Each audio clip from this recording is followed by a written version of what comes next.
We're live. Man, I'm Hey, just what?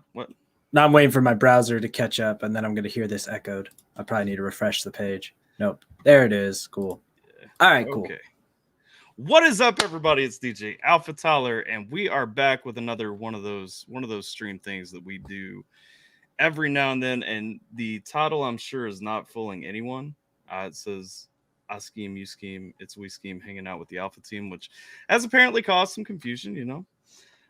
But the That caused confusion. I know, it should have been pretty simple, right? Like, what? Someone in my Discord was like, "What is this?" I said, "Read, dingus." Like, what is there to explain? It seems like it should be pretty self-explanatory. I expect all too much of people by expecting so little. Exactly. It's definitely one of those things where, you know, people will find a way to overcomplicate the simplest of things. But it is Saturday, and so we've done Wii Scheme Takeover Week. If you guys have missed it, we've hit up some Wii Scheme reactions all week. This kind of came about because of a Wii Scheme reaction that I'd done previously that hit a certain threshold, and so I asked Wii Scheme if he would come on the channel and talk to us for a minute, and he did. Oh man. So he's here. You know, amazing what happens when you ask questions, right? And then I was here one other time randomly. I came into a shit talking session on me. I was like, "Can I join?" I'm better at shit talking myself than strangers are. That was fun. I don't know that it was pure hate. I think it was confusion from the other person's perspective, you know? Well, to be fair, they were trying to just change the subject so they wouldn't shit talk. Everyone else was chill, but they were like, "Nah, I don't want to talk about that because then I'm going to be shit talking." And on the internet, you never know who's listening. I'm like, "I'm listening. Shit talk, please." I am here right now. No one knew I was at that stream. I tell people I lurk on streams. I see what goes on, and usually it's not about me. I just try to get ideas for what do I want to do on streams. Yeah. What ideas do I like or don't like from the inner workings? That one was just like, "Oh, I'm the topic of conversation. Let's go." I tend to I lurk around a ton too, and I, you know, it's probably not entirely the same because I mean, you know, Wii Scheme is a much more distinctive personality than some dude with a beard sitting in his room talking about things. But what if I told you Wii Scheme was some dude with a beard sitting in his room talking about things? That is fair. I actually heard you. that is a true statement. That is exactly what's going on. I heard you. I did gain a new respect for you, by the way, when I actually put this mask on. Because I heard you on a stream the other day say that you had a full beard underneath. It was when Postcard was on your stream with you. Yeah. I heard you talk about the full beard underneath there, and I was like, when I put this on at first, I'm like, this just doesn't, like, the chin just doesn't happen for me at all. Like it just won't go around. You know what I mean? My beard isn't long though. It's a beard, but I don't let it get that long. Like I trim it with trimmers consistently because of the mask is a big reason. I also haven't really wanted like a big old bushy beard, but the mask definitely reminds me to keep it trimmed.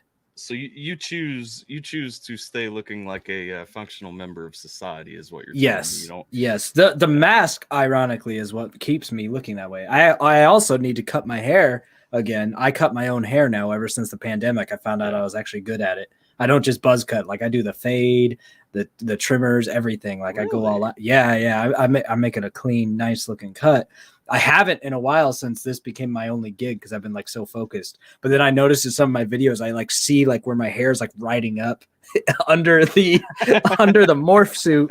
And like, it's time. It's way too long. And then I was playing VR and like my bangs were actually poking into my eyes doing VR. Yeah. I was like, I got emo bangs again. I need to cut my damn hair. It's been like a month and a half or 2 months.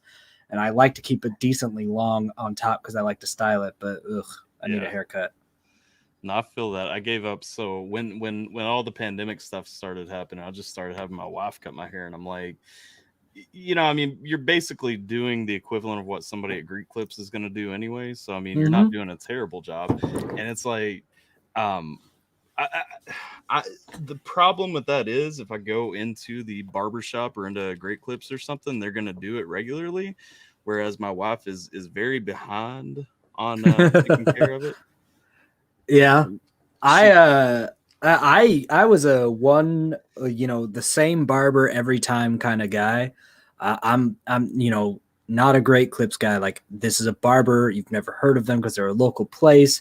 Go get the barber treatment, pay a pretty penny, and get it done nice kind of a person. So when the pandemic hit, there was no way I was letting Mrs. Skeem come at my hair with a pair of clippers. I was like, no. The only one who's going to be able to do that is myself. I am going to cut my own hair. And it turned out, I was like, well, I've seen what barbers do. Let me just do that. And I was like, turns out it's not that hard. You just need a mirror and but yeah, I do the different layered fade, and then I cut the top with actual scissors and trimmers. And I just bought like a $40 haircut kit. And I'm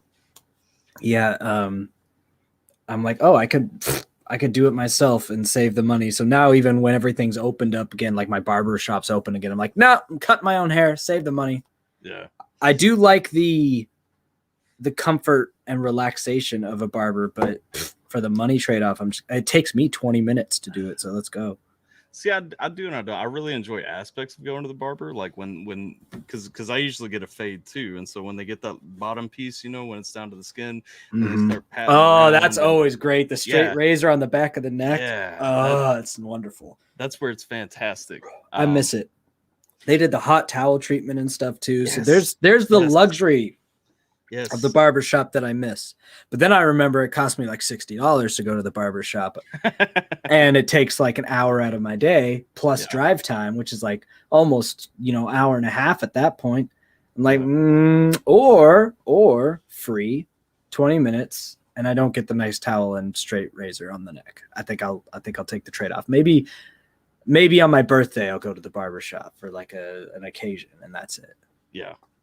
Yeah, I mean, I can see that. It's definitely what if the pandemic, if lockdowns and such have taught me anything, it is that I've wasted a ton of money on several things my whole life and just not realized it.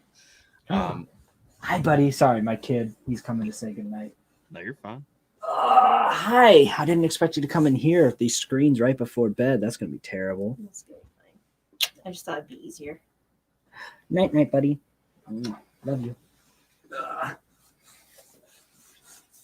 See ya. All right, sorry. Child life. You're fine. My child sometimes makes her way down here, and usually when she does, all of my toys get played with. So. He's gotten good about not trying to rummage around in the office.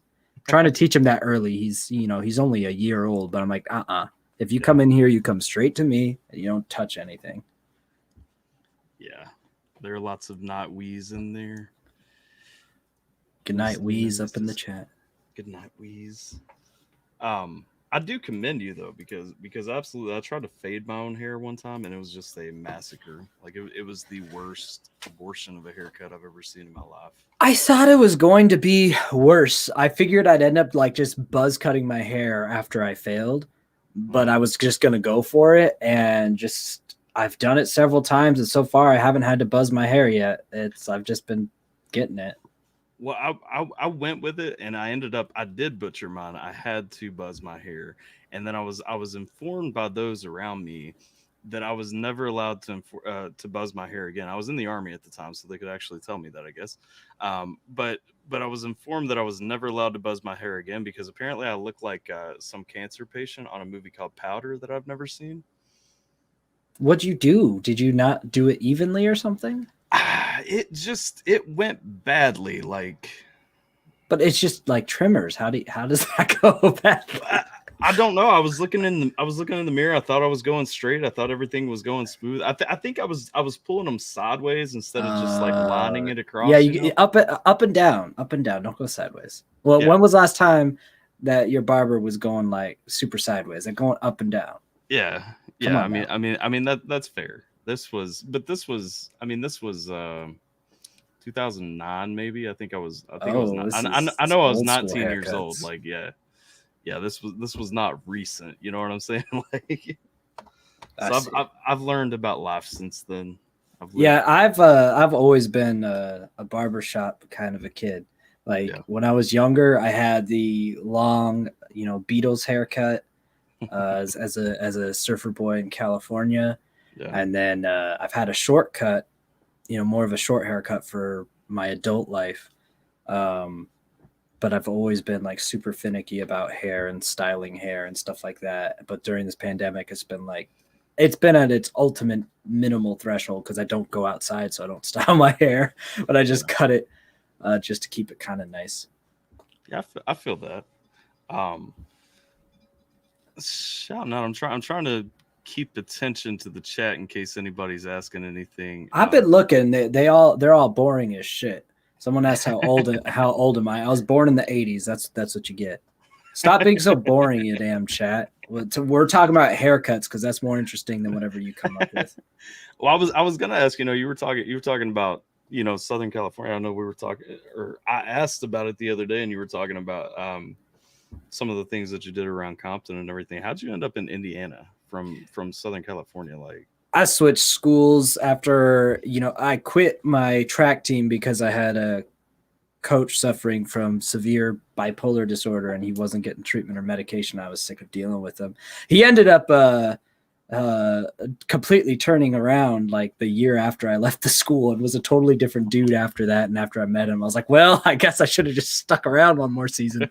But I think part of the reason he got help was because me and a bunch of other guys who left the school went to like the athletic directors and stuff on our way out and had a lot of meetings. So I think they kind of gave him the ultimatum, get your shit cleaned up or get out. So I guess we were the sacrificial lambs. Anyway, I was looking for another school to go to that all of my credits would transfer with a minor in, religious studies at the time. It's hard to find schools that all of your credits will actually be worth anything. Nope. So I ended up in Indiana because I already had a brother who had gone to Purdue, so who was already, living in Indiana. And so I just went that way. Yeah. So what was your major in, if you don't mind me asking? Psychology is what I got my degree in. Nifty. I wish I had done something useful. I got my degree in history with a minor in religion, and it's like I can't use. Yeah, the religious studies minor's never gonna do nothing, but at least I got some interesting stuff on the Bible and other religions. Yeah, you get the Bible. That is one thing. So I was talking to a lady at my work one time, and she was kind of questioning it up. She's like, I feel like if I studied other religions, like I would start to doubt my own religion. I'm like, then you don't. Then you got a real flimsy grasp on your own religion. I'd say start studying as soon as possible. Then. Yeah, it's like you should probably make sure that you understand your religion a little bit better, regardless of what you're going for. Because, if that's all it takes to make you question your faith, then it's a super strong. Let's see. I saw Crenny said hey a little bit earlier too. By the way, hi Crenny. I'm seeing some questions in here. When is Wii Scheme doing a face revile video? Revile instead of reveal. Video? Reveal, I think, is what he means. Whenever the fuck I please. Probably at 100,000 subscribers, I might have something planned. And you just put on, hey Skeem, YouTuber Progress has an alternate opinion on Dogecoin. What are your thoughts? What is their alternate opinion?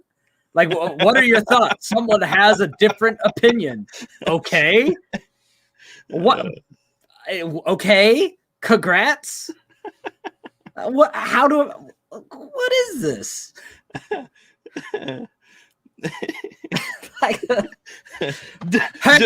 Debate one of the many different stances someone could take on this issue. Right? It's like, hey, somebody told me that you like watermelon. I heard a differing opinion. What are your thoughts on this? Was the differing opinion saying they don't like watermelon? Was it that they liked it even more than me? Like, can you elaborate? What the hell? Watermelon actually tastes like feet. Okay, well, now I have something to talk about. That's an interesting opinion. Oh, man. Let's see. Let's see. I have a question for Wii Scheme. Who does he think won the subpar rap battle between him and Wii Stream? Everyone's always going to say Wii Stream because of the pauses and the humor. Wii Stream had the funnier verse, and because it's a comedy battle, you're probably going to give it to the person who's funnier.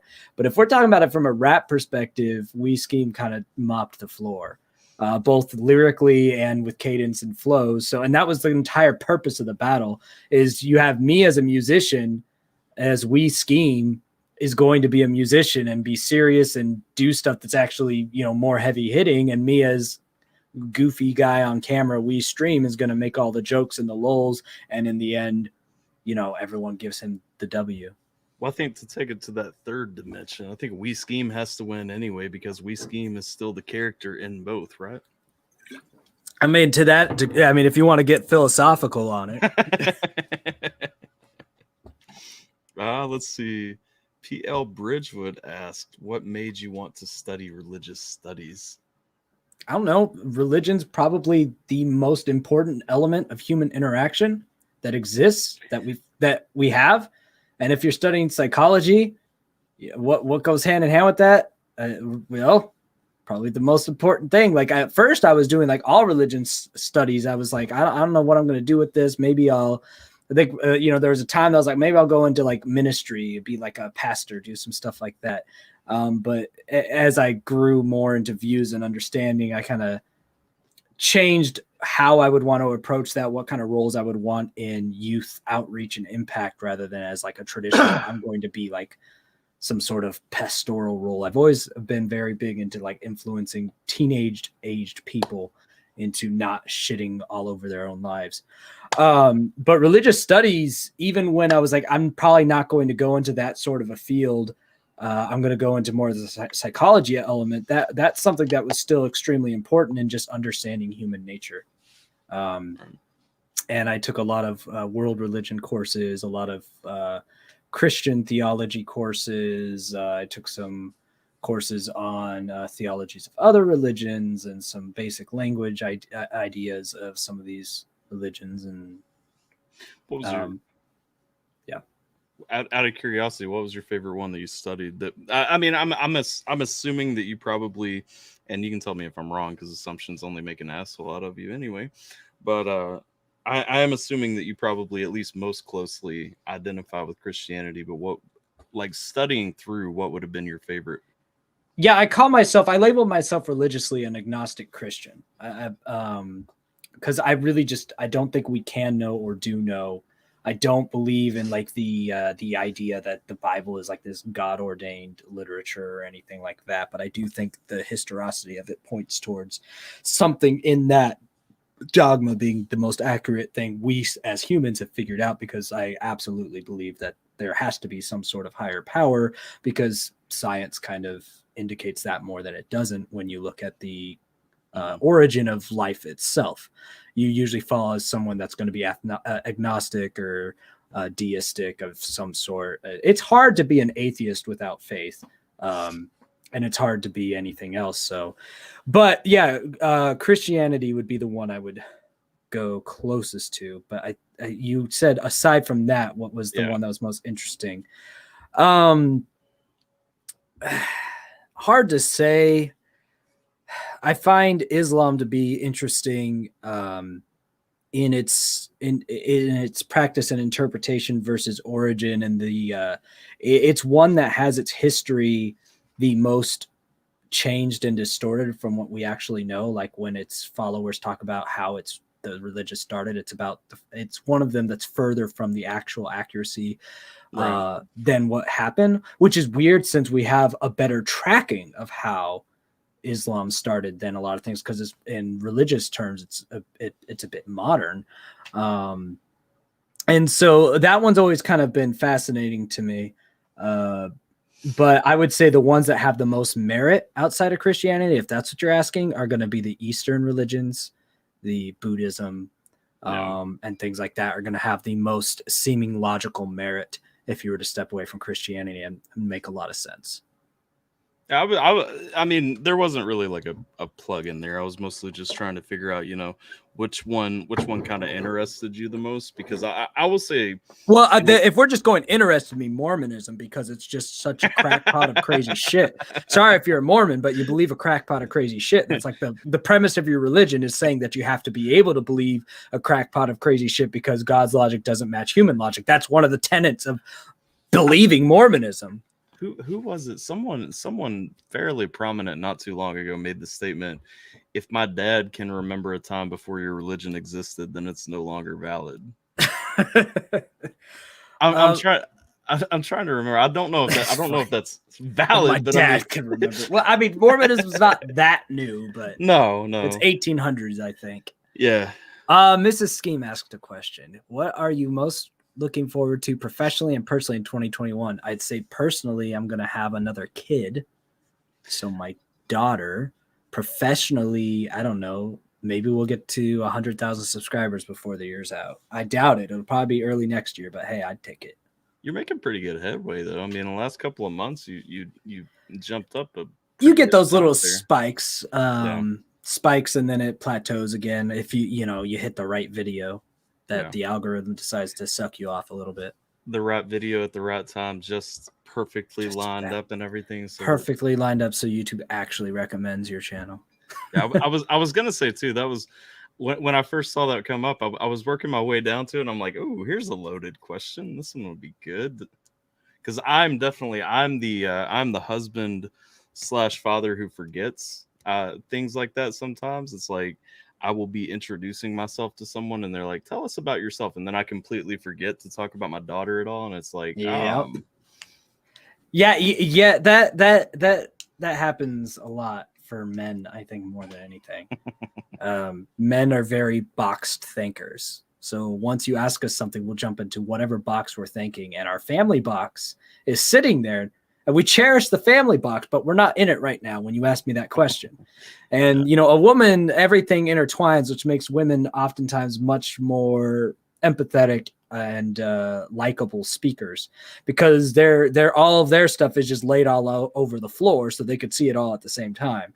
So there's no separation there. Men just think differently, and luckily we've been able to prove that with science. So your detractor that was shit talking you when you stopped by the stream last time. Like I said, he wasn't shit talking me. He was saying, "Don't talk about this man, or else I'm gonna start to act up and shit talk." Let's change the topic. I'm just messing with him because I know he'll clap back. He's probably topping right now. He's typing. I was not saying anything. No. Angry faces.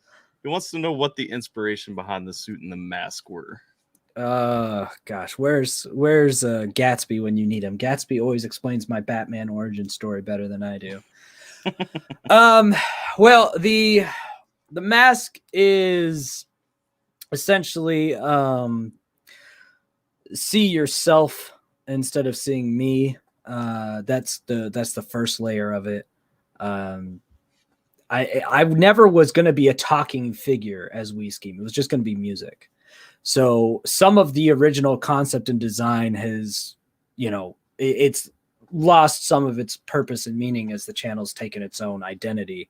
But the idea of cartoon versions of me that are plastered all over here and just this whole goofy personality and whatever, that was never part of the plan. The plan was just, here's the music. The music would deal with mental illness, political things you're not supposed to talk about. A voice for people that either they're not represented or it's things that you're not supposed to talk about, the naughty naughties. So the mask and the tape was to represent, see yourself, don't see me. And the tape is because voice for a voiceless with the name written over it. Wii Scheme. We is the identity. It's all of us together. The suit was just kind of for the anonymous Slender Man aesthetic of it. When I was trying to figure out the rest of the look, what would feel like an appropriate, scary but still like in control, ominous thing. And if you've tracked my music, usually when I'm doing my serious music, I'm still in the suit. But when I'm doing reactions, I've got like a suit jacket and a t-shirt. Like I've definitely like separated those personas out of when you talk to me on a live stream, or I'm reacting, or I'm doing that, that's this other character that I didn't think would be created, which is essentially just me being myself, unfiltered. But Wii Scheme, the identity behind it and the original created character in the mask is still seen a lot more prominently in its original true form when you listen to my music and you see how I portray the mask and the suit in the music versus reactions and stuff. Right. I posted too. I know you have. Who is Wii Scheme, that video?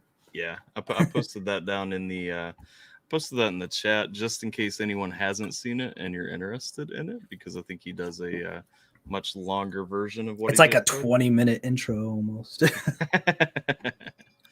Let's see. Crenny says that watermelon is good, same as pineapple. I would not say that watermelon is nearly on the level of pineapple personally, but pineapple, when you get it fresh, which is like impossible in the US, is like a total magical thing. I mean, you can get it in Hawaii.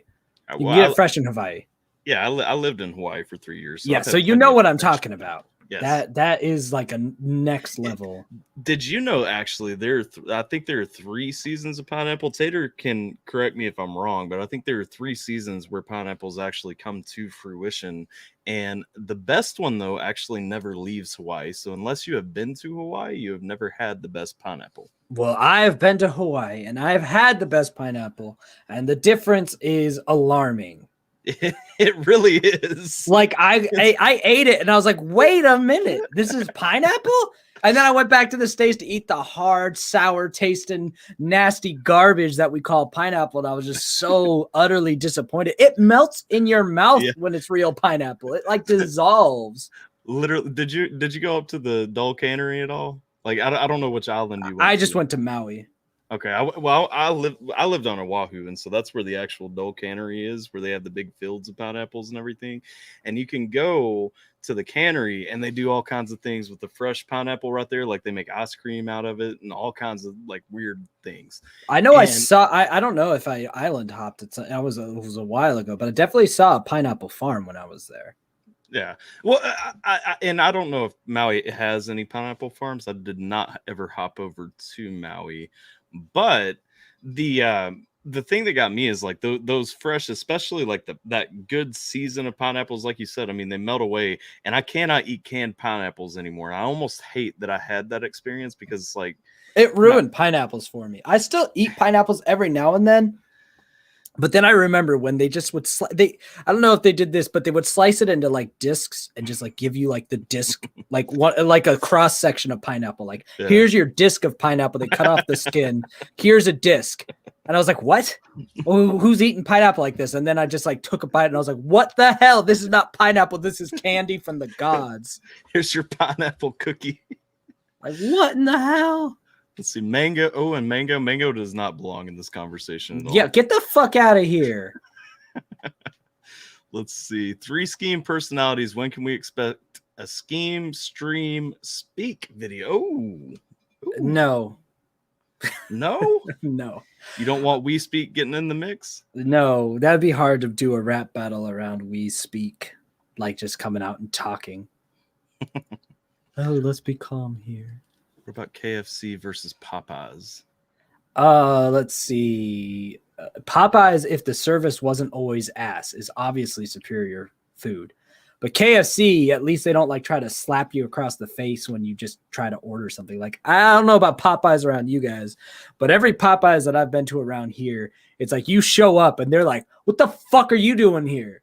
I'm trying to get food. Why the fuck are you trying to get food? Because you're a restaurant, damn it. Like, and then they try to find the worst food for you. And it's just like, oh man. But technically they have better food if you can get it out of them, if they're willing to actually serve you. But KFC is reliable for just pretty shitty food, but at least, you know, you'll just get what you expected. Yeah. I think, what about if you throw Bojangles in the mix? Like, where are you at on Bojangles? I don't even know what Bojangles is. I felt like that's like that's just like something you made up by the sound, like Bojangles. I like that Bojangles, boy. Like, that just sounds made up. Bojangles is another chicken restaurant. I don't doubt it. It sounds made up. I'll ask another. Do you have Lee's? Yeah, we have Lee's up north, and I love their spicy chicken. Mrs. Skeem will sometimes drive all the way to Fort Wayne just to get Lee's. Oh, nice. Lee's just slaps. It slaps KFC and Popeyes out the water. Yeah. Yeah. Except I would love the perfect combination would be get Lee's chicken, the spicy one, but then get Cajun fries from Popeyes to go with it. And then you're in a mood. I will say sides. Oh yeah, Mrs. Skeem just reminded me. Lee's catered our wedding. Nice. So we know Lee's.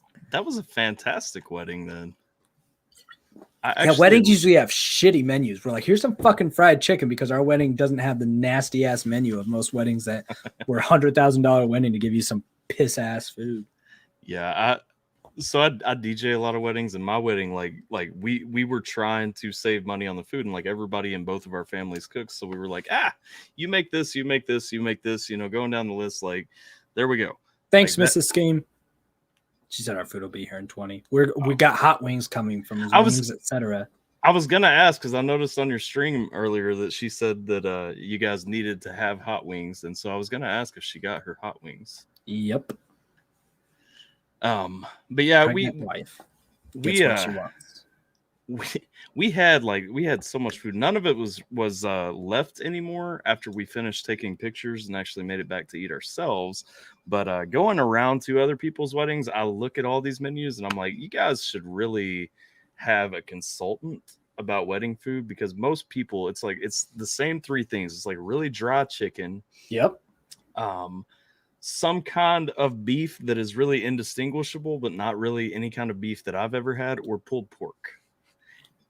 And to me, like, I just don't want to eat any of those. You forgot the hoity-toity weddings where they try to do some abomination of salmon. Well, so maybe I'm just not on that level because I don't think I get hired for those weddings. Either that or it's all gone before I get there. I'm not sure. Yo, Jayla, my reaction for you is on my channel for VIPs only, awaiting an actual official release of your ass getting grilled by your boy, since you asked for it. Ooh. You grilled J-Law? You grilled Yo, you know I grill anybody that doesn't send me perfection. You know that's how it is. Rednex says, Skeem, who's your 49ers fan? 49ers. I like the Colts too, because they're the home state. And I was introduced to the Colts the first time I was like getting into football on my own, aside from just kind of watching with my family. I remember like I was trying to get to know the other teams in the NFL, the non-West Coast teams, because I just focused on the West Coast teams, the Rams, the Raiders, the 49ers, the Chargers, and no one else existed outside of California unless they were playing my team and they were just the other team. And when I was starting to discover the Colts, I remember one of my first experiences with the Colts was like an interview with Tony Dungy and Peyton Manning or something. And I was just like, dude, these guys are These are good guys. And I already had known Tony Dungy was coming out of Tampa Bay, who I actually rooted for against the Raiders just to kind of spite my dad because they were the best team on NFL Blitz, the Buccaneers were. So I was like, hey, they're the best team on Blitz. They're going to win the Super Bowl. And they sure did. They killed the Raiders. So I've always kind of had, even when I was still living in California, I kind of had good vibes about the Colts. So when I lived in Indiana, I was like, all right, they'll be my secondary team. I'm impressed that you could gauge skill levels on NFL Blitz, because I mean, to me, it was just switch to a person and jump.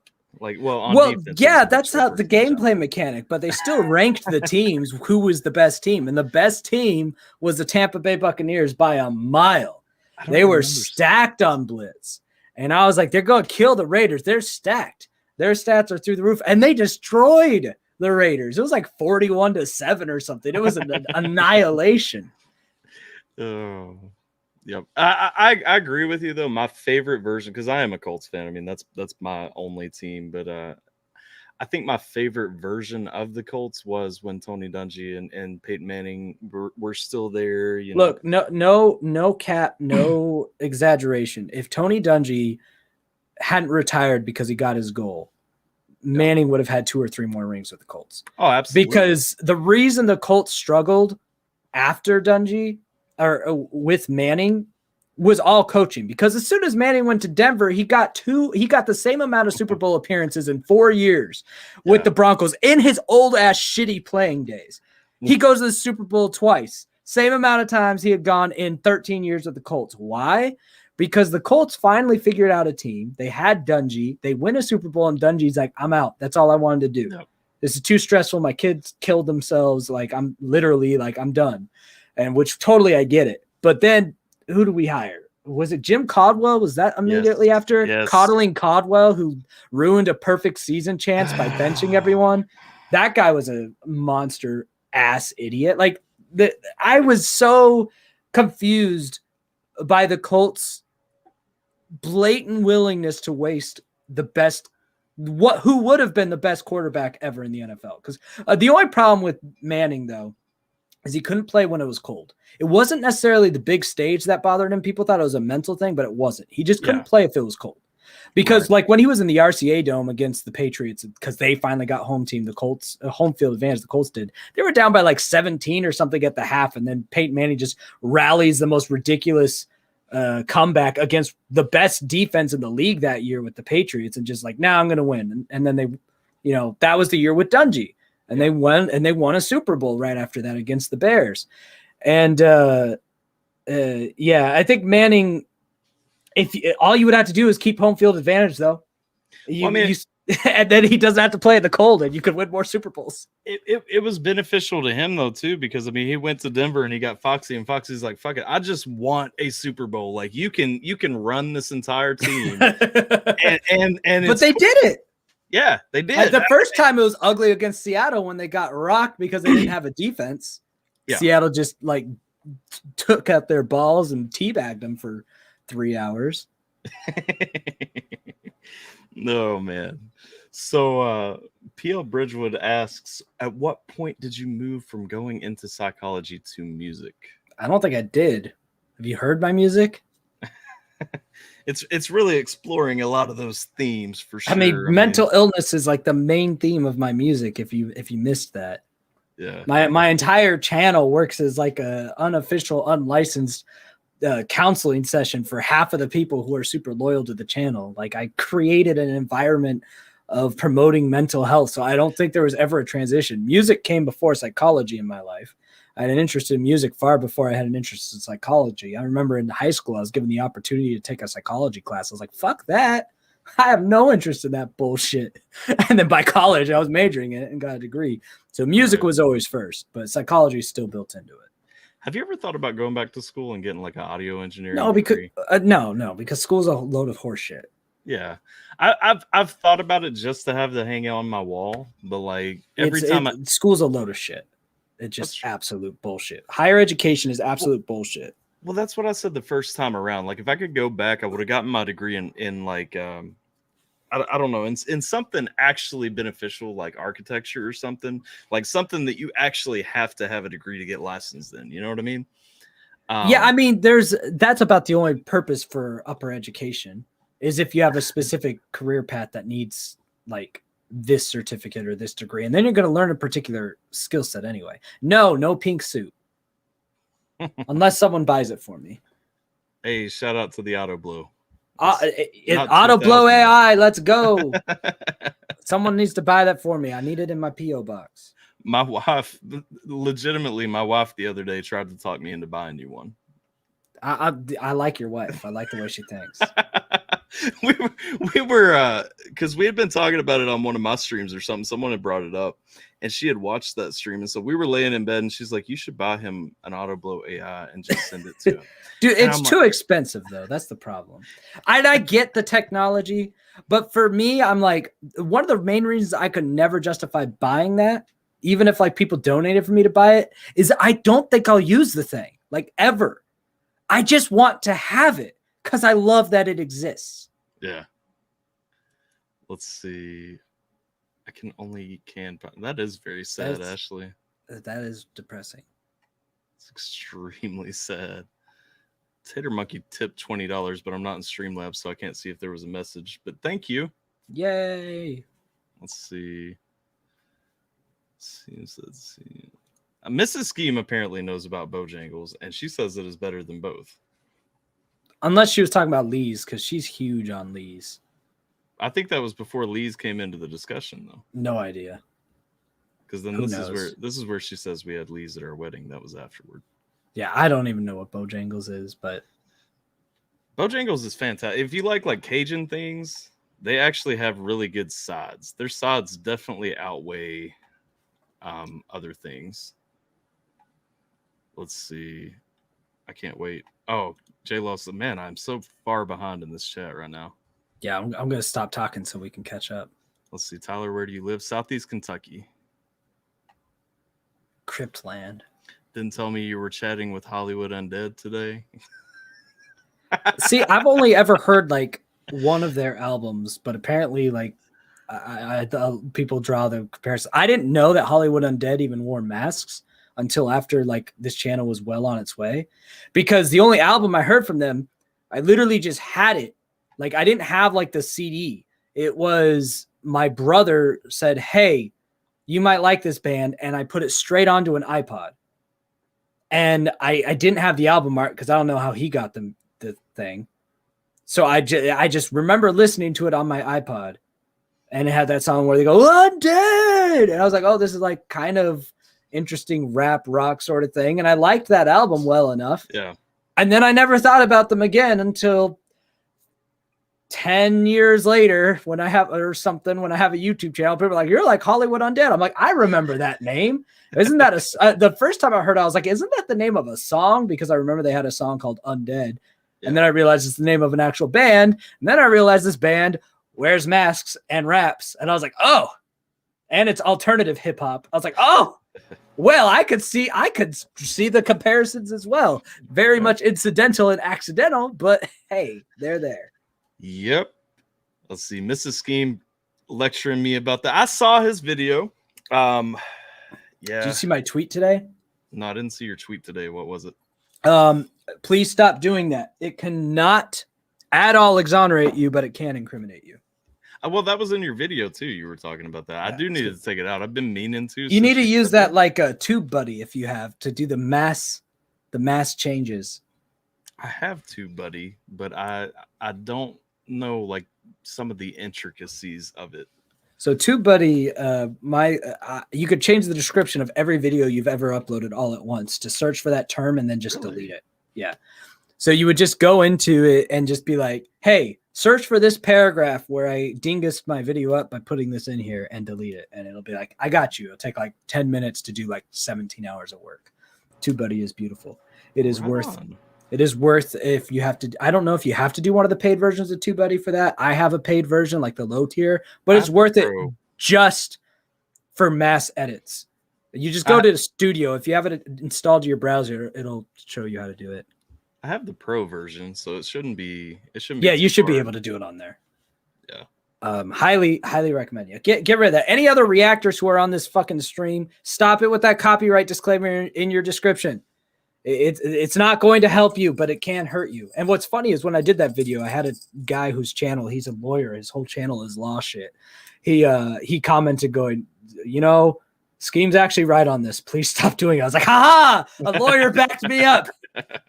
Finally, I feel bonus vindicated. Creds. Well, I was like, I was just like, I am not a lawyer, but I have enough understanding on how law works to say this looks like a really bad idea. But then luckily a lawyer YouTube channel swept in and said, yes, this is accurate. Stop doing this. Right. Yeah, I need to go back and just take it out. I've never went to the point of putting it at the beginning of my videos like some people do. Yeah, some people have it actually in the video. And I'm like, well, you're fucked there. If it's just in the description, you can get rid of it. Because the problem is you're saying, I know that I'm re-uploading content that I don't own. But I think the law protects me. Great. Don't tell us that you know then. You can plead ignorance later. Yeah. Let's see. Tater says, I have a question for Skeem. Ask it. I have a question for Skeem. Cool. Many years. I don't know what this means, rednecks. It means that he needed to go to school a little longer. We talked about that part. Yep, we talked about that, Tater. Loved the trick or treat face reveal the other day. Oh yeah, with postcard. Bojangles is better than KFC and Popeyes. What about Lee's, Mrs. Skeem? That's what we need to know. Bojangles or Lee's, what's better? That's what I need to know. Because if you say it's better than Lee's, then I need to try Bojangles. If you say it's not, then I won't worry about it. Hey, there's my wife coming in with the plug. Hi, wife. You both need the auto blow AI just casually chilling in the background of your video. That's what I'm saying. Like, it needs to be. I would start to have it as a meme. Like, sometimes you always see like a fraction of it, but it would just be like poking everywhere, and like maybe like put like used condoms on it sometimes just to make it look like the most used thing ever, even though it's probably going to be in pristine, never used condition. But people like jokes where it makes all men seem like we're disgusting, cum shooting nightmares at all time. Get some hand lotion or something and rub. Yeah, just like put it all over it. Yeah, just in case you didn't get the visual enough. Exactly. You should have both had the auto blow on during this interview and see who can keep talking the longest. Damn it, Gabe! Look, no, that's one of the ideas I thought would actually be pretty funny if, but YouTube would clap that so fast. But you just have it out of view. But the thing is probably loud because it's a fucking like machine. You just hear and you're just like, we're just two dudes talking about stuff.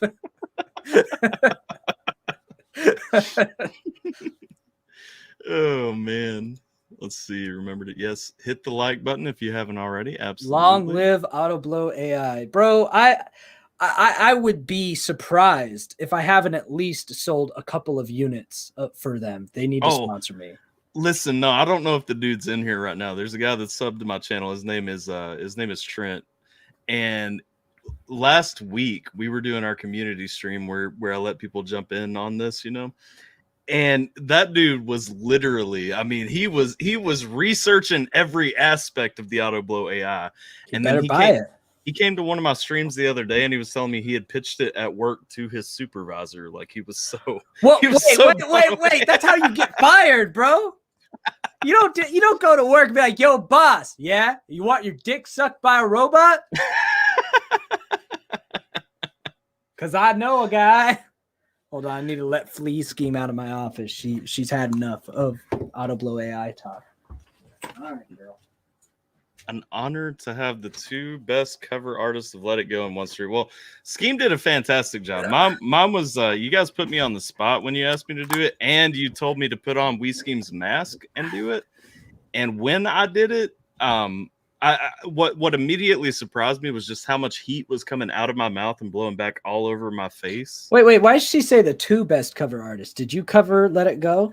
They may or may not have asked me to do it on my stream the other night. Hey, I was paid to do so I couldn't say. Look, no. I've been paid to do many things, and I'm not ashamed of it. I've reacted to Belle Delphine's music on my channel because there was enough money. That video took so long to edit because I had to put so many stickers and emojis over things so I wouldn't get age restricted. Yeah, that's a really bad video. Not yours. Yours was fantastic. I actually like to look. I respect the hell out of Belle Delphine. I gained a new respect for Belle Delphine. I will have you know that I hated her until I watched your reaction to it. And I was like, dude's got a point. Like, look, I don't hate the player, right? You can hate the game, but you don't hate the player. Belle Delphine just knows how to play. And the only reason that I don't have like any sort of loathing for her, and I utterly respect her, is because you could tell that she knows what she's doing. There's so many girls that don't really know what they're doing, or they try to pretend they're doing something else. Yeah. Like Pokimane fucking pisses me off. Yep. Pokimane is Belle Delphine without the, cleavage and sex, but she's selling the same thing, but she's in denial of it, and I fucking hate it. No respect for Pokimane. Belle Delphine tells it what it is. Yeah. I'm getting money from people drooling over my ass. Here's my ass. Literally calling people simps in her video. And nothing but respect for Belle Delphine. Yeah, it does work. I mean, I can't hate. I can't hate. I can't hate her for making an honest living as an honest whore with pink hair. Yep. I have to shout out Jackson Pierce too. Jackson Pierce is fantastic. If you guys are not subscribed to Jackson, you should be. He's got that Mike Shinoda vibe more and more lately. I know, right? Like his voice has the right cadence for it. He just needs to embrace his inner Mike Shinoda more. You on this Linkin Park? 4 minutes until wings. Hell yeah! I saw that you got the Linkin Park pack finally for Beat. Yeah, Dual bought it for me. Yeah. The Linkin Park pack's fucked up on that game, bro. I was watching. What the hell? It's like all they do is just try to trick you. It doesn't feel rhythmic at all. It's just like, how can we trick you? They're not going by the actual beat. I'm pretty sure they're just going by what Phoenix is doing and trying to make you do that. It was frustrating because like the other packs all made sense. Like the Imagine Dragons, everything they made me do, even when it was hard, it made sense. Nothing about the Linkin Park pack made any sense at all. It was like just some kid slammed a keyboard and said, you know what would be hard if we did this? I'm like, but it makes no sense to the rhythm of the song. Fuck that. Both of us should react to Hey Boy by Sia. The fact that you just asked me in this context on this stream means I will never do that. That's like asking on like one of my original songs, can you react to this thing? And it's an original song I posted. Bro, there's a time and a place. So I'm gonna write the Hey Boy by Sia. I'm gonna write that down so I don't react to it. Never ever will I touch this song. Well, I literally have like a list of things I won't react to because people being, stupid like that. And I really need one of those. Like I've started calling them out in the comments, like when they jump on like a completely unrelated reaction, say nothing about the song being reacted to, and it's like, hey, you should check out this artist that is in a total different genre from a different place in the world. Like at least if it's on reaction video, at least start with, hey, I liked the reaction, even if it's completely ingenuous. At least try. Lie to me.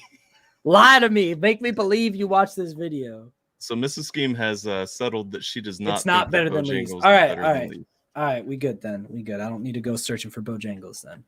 You should try it. Actually, Mrs. Skeem's palate is not to be trusted, so I probably should try it. They do have something. I would say get roasted chicken bites or like their chicken and rice bowl are both fantastic. Because man, our food is approaching from Juan. Yes. Their stuff is a little more Cajun-y. Spicy. I'll try to get through these. I don't know if you're planning on bouncing when your food gets there because I'm not, but who knows what Mrs. Skeem is planning. I'm planning on eating wings right here. And you guys can hear all my sounds. All the slurps. Listen, I actually had a chick before I met my wife. I went on a couple of dates with her, and the reason that our dates ended was because we went to a wings place, and I was licking the wing sauce off of my fingers, and apparently that was obnoxious. What else you gonna do?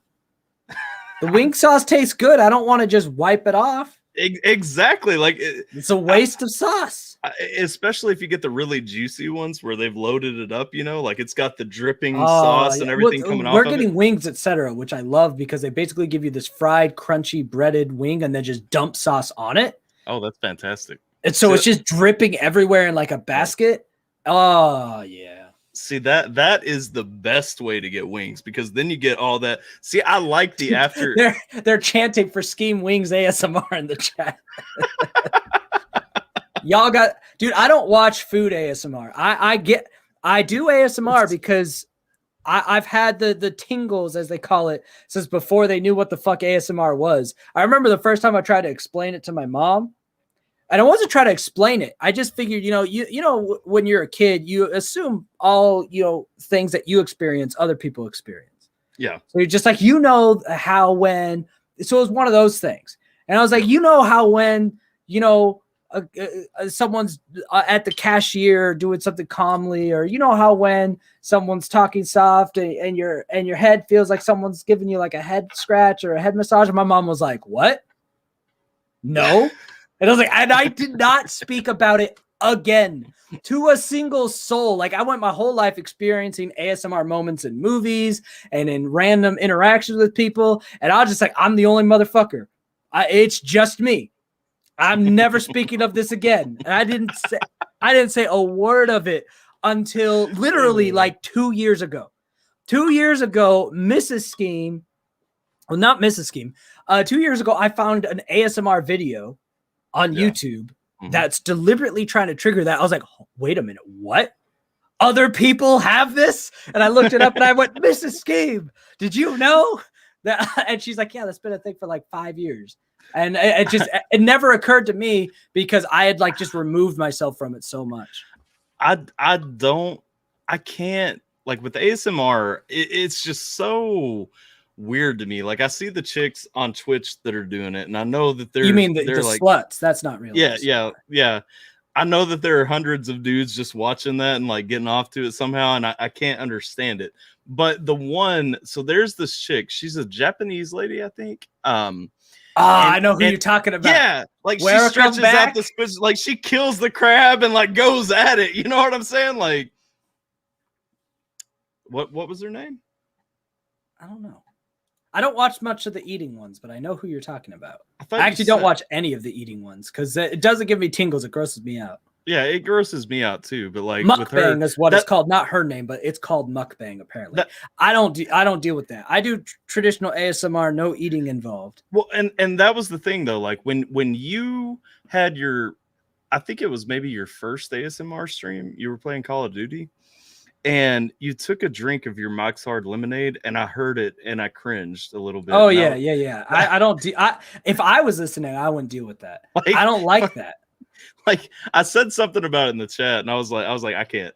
Like I can't. No, look, I can't deal with that. I hate listening to someone eat or drink. What you're about to listen to me eat here, enjoy. I'm not going to try to make ASMR out of it, but I can't stand it. I whispering, crinkling, tapping, clicking, that's always triggered that whatever ASMR response that they call it ever since I was a child. And I grew up in a world where ASMR wasn't known, apparently. So I just thought it was just me, and I was a freak of nature. So I just didn't talk about it for like 30 years. Right. Understandable. Miss Winters is better than all. I don't know Miss Winters. I don't know what that is. Mrs. Winters apparently got that winning chicken. Let's see. Sup, J Law. Oh, that's a hello. We need well, I'm not gonna pay him $100 to do it. So yeah, and I'm not gonna do it for free.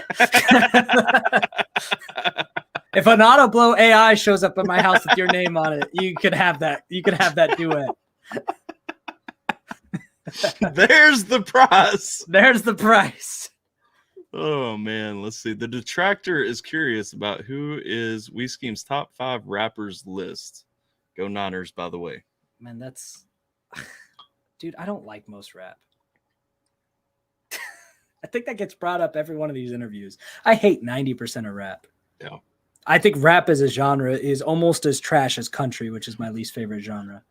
It is now, but if you go back in time, like oh no, I'm talking its entire legacy. Really? Like, yeah, I think most of it's shit. Even when rap was still actually saying something though, like yeah, because it sounded like shit. Like the lyrics were good, but it sounded like garbage. It was like it was really amateurish versions of turntable remixes that sounded like absolute assholes. Sure, they had something to say, but you could just do that in slam poetry, and then it won't sound like fucking garbage on my ears. Like I am not a hip hop head, and I've never claimed to be. I understand lyricism, and that's usually the pocket I stick with hip hop, and I understand audio engineering. But I've never claimed to be a rapper or a hip hop head or anything of the like, because I'm not. And a lot of that comes from I don't like most rap. I like alternative hip hop, which is usually not what people listen to when they talk about rap and hip hop. Do you like Jelly Roll? Not really, but I haven't heard enough of him to make a. Because like when I think of alternative hip hop, I think there's knocking. Hold on. Okay. Let's see. Tater's got to bounce. Got to make the money. That way I can support you damn YouTubers that are jobless. Oh, this looks messy. Oh, dear Lord. You might hear Mrs. Skeem in the background. Hi. I was going to say hi before, but you guys were having an intimate family moment, so I didn't get to say hi. Well, I wouldn't have heard you anyway. Headphones were off. My husband definitely looked it up. Are you talking about the auto blow AI? Your husband looked up husband's researching the auto blow AI. Let him get it. Your life will be easier. Yes, Mrs. sir. Skeem just shrugged like, I'm not having 2 kids. Exactly. She don't got time for that. Someone else got to suck this guy's dick, and it ain't going to be some hoe, but a robot. That's a reasonable compromise. Oh, let's see. I'm watching. Ooh, even these fries are spicy because we got the Cajun versions. Oh, this is great. Let's see. So, what about the one time you thought I was Wii Scheme after he joined a few weeks ago? Yeah. So, I will say, Lord of Darkness has an extremely similar voice to yours. I don't agree with that, but what just happened? Did my thing just pop up? At first glance, it did to me. Now, I've long since let this go, but Amy Lynn, I don't know if she's in here right now, but she is still convinced and is dragging others down the loophole. Yo, Amy wormhole. Recently commented, Autoblow AI needs to hire you guys for a promo vid. That would be mind blowing. Oh, hey. Amy. Then. Let's see. All right, I should probably give like my top 5 rappers though. Oh yeah, you're give that disclaimer. That was a question. And I'm not going to really do an order, but the ones that come to mind are Tech 9, Eminem, Hobson. So you could already tell I like alternative. I always put, and I don't give a fuck what anyone says, I always put Ludacris because his stuff just sounds good. His voice is probably the best voice I've ever heard in rap, and it just sounds good. I can respect that. And for number 5, who's getting that last spot? Who do I listen to? No, Tom McDonald wouldn't be there. I like him for his honesty. I like him for his artistry and his message, but it's not like music I'm going to sit back and listen to. Sometimes I feel NF pretty heavy, but other times I don't. I don't know. You get 4. You're going to be happy with 4. The 5th spot's probably a rotating door, depending on my mood. But I usually will mention Hobson, Tech 9, Eminem, and Ludacris when I'm talking about my favorite rappers. Those names are always there. Tech 9 is an interesting choice. I have a question. What heat are your wings at? These are just mild. Oh. No, I didn't want anything crazy. Oh. It's so buttery and delicious. I just want some spice. I don't want to burn my tongue right now. Jackson Pierce says, "I don't know who Belle Delphine is?" Well, if you Google it, you're gonna have to leave the stream probably for a minute and do some other things depending on what your kink is. She does full on porn these days, so she's selling. Did you see that she's selling a condom for like $50,000? Yeah, she's selling a used condom from some of her porn or something. Yeah. That is insane to me. But apparently if she's in your kink, I mean, people, because I don't think you can get her porn unless you like join her expensive websites. I think she's like gets it stricken everywhere. So people are willing to pay top dollar for what she's slinging. So I think if you find out who she is and you're the target demographic, it sounds like you're dropping dollars and pants for her. She did post personally her tits on Twitter a while back, and I'm not gonna lie, I looked because I mean I'm not gonna lie, I looked. Like you have to know what's coming, like and I mean, but at that point I'm like, I'm good. Like, you know, I've seen the veil has been lifted, like I'm past it now. You know what I mean? You're like, I had to take a peek. I took a peek and now I'm satisfied. Yep. I never really had the desire for a peek. She's just too strange to be my type. Do you have power back? Wait. Oh, never mind. I saw a question mark and I assumed that was a question for here. Let's see. That's why we're all subbed to Skeem for that ass. You know I bring that booty. Oh wow. I'm still, you've been doing a much better job staying current in this chat because I'm seeing things that you were talking about. That's why I always have the YouTube open at the same time, so I can just.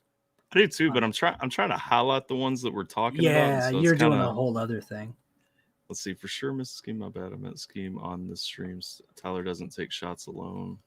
Wait, what? Oh, y'all are talking about liquor and everything. Well, I'm not. I just saw shots. Greg responding to what I was saying to Jackson. Make sure you have you time when you Google her. Delinquent. Where was delinquent? I mean, I jumped in the snow last night in shorts because I hit 130 subs. give you enough information. So I can't knock on a girl. Then you can decide if you want to Google search from there. Yeah, Jackson, just watch my reaction to Belle Delphine. And if that tickles your fancy to want to Google search afterwards, go for it. If it doesn't, you'll know who she is.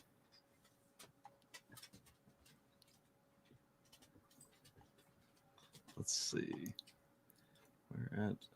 I need to stop clicking on everything that has question marks. You probably should. You should probably like read. I have questions too. Tyler's favorite scheme is. He's talking about like your favorite Skeem personality of me, probably like Wii Scheme, Wii Speak, Wii Stream. Well, like I don't separate them though. Like in my mind, like I enjoy Wii Scheme. Like I will say that Wii Scheme has the only gaming streams that I will actually watch. Ayo, got him. So like you know, I mean, and that's just because like while I play games, I hate watching other people play games. I feel the same way. And actually, the only gaming stream I found myself watching at all since I started streaming is I will watch like 10 to 15 minutes of one of the streams that I often raid at the end of my streams. Mm-hmm. This the cute Canadian couple. No, yes. the nice little Canadian couple playing retro games. I love them, and I will watch them. I watched them play Mario Kart for like 20 minutes last night, and then I was like, nope, I'm done. Well, that's about my threshold for watching gaming streams. But honestly, that's the average length of most people in one of my streams too. Is you come in, you hang out for a while, and you leave. But yeah, they're adorable. Yeah, they are fantastic. I found them through your streams, through the raids and such, and yeah. Let's see. So maybe I'll find other gamers I can watch on stream, and I'll be like one of the Gen Z kids. Get an auto blow AI for Skeem GoFundMe. Set it up, Gabe. No, it wouldn't matter if you guys funded a GoFundMe or a Dono metric or anything. Mrs. Skeem has made it clear she will not allow me to buy one. She will only allow it to be purchased for me. Set it up in my name, Gabe, and then I will make so do a GoFundMe for Tyler. I just have the target set where you could buy one for both of us, and then Tyler will send me the other one. Oh man, let's see. Auto blow AI needs to hire. Okay, this is where we're getting caught up now. I think so. This isn't too long. Oh no, you're still about 20 minutes behind. Oh my god. Only listen to Tom when Tyler is listening to him in a reaction. You need to check out Skeem's reactions to him too. He makes them a little bit more entertaining than I do. My top 5 is Tom McDonald, Mises, Relay K, Adam Calhoun, and Upchurch. That's some hip hop. Mises is my number 1. I'm not gonna lie, and Mises is not hip hop. You got that signed Mises hat right now. I do have that signed Mises hat. No, I know Mises isn't hip hop because someone had me listen to him once on a live stream. I've tried to find because I was gonna try to get you to listen to him not too long ago. No. He slings the same lyricism and the same concepts as the hip hop crowd, but he doesn't sound like him. Yeah, he's fantastic.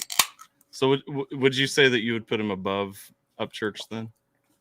From what I heard, but I haven't heard really anything from Upchurch to kind of make that distinction. But I would, the little I've heard, I preferred Mises to Upchurch.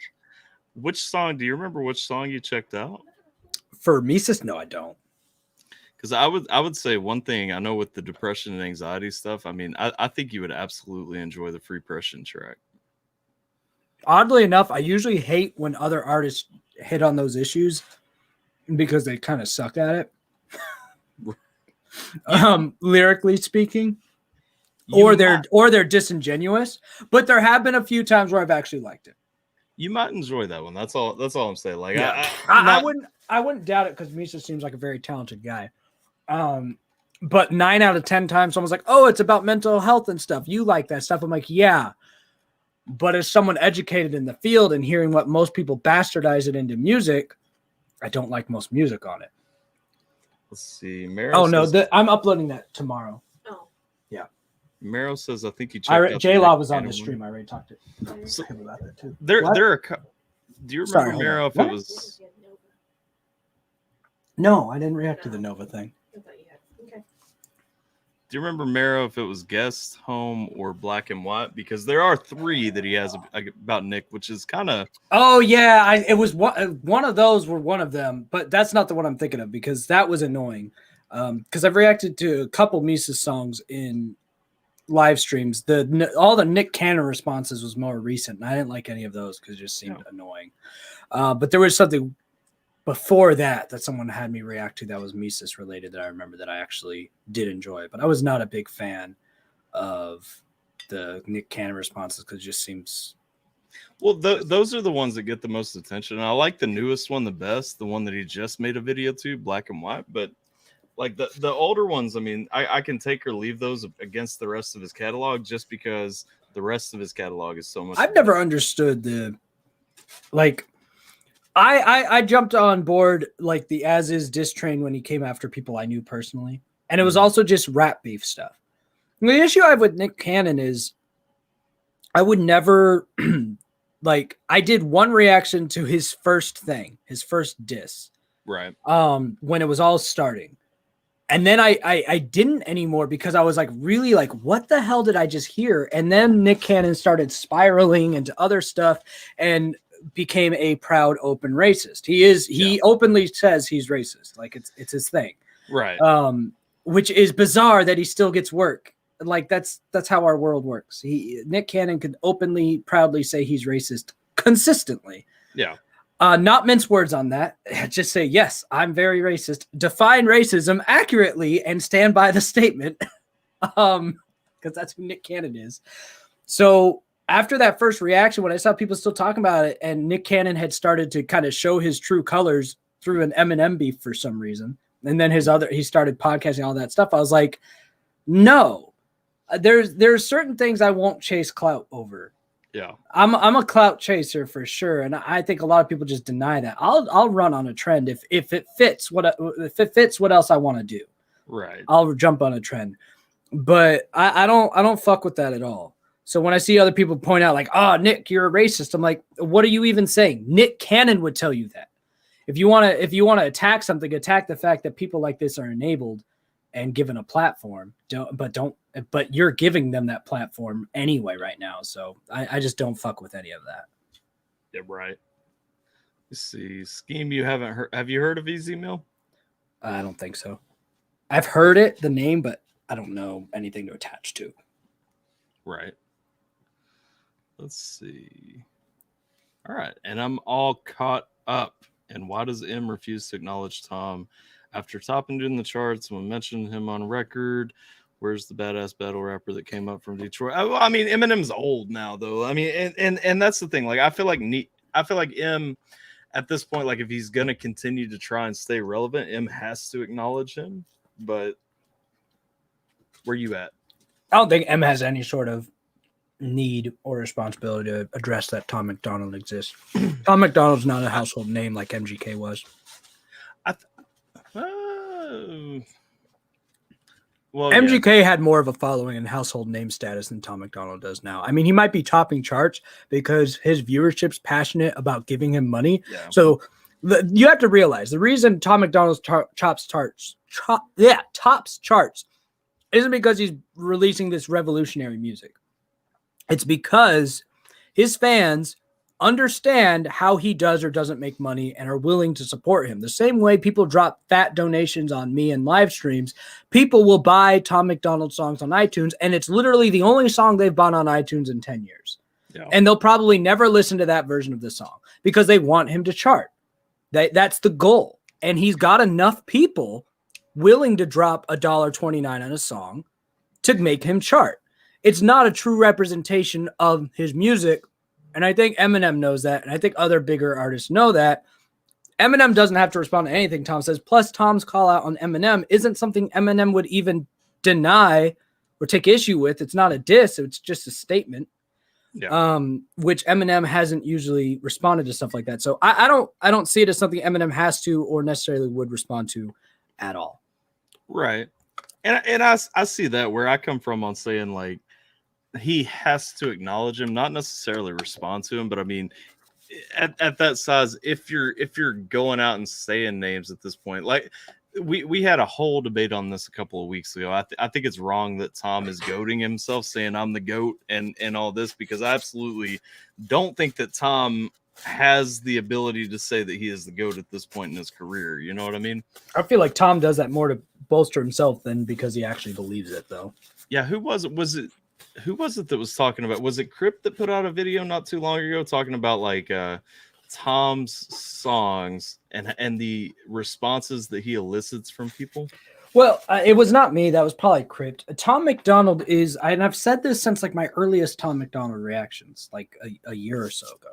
Tom McDonald is a businessman. He has a business mind. He is very smart with what he does with his marketing and his music. And some people, most people just grossly misinterpret Tom McDonald on one of two extremes. One extreme is that he's the artistic genius of our time. That's a misinterpretation of what Tom is. The other extreme is he's a corny clout chaser. Another gross misrepresentation and interpretation of what Tom McDonald is. What Tom McDonald is a guy who likes music, loves making music, is very passionate about what he does, knows he has some unpopular opinions, and knows how to use those to make himself a shit ton of money and have a cult-like following. Do you know how I know this? Because I do the same fucking thing. I'm just not as big as he is yet. But I use the same marketing technique. And the reason it works for me and the reason it works for Tom is because we're also authentic. This is actually shit we believe. These are actually ideas we hold, but we just know people well enough to know how to position those things to make sure that while we're doing something we love, we benefit as much as possible in the process. That's what Tom is. He's not this corny, goofy, fake ass clout chaser, and he's not this artistic genius of our generation. He's a dude that has a passion and knows how to make money on it. It's plain and simple. Yep. Let's see, just saying hi for now. Hello, Amy Lynn. Let's see. RoboHo Autoblow AI is available at 20 to 50% off for Valentine's Day. Let's get Autoblow blow AI 50% off Valentine's Day. Get me a present, homie. Skeem can't buy one himself, but I'm saying if you send me links on Streamlabs and tag them as Autoblow AI, I will purchase. If you tag donos in my name on Tyler Streams for Autoblow AI, it will go towards the Autoblow AI Foundation for Skeem. We will 100%. If you send me the money to purchase an Autoblow AI, we will absolutely purchase Skeem and Autoblow AI today. I'm about to have a daughter in this house. I do not want that thing in this house. Oh, it's gonna be in this house, lurking in every video, bringing its good juju into the house. Oh man, let's see, dude. He is 48. I'm guessing you're talking about him right there. Eminem is 48. Is what he's saying. Skeem, have you heard of Cypress Hill? Yes. Direct answer. That's the answer to the question.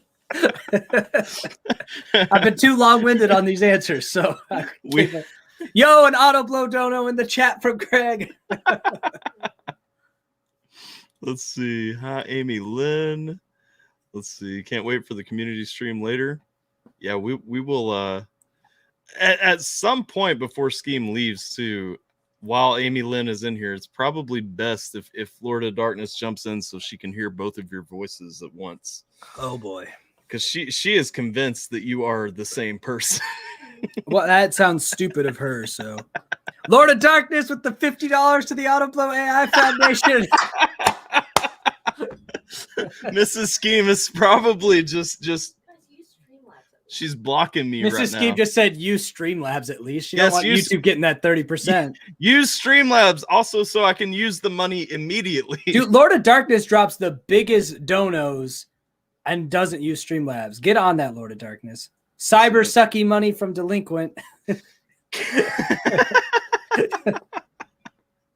MGK is also connected. Are you going to try to eat my wings? Because I'm still... You can have my wings if you bring me other food. No, Darth Potato Tots. I'm still hungry. Do you want the fries?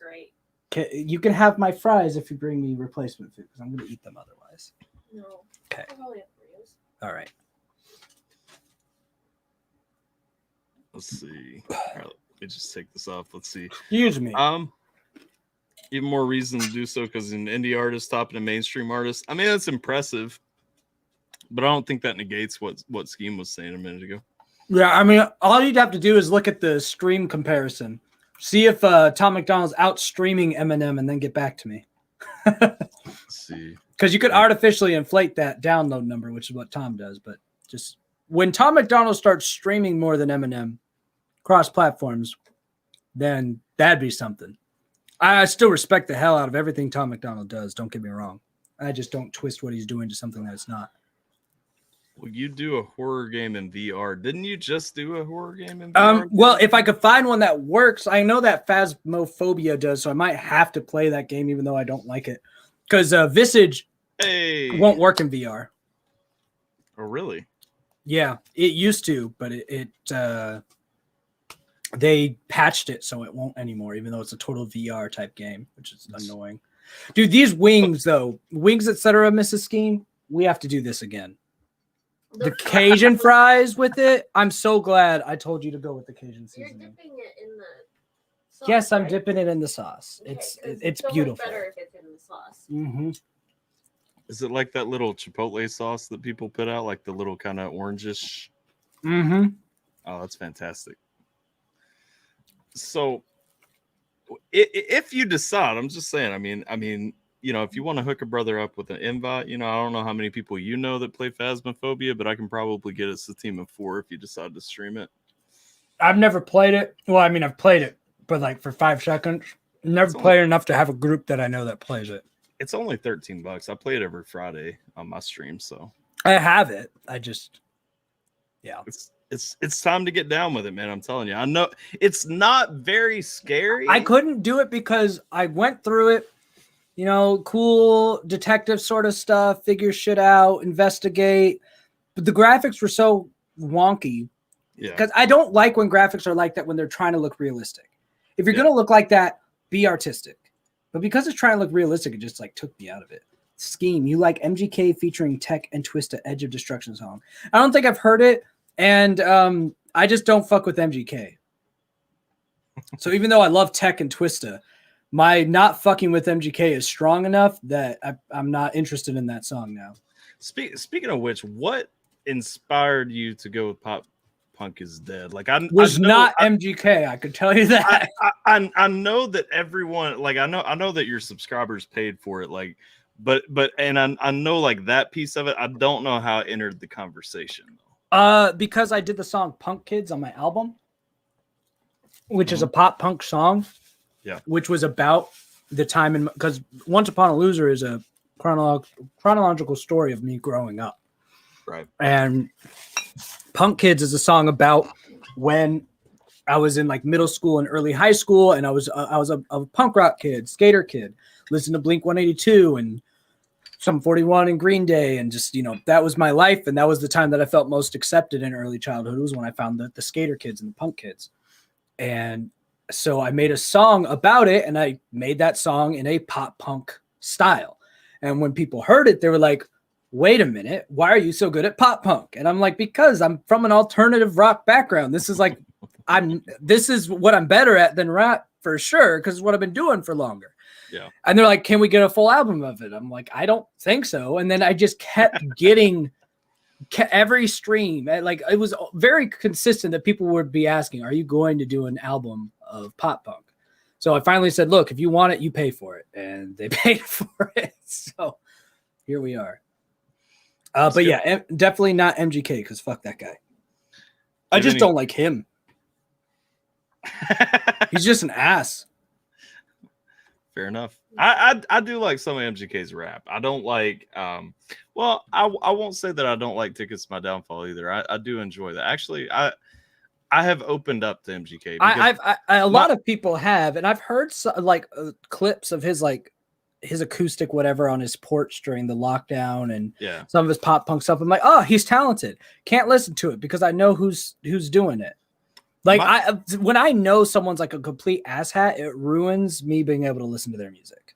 My instinct is still to say that I don't like him because I discovered him through that Eminem beef, and I was on the opposite side. But like, that's not even why I don't like him. It's been everything after that I don't like him. I actually, when I first saw Rap Devil, I didn't know who MGK was, and I instantly was fucking with the dude.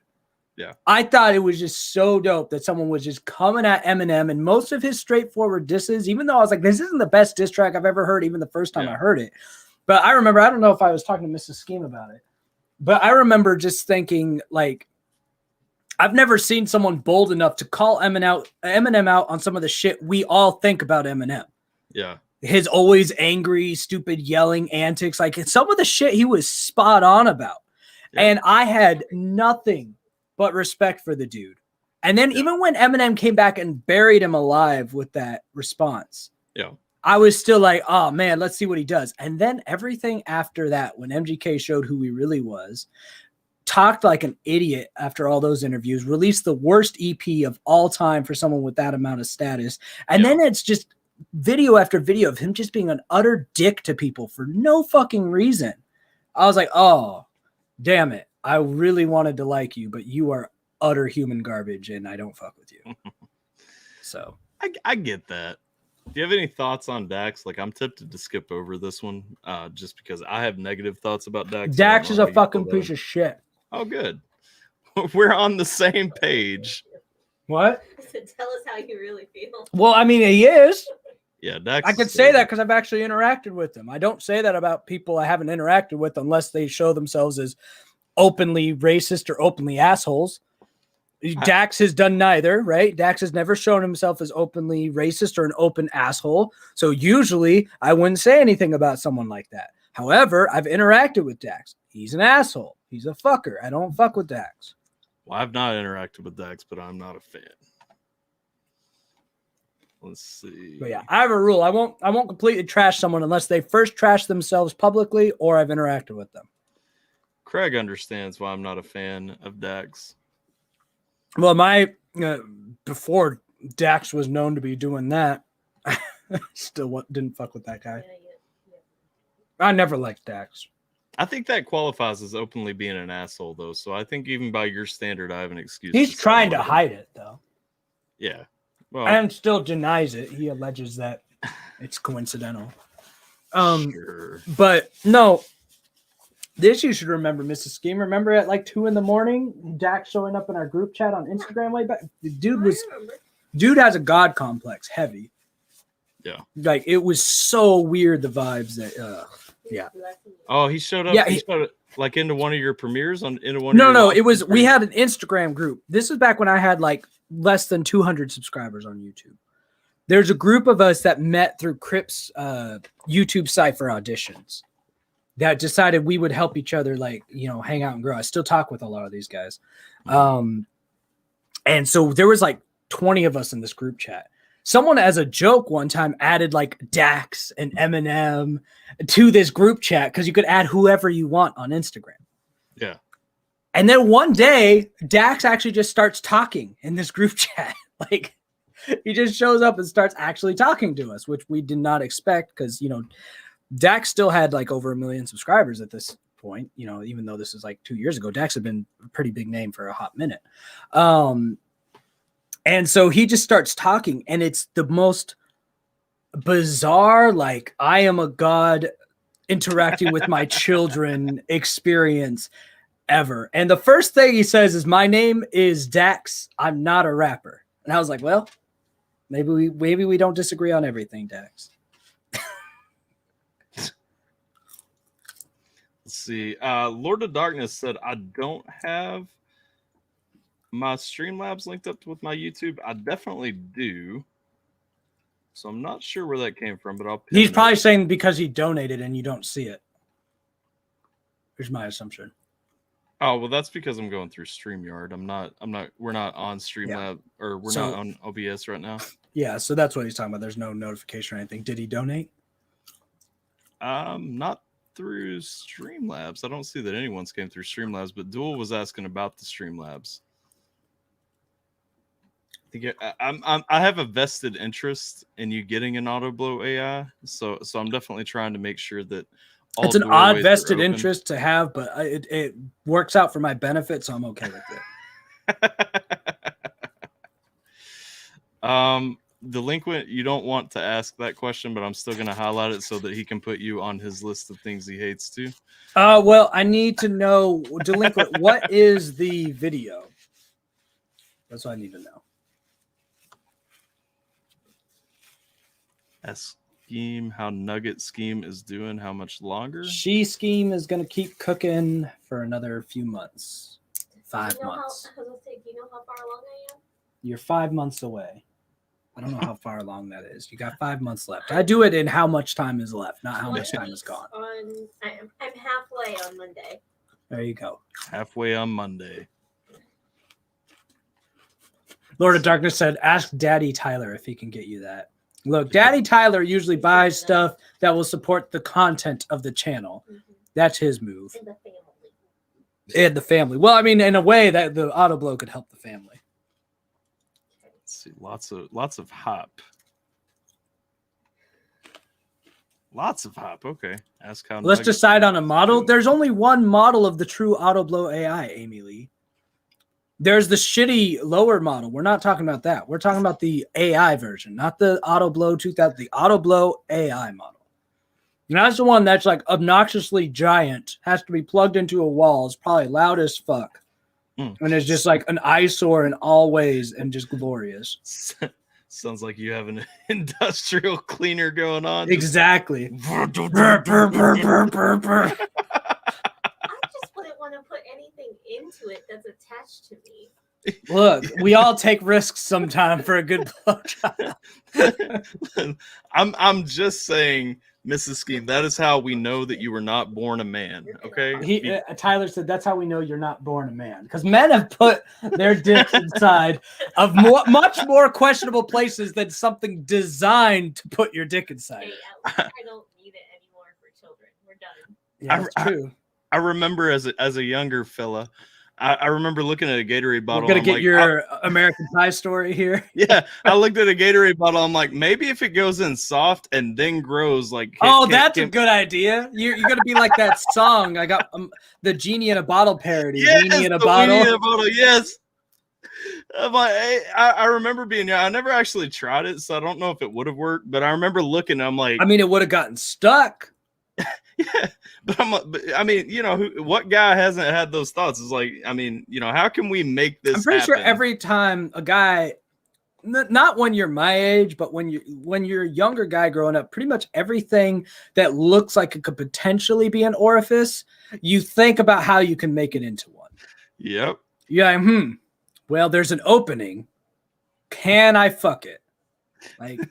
This biology is strong in men. Like whenever I hear a girl go, "I'm just as horny as guys," I go, no. I just laugh at them. Hey, but you're full of shit. Unless every object that you ever picked up, you try to put into your pussy, like every single one.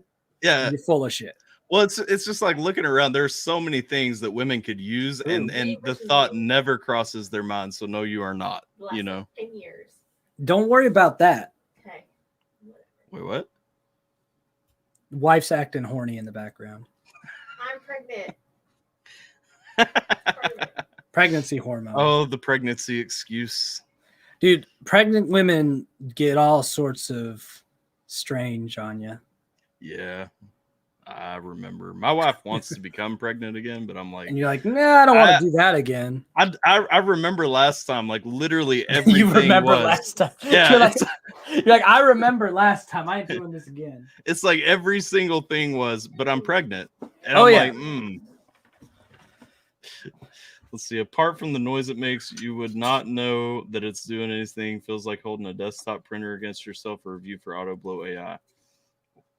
I mean, some people, you know, it's not. I don't think it's the fault of the product if you can't fully use said product. I'm thinking if you don't know it's doing anything, that might be an issue of girth.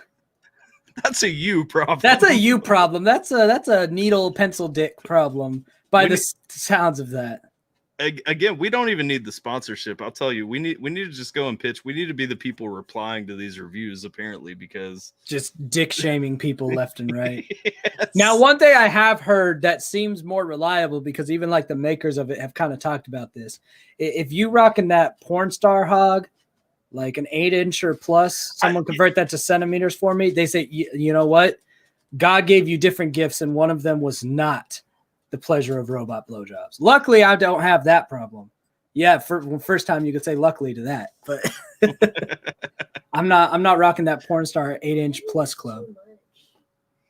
What? It's too much. Too much? I think most women would agree that's too much, but for some reason, men, no matter how much you objectively know that most women don't want that, every man wants it because I guess all guys are a little gay. Holly says, I'm just throwing this out there. Thailand is cheaper than an auto blow AI. Well, Thailand is not cheaper. You have to so, go all the way to fucking Thailand. The only thing I would add to that, though, we are both married men, and so we can't just That's also true. entertain Thai consorts. You know, we have to. We can't be just hiring prostitutes with wife and kids. The robot's the loophole here. You missed the whole loophole. Yeah, I missed the second part of that too. Good catch, Skeem. We are husbands and fathers. What? So. They're probably like 13. Yeah, and Mrs. Skeem also added they're probably underage in Thailand. This convo is sick. Just go with it, Jiminator. Jiminator, fuck yourself. With an auto blow AI, preferably. There's a VR headset as accessory. I already have a VR headset, but that I ain't gonna do that. That sounds so awkward. Craig giving it up. He has had the Gatorade thought as well. Craig is like, I had that one. J-Law has had the vacuum. Okay. Let's see. A lifetime membership. What? A lifetime membership to what? Thailand? You can just live there. Yeah, lifetime membership to Thailand? Yeah, that's called living somewhere. Use the big shampoo bottle. A big shampoo bottle? Don't cap. It was a normal size shampoo bottle. You just weren't that big. There's no big size shampoo bottle. We are finding all sorts of things out right now about people. Let's see. Cantaloupe in the microwave. Dude, I've heard about cantaloupe in the microwave. I've never tried it because I feel like I just burned my dick off. But that was a popular one. That and like some sort of a sponge. Dude, the amount of random ways to fuck household objects that I learned in high school is you could write books on things, how to fuck things in your house by every high school student ever. Saran wrap between the mattress and box spring. That sounds dangerous as hell. Kids pool arm floating with lotion. A kid's pool arm floating with some lotion. Very specific that it has to be a kid's pool arm. Well, floating. It's got to be small enough for highly combustible.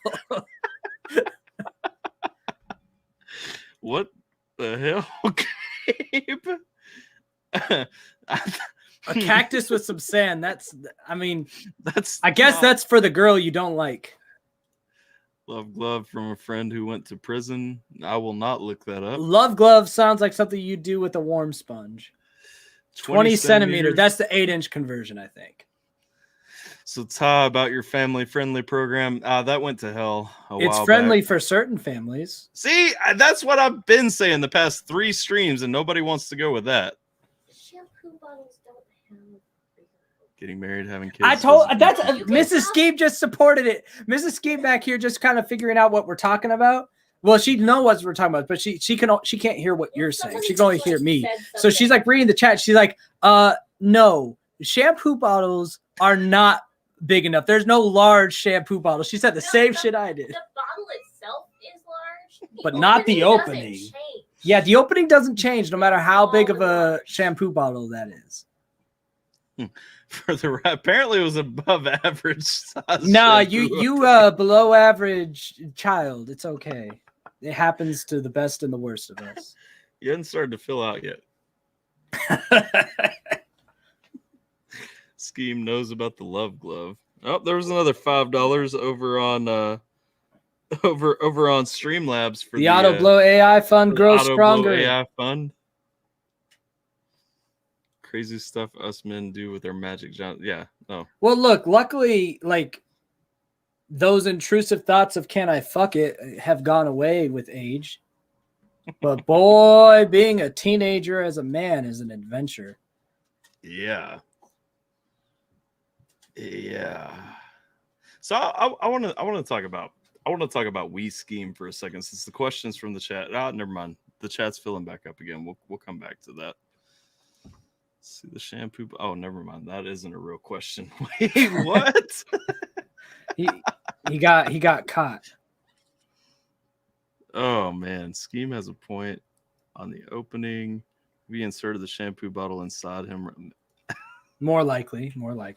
I mean, Butt stuff. no judgment. You know, We technically, don't kink shame around here. I did hear a long time ago that technically a man will enjoy something going in his ass just as much as anyone else because the nerves are all set up to. Oh yeah, men are designed for butt stuff. Sure. I'm just saying, it is an equal. The form nerve of pleasure. endings. The nerve endings don't lie.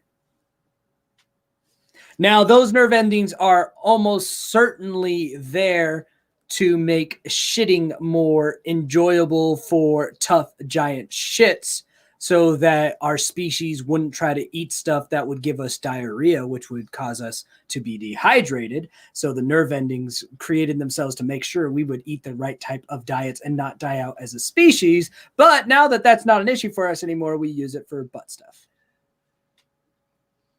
Yes, sir. Let's see. What are you saying no for? No to the butt stuff? Mrs. Skeem says no to the butt I'm stuff. a prude. It's okay. So does my wife. He said it's okay, so does his wife. Hey, Sweeney, yes. Boy pussy! Fly Young Red. I was so Dude, happy. that song. I They were was getting it. I was watching your stream on the TV. I and was so sad it got it was getting the copyright warning. I was like, no. Did yeah, it? I had to end it early because it was getting the Oh. copyright warning. It's never given me one. Like it's not tagged or anything like that. Like I thought it was. I'm sorry. You gave me one. I don't know why, but it's I caught it before it clapped me. But I did it to. it's probably because I was letting it play too long with them cheeks clapping. I feel really bad now because I did it to Gatsby too. Look, the song's golden. It doesn't matter. So you can thank my wife for that because I made her listen to that song so much when she was pregnant. Boy pussy. Yes, and while she was pregnant, what did you gain from making your wife listen to Boy Pussy when she was pregnant? I can't remember. You can't remember. There was something. No. It was some small victory for you to get you through. There was some reason that came out. The reason eludes me. I can't remember if it was a conversation about sex that led up to it, and then I was like, yeah, I don't know. But so she had a thought back because I sent you the super chat during your stream for or not the super chat. I don't use that, but I sent you the request for the Peaches song first, and then while that was playing, Sierra looks at me and she's like, "You need to show him the Boy Pussy song." So it stuck with her. Yeah, I was like, but he said he doesn't want any more requests, and she's like, send him the Boy Pussy song. I was like, I don't think you know how this works, but okay. So I threw it up, and then like at that time, you went on this tirade about no more requests. Shit with no more requests. Yeah, and then you got around to it, and she was like, see, he liked it, and I'm like, I knew he would like it. Like that wasn't the issue. The issue wasn't whether he'd like it. The issue was no requests. Dude, that Peaches thing though, that was an old corner of the internet. Yeah, that was that came from Gabe. He hit me up with that on a Thursday for some reason, and because that's when I do my live reaction requests and stuff. Gabe sent that to me on a Thursday, and you actually were in that stream. You just probably don't remember because you were very drunk. It was the same night that I listened to Drone. Oh, I have that. I mean, you're gonna have to be more specific there, but it was the same night that Drone released on YouTube. Okay. So you came into the stream and you were like, I am very drunk right now, but I'm so happy. And I was like, he needs to hear this full song. So I had to send it to you. So Craig hunts for chicks with fat pinkies for his butt stuff needs. What? Oh, wow. Let's see. He wants to know what kind of video. Delinquent not paying attention to the whole thing. Let's see, PL Bridgewood. This is Skeem setting PL Bridgewood straight. Is PL Bridgewood Pete, I'm assuming? Yeah, he used to go just by Pete. Regular size pinky works. Only happened once, didn't hate it, no desire to do it again, says Craig.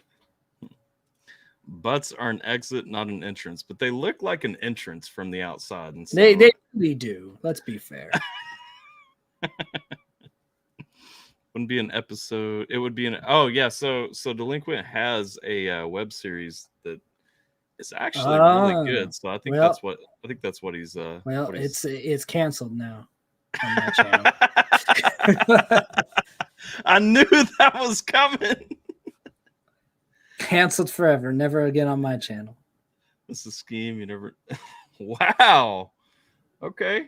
I don't kink shame, but I don't need to know your kinks. The war is going on between Mrs. Skeem and Pete. Yeah, it's the happening war of right the now. butt stuff. So over to other topics then. What? No war. Okay.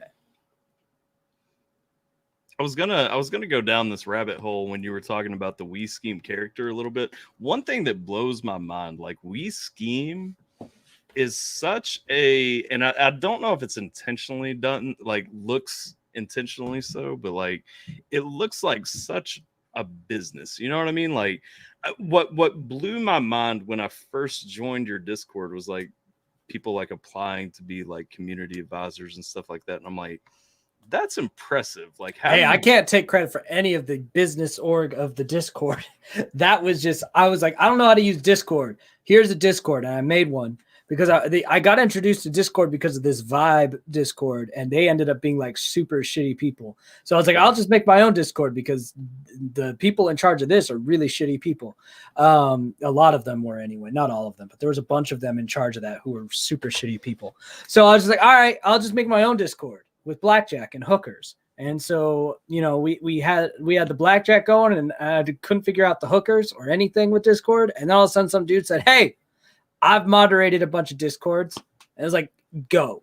And then they just built it and they keep running it. I don't run the Discord, but the Discord's done very professionally. But the rest of my branding, I do control, and it has that same, like you said, that aesthetic. And because it is a business for me, I very much have treated this from start to now as a business. There's a lot of things I do that a lot of other people don't. And I'm like, I don't know why you don't. Yeah. Run this like a business. Have your website, have your merchandise, track your merchandise, know what you're doing, have your taxes ready, all that shit. A lot of people just kind of are going at the seat of their pants, but I'm much more of a business person. Yeah. Yeah, I mean, it's impressive because I look at my Discord and then I look at yours and I'm like, mine is a room, and yours is like an empire. Yeah, I mean, like I said, I can't take too much credit for the Discord empire, but I guess I put the right people to get it done. Like that's half of being a business person, is knowing when you're out of your element and having the right people be able to patch those gaps for you. Yeah. Hey, shout out to Buddha Slim. What's up, buddy? How you doing? We're just hanging out, having a chat about all kinds of booty things and all that. Let's see. Go under writing and promote at times with this name. Gotcha. I can't highlight. I wish I could. Amy Lee Forever made a comment for all the ladies in the chat saying that that both holes feel fantastic. So at least somebody on the other team is repping the same mindset. One woman represented for Team Butt Stuff. three women represented against. I just can't get over the. It's just, yeah. Let's see. My wife likes that soy tick guy.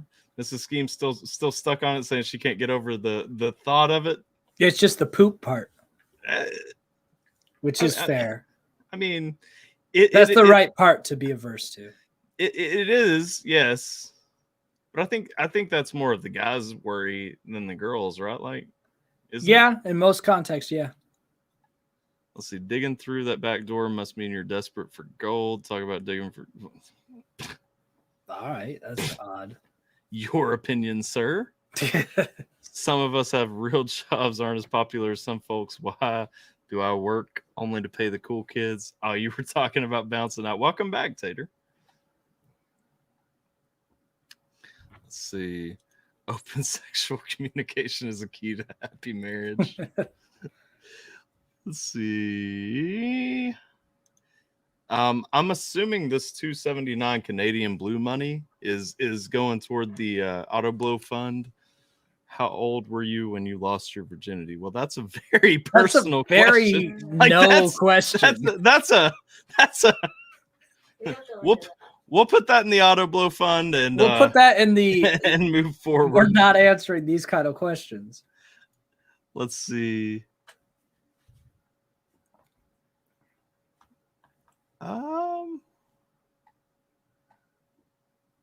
keeping my opinions on butt stuff to myself. Well, if it opposes mine, then that's a good idea. But Lord of Destruction is not. Let's see. Absolutely right. We ain't businessmen. We are a business. A three holers. Got to do some cleansing. I don't know what three holers are, but I think he's talking about the 3 orifices of lady. The 3 possible entry points. So, where you go? Because like you compared yourself to Tom McDonald a little while ago. I haven't had a chance to ask a ton of my questions. So my question is through YouTube. Like, what is? Fuck your questions, chat. They're dumb. Let's get. They're not asking anymore. I'm saying fuck their questions if they have any. No, if they have any, they're dumb. Fuck their questions. Well, I'll get Tater in because once again, I don't have. Does Wii Scheme like salad being tossed or just to toss it? Stop talking about that. You guys are obsessive now. Anyway, going to. I can't even remember what my next question was. Something about me being like Tom McDonald. Yeah, you compared yourself to Tom McDonald. So my question is like, what is your main goal through your YouTube channel? Like, money, notoriety, and helping people and doing stuff I love along the way. Fair, okay. Look, I mean, it's the same as everyone else. I'm just the one that'll admit it. That's true. I think there was a deeper part I had to that question, but I can't. All the everyone is concerned about chocolate fudge on Johnson's in the chat right now, and so. Oh yeah, I'm ignoring that. They're imbeciles. I'm so distracted. Like, oh man. Yeah. To be fair, just to pull that shock moment, I am also anti butt stuff. Oh yeah. I just like it for the meme, but I'm where Jason J is. I don't want that on my doodle. Well, I'll be 100%. Like I've never done it. I'm an advocate of See, the option. we're all opening up now. It's like now Tyler's like, I've never done it, but I want it. I'm like, I don't want it, nor have I done it. But butt stuff is just too fun to say. Plus, for me, butt stuff can mean other stuff besides like doink in the butt. Yeah. And I just enjoy the word the butt stuff.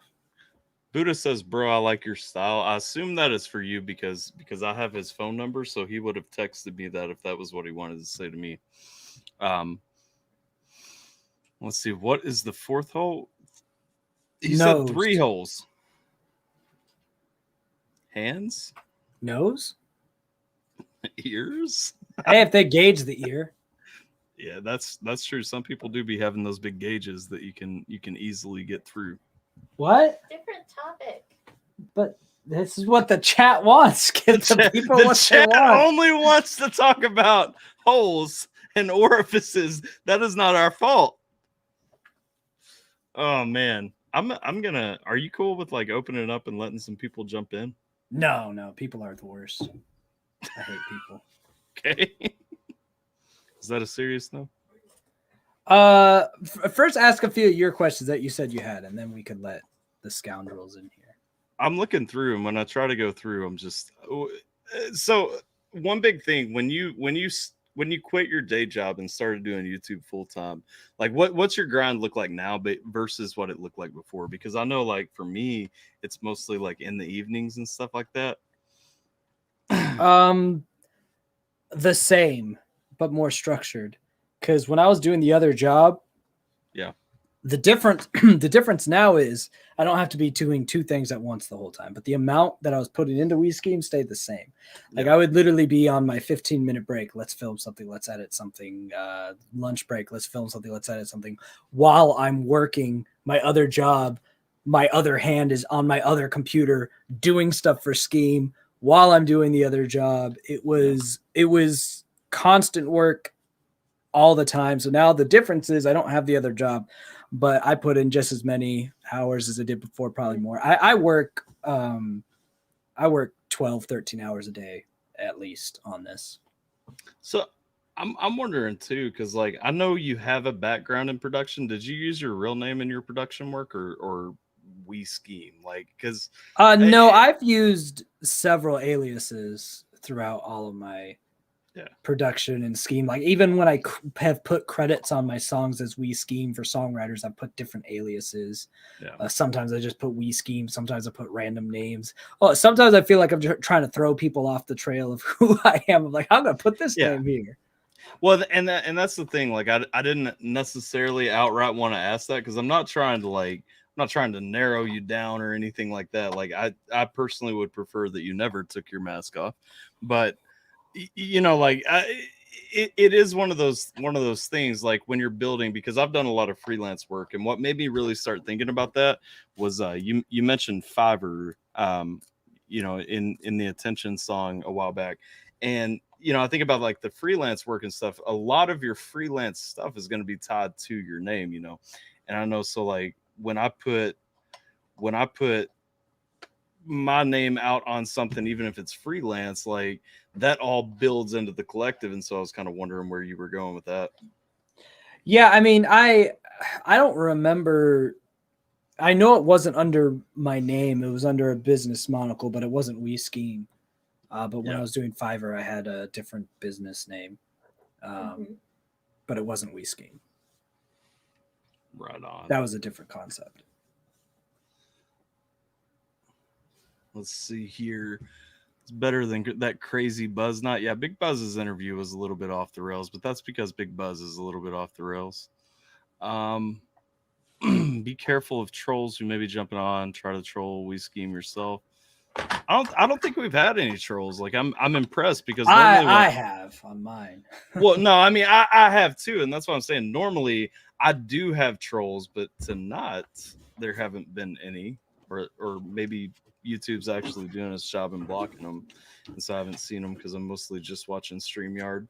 I think the most interesting recurring troll I've had is this guy who I think he's autistic, so I kind of feel bad for him, but he's shown up a few times. Yeah, he's very strange. So out of curiosity, because I know you mentioned you produced a song for Juice WRLD. Not necessarily in those terms. A melody that was used for one of his songs. Oh, okay. So how did, like, was it just one that you made and sold, or was it? Yeah, I mean, I used to make bulk amounts of melodies, MIDI sequencing tracks for this German dude. Yeah. And he would repurpose and sell them, but when one of them was being picked up to be used by Juice, it got a lot more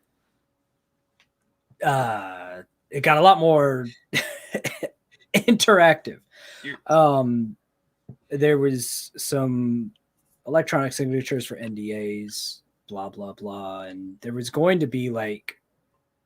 a point when there was going to be like some actual talk to these people, and I was just like, I it's your stuff. I already have signed off on it. I don't want to get into more meetings or anything else. At the time, I was living with my parents with my pregnant wife because we were building a new house. Yeah. So this was something I was also doing. I was like, I don't need to be going and meeting with your people or you own the melody. Yeah. I didn't even know who Juice WRLD was at the time. I had to Google who this guy was because I was not in that scene. This was when 2018, 2019. And this is either the end of 2018 or beginning of 2019. So Juice WRLD was a household name, just not my household. So there what was interesting was through all of this, through the email back and forth with my German contact and with who I assume would be the PR people for Juice WRLD and stuff who were talking to me, like my going like, no, it's cool, I don't need to, you own it, was taken as like an insult of me not wanting to meet Juice WRLD. I didn't know who he was and I didn't care. And it was such a weird sequence and vibe, and like for a while I was just like, dude, this dude and all of his people are kind of dicks, and so there was a bit that I took with them, like, bro, like what the hell, like just because I don't want to come over there and suck your dick. I'm like, you own the melody. I'm done. Like, I don't need some like red carpet meeting with some musical genius I've never heard of who's obviously not making his own instrumentals. I don't care. Well, I think my thing is too, honestly, until Godzilla came out, like I don't even know that I knew who Juice World was. I definitely knew before that, but that's all again because I had a unique interaction. I remember, I don't remember if you remember, but I told you, I said, apparently my melody was used by some big artist. I remember I told Mrs. Skeem, but she probably didn't I register. really don't remember. Yeah, I was just like, I was in the middle of other things. yeah, you were in the middle of being pregnant, living with your mother-in-law and father-in-law. And building a house. And building a house. So, but I was like, yeah, apparently he's a big artist. I looked him up. He's huge. And, What? had to sign off on him using the melody. And yeah. I'm also in the middle of the biggest project of my career. Yep. What was that? She was in the middle of this, like rewriting this entire programming of code for her job as well. So I'm like smart. it was it was not the time that anything that I was doing on my music shenanigans was registering on Mrs. Skeem's radar. Which was the other reason I wasn't about to because I was hardly ever around. I was like, I can't go get on a plane and fly out and meet your people to sign off on this melody. You can send me something. It's yours. Like, it's not that deep. So Mrs. Skeem used her college time much more wisely than we did. No, she didn't go to school for what she did at work. What? She just ended up being the person and then just teaching herself stuff with Google and then became their person. That's cool. I really thought I was going to be that person for a while. I taught myself HTML and C++ when I was younger. Yep. But I got so far away from being that person. And really social media kind of took me away from it. So I get the fan or the feeling that you're not a big fan of Juice World. Not really. Mostly, I didn't like his music that I heard. I have an idea of the track that my thing was used in, but even if I really knew with certainty, I'm not allowed to say. So that's always been interesting. Yeah. Because I'm not allowed to be credited or have any affiliation with the track, aside from how much I can say here, which is technically I made a melody that was used. And it's so indistinguishable from what I would have sent to what they ended up doing with it. But I didn't know him, but the whole vibe I got from his corner was just really, but who knows if that's him or not. Yeah. But when I saw the way he went out too, eating a bunch of pills to not get caught from the cops, he wasn't a smart dude. Yeah. I didn't like his music very much, and he had his ego inflated by everyone around him. So I'm not a fan, but I don't have any hatred towards him because I don't know him. That whole piece of hip hop doesn't really feel like hip hop to me. Like that's the thing. Like I've got a lot of little pop with hip hop influence, right? Yeah, I've got a lot of Lil Peep reactions, and I mean I can listen to Lil Peep. Like I don't hate Lil Peep as much as most people who do that kind of music, but like that's always been my thing. Is I will not call Lil Peep hip hop. I also don't like what they do. Like my bigger personal vendetta against that style is I don't like how they address mental illness, suicide, depression, because it's just this twisted view of it. I mean, I think there's also like a lot of and this is for me personally, like a lot of glorification of like drugs and stuff. Like I don't mind if you smoke weed or want to talk about smoking weed or something, but like when it goes to a certain point with pills and stuff like that, all of that stuff has only ever been. I mean, they just glorify what ends up killing them anyway. Yeah. And that's what I'm saying. Like all of those things, I've only ever seen those things become destructive. You know what I mean? Yeah. And that's my personal aversion. Well, and if you want my super like unpopular take on all this as well, a lot of people talk about like after Juice WRLD died, a lot of people were sending me like all these freestyles that he had done, and talk about what this great rapper was, and he just happened to do this style. And when I listened to his freestyle, I was like, this is like mediocre. There's probably a reason he went for the style of rap that he did instead of like true rap, because he's not that great at the true rap. But people are pumping him up. I'm like, you're pumping him up because he died. I've always called that bullshit when I've seen it. Like nobody was talking about how dope of a rapper Juice WRLD was in the freestyle and true rap sense until after he died. And there's a reason, because he wasn't that good at it. It was like, okay. Well, that's a fact though. Like you or I right now could turn around, cut off the stream, go make a club banger right now. You know what I mean? Like throw 30 layers of auto-tune and whatever processing effects you want to throw in there. We could make a club banger tonight on that style because it takes no talent. It takes an understanding of engineering. Well, and then it just takes a personality to sell, right? That's why we won't go anywhere. It takes millions of dollars of marketing that person. You have to think these labels, they choose a personality they think they can sell. They package it and they throw so much money that you hear this person enough that you just decide you convince the masses that they're good because they must be good if I hear them. Yeah. And that's where it goes. But I get annoyed at people rewriting history on stuff. I remember like when Michael Jackson died. Obviously Michael Jackson was super talented. I like everybody should have known that through his whole career. But everyone started talking about him like this great dude. I'm like, bro, yesterday before he died, you were calling him a pedophile piece of trash. Then the next day after he died, you were calling him a legend gone too soon. Yeah. Like, I hate the way people interpret death. And it's so frustrating because if you were saying that before they died, fine.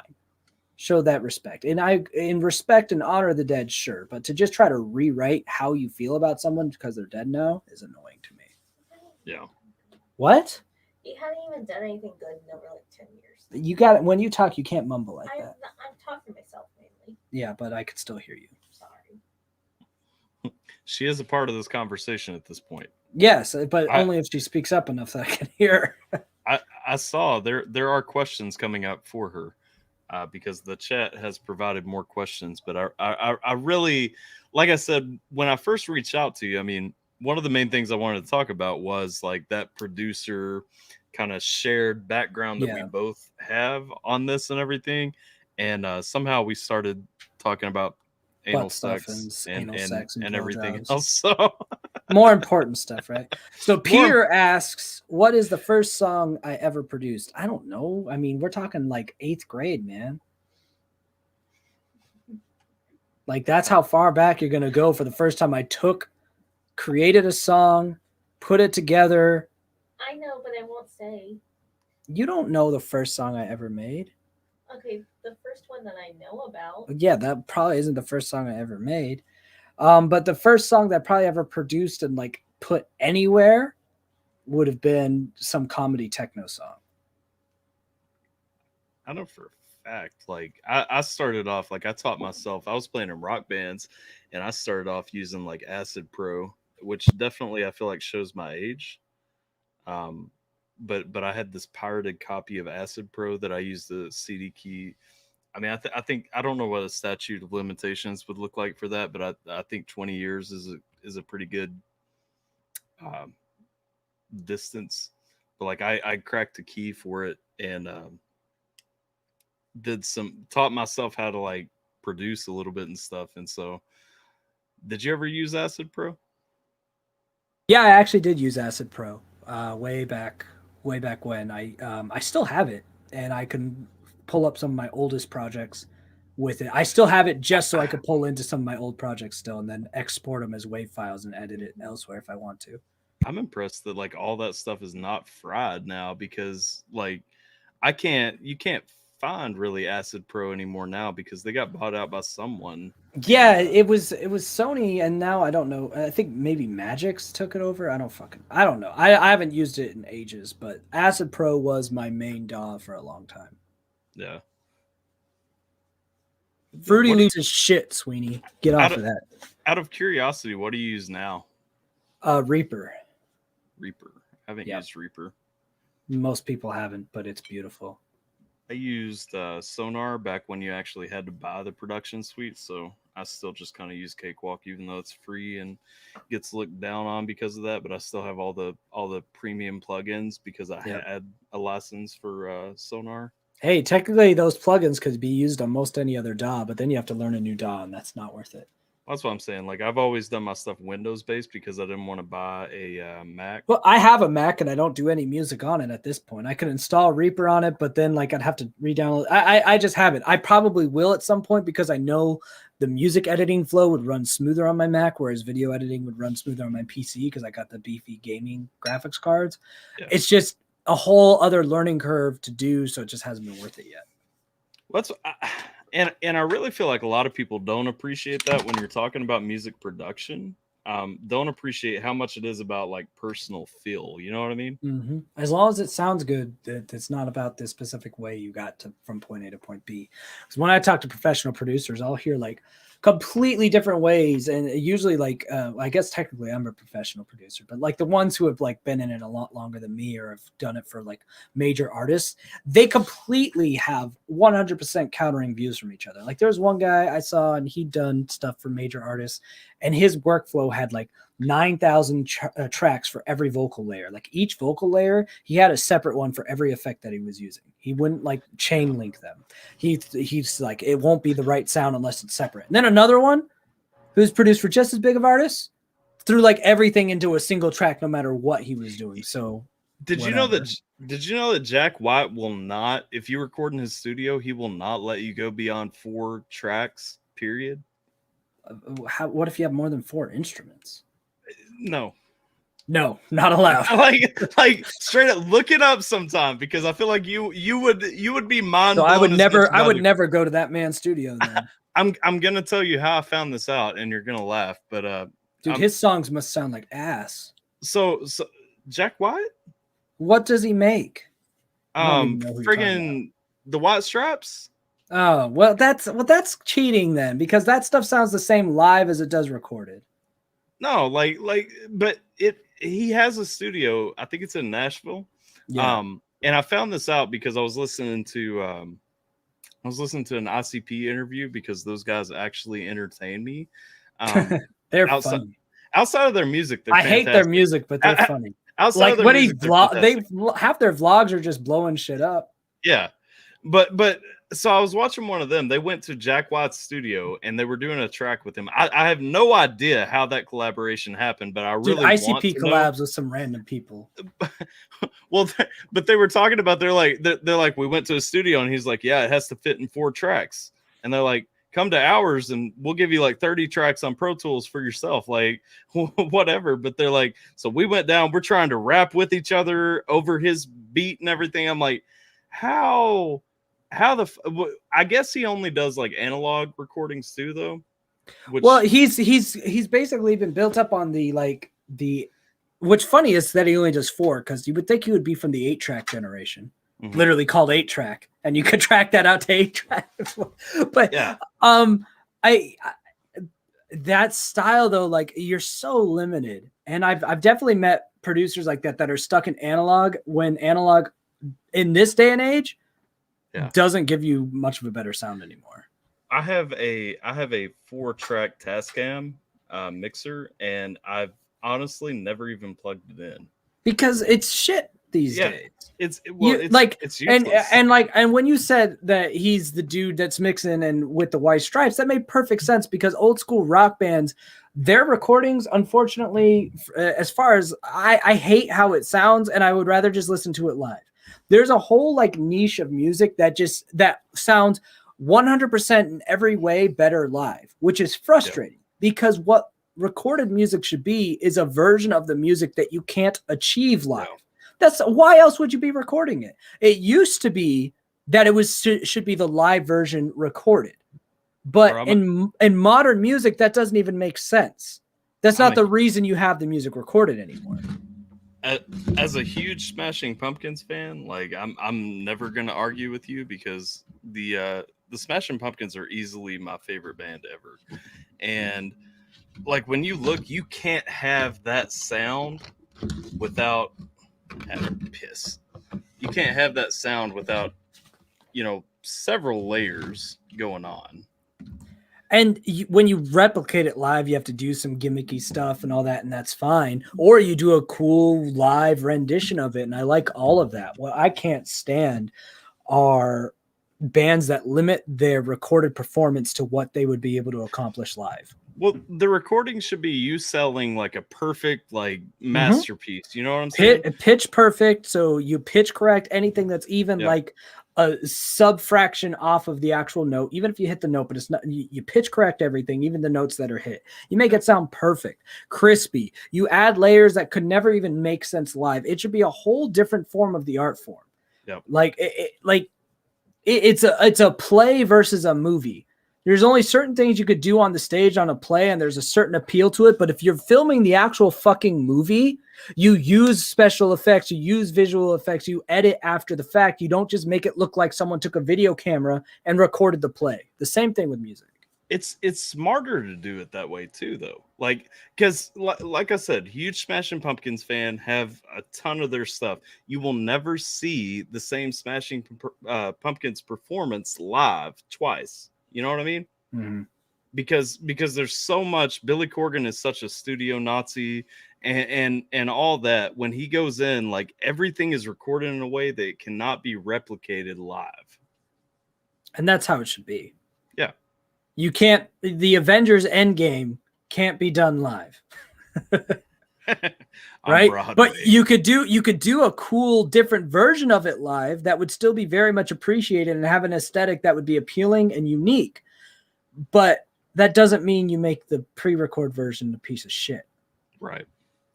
Jiminator, you don't want me to highlight this, I can tell you, but I'm gonna highlight it because you asked. Goes. Skeem, do you think I could send you a beat? You can. I don't know to what end you're hoping that will lead you. All right. Moving on. What are Mrs. Skeem's top 3 favorite artists? She went to take a shower, but I would guess something with Broadway, Blue October, and I'm just going to say Barbara Streisand, which is also Broadway. That's interesting. But Blue October is the one like band I know she would put up there. And I introduced her to that in her adult life. She never knew who they were, but now she's obsessed. She has a really interesting taste in music. She likes most all music. She, when it comes to rap, the only rap she'll really get into are going to be like Eminem and NF styled rap. So my question is, does she like your music? No, she dislikes 9 out of 10 songs I've ever made in my entire life. Yeah, that's what I was thinking. I would imagine just kind of where you went there. Like she might like the message. She does not like most of my music. Her favorite song of mine, and probably one of the only songs I've made as Wii Scheme that she genuinely enjoys, is Lies with Blindsight. And if you've heard Lies with Blindsight, it's much more of a metal Linkin Park feeling song. Let's see. I know you talked about this, but I just saw it. Fruity Loops for the win. Fruity Loops is shit. To me, Fruity Loops is what that kid in high school that makes rap. Fruity Loops is like GarageBand. It's for people who don't actually know how to do music. It makes them feel like they're musicians. I will hate 100% hard on every single person that ever says they use Fruity Loops professionally. Like, no. It just, you can. It just means that you don't have any baseline skill underneath. Yeah, because the last time that I fired up Fruity Loops, and it's probably still the same. It's just like the you set the number of bars, it goes out, yep. and then you just sequence it. Yeah, sequence the blocks, put the blocks together. Yeah, and that's not the only version of that kind of software that I will tolerate is Machine, which is what I use for a lot of my beat sequencing. But you can't record real instruments with that shit, right? You have to have a DAW at the end of the day. The crazy thing with Fruity Loops is it's designed to be like your entire DAW, digital audio workstation, if people don't know what DAW is. I'm like, no, that's a joke. I will use like sequencers maybe for drum beats, but really like you don't get actual feel out of it. You know what I mean? Like you don't get the actual feeling out of like, because there are some things that you just don't. Well, that's why I use my machine, because I can get a general feel for a rhythm and a beat on a drum machine. Like I use my drum machine in the program called Machine. It's confusing. But if I'm just sequencing it, mouse and keyboard, no.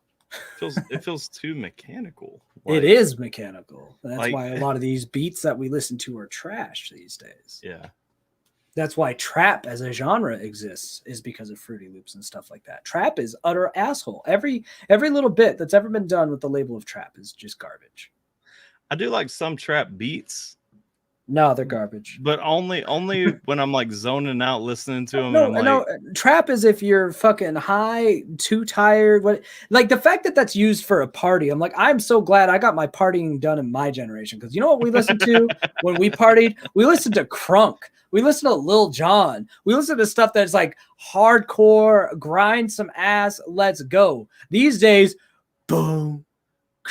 I'm like, you can't even grind on a girl to this. The tempo is so shit. Everything sounds depressing, even like the stuff that's trying to be hype. Trap is a disease of people that didn't know how to make music, making music. My club days, I think, ended in 2012 or so. Club days died a long time ago with trap fucking shit. Yeah. So but the true clubs that still actually have dancing don't play trap.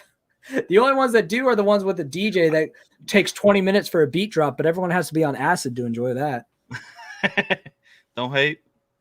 No, I mean, no, you party, you do what you want, but I'm too old to be dropping acid, so I need the music to be good.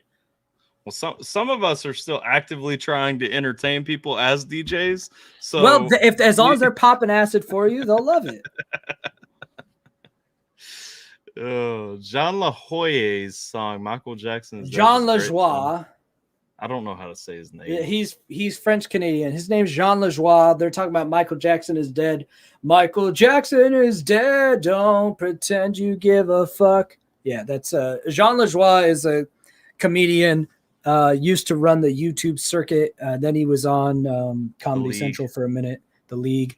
But he's got some gems. He makes serious music now, and he's really good. Yeah, I literally only know him from The League. The thing that people don't realize, I feel like a lot of times with dudes like that, is it takes so much more talent to make a song that is completely parodying the world. And so, like, everybody blows their mind when they're like, oh, this guy who made funny music is now making serious music and he's good. But it's like, yes, why wouldn't he be? You know what I mean? It's still music.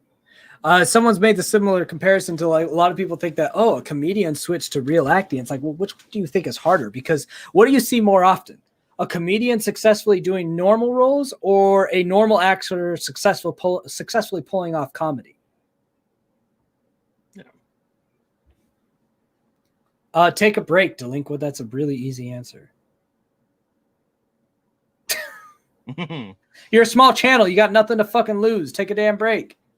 Take a week off.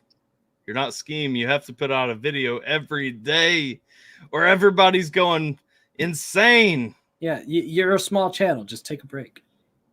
I still take breaks. Like, I think I'm at 16,000, but like, I'm 100% like on that break grind when I want to break. You know what I mean? Oh, that yawn life. Whew. Like, just talking about breaks made me yawn. Well, the thing is, though, like, nobody's going to enjoy what you're doing, what you're putting out, if you don't seem like you enjoy it when you're doing it. And you're not going to seem like you enjoy it when you're doing it if you're coming on and you're tired. Don't do it. Don't do it. Blah, blah, blah. Jean Lajoie is awesome. Yes, he is. Are you turning into postcard now with the bra bra bras? Look, we all need our ad libs. Why did the dog get locked in here again, Mrs. Skeem? Mrs. Skeem leaves to take a shower, leaves the dog. Let's see. Jean Lajoie. Like, yo, get me out of here. He's going bra bra bra in my ear. I've learned how to say this now. Jean Lajoie. Jean Lajoie. I'm not. Jean Lajoie. I'm from Kentucky. I'm not very cultured. I mean, come on. That's okay. I'll be cultured enough for the two of us. What do you think of looper artists? That's basically we already talked about that. Fruity Loops, not real. Blah blah blah. Well, I don't know if he's talking about Fruity Loops or if he's talking about like because I have a lot of respect for the people who like pick up one instrument, loop it, and then go over and they make a whole damn song. I don't think that's what he's talking about. I think he's talking about people who take different loops and compose them together to make a song. Oh, well, if that's what you're talking about, that is trash. That's the only way I've heard looper artist be termed. All right. I know what you're talking about. That's a whole different art form, but no, dude, we're Well- talking about someone who buys loops, pieces them together to make a beat. You all you did was sequence together stuff from actual musicians. Yeah. Well, Sorry about you. I will say that personally, what I was talking about, I think is fantastic. No, what you were talking about is and great. Like every single time I watch somebody walk around from They one get the instrument pedal to and the other- everything, and Yes! they click it. Yeah. dude. That stuff's intense. Plus, they have to be tempo perfect for that to Yes. work too. Their internal metronome has to be on fucking point for that to work. I can't remember who she was now, but somebody gave me on a live stream a little while back. They gave me this chick, and like she literally, not only did she make like this beautiful song, but like she's going through, she goes over and she's singing while she's playing the guitar and everything, doing solos and everything. And then like she comes back and she's transforming the song, you know, like taking out layers, re-recording and everything. I'm like, if you can do every bit of that as a live performance, you are on a level that I will never be. You know what I mean? Like, because I can sit down and map all this stuff out. I can layer it and do this stuff. But when it comes to actually putting down one instrument, picking up another, going all the way around, like, nah, man, like I cannot do that. ICP is trash. Their music is not good. That said, like back in the I'm not day, a fan. back in the day, I was a fan, but I think it was because I was a you know, looking for a place to fit in. I do still like Twisted though. I will throw out like from that whole area, genre, whatever, like the whole Psychopathic Records thing. I do still get down with some Twisted. But that's because they make actual music. Lee has only 20 tracks of her own voice harmonizing with her main voice track. I think that was when we were talking about the 4 tracks thing. Oh, okay. Early up and coming ICP is dope. Let's see. KMK is awesome. KMK is okay. Skeem, have you heard of Bad Omens? Absolutely amazing band. No. Someone said John LaJoy, but every time I've heard him say it, he says joie. And I just Wikipedia'd him, and the pronunciation is le joie, spelled ZHWAH, which would be le joie, not le joy. So I don't know where you got le joy from, but when the man himself has said it, and if anything I knew about French was right, which according to Wikipedia it was, le joie, because that spelling in France does not equal joy. You dingle. There you go. First time I heard Skeem was the Cookout Cypher. I think that may have been the first time I heard Skeem's music. So I was checking out. Like I'm a notorious lurker. There's a cycle with the cookouts, so look out, a fishy character on the pizza. I'm glad they took the whole I go back to that. Like I think that is one of Skeem's strongest songs, and what I really like. I mean, there are parts in that. I'm trying to remember who it is that references Skeem at one point. Merkham's. Yeah, Merkham's references Skeem talking about the mask and everything, and I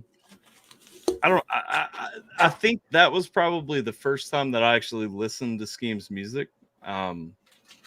I've been rocking with Skeem's other content, but I just, as far as like Skeem's music, nobody be rocking with your boy Skeem. But what's funny is a lot of people who like to talk this, that, or the other. I'm like, it's at that cookout.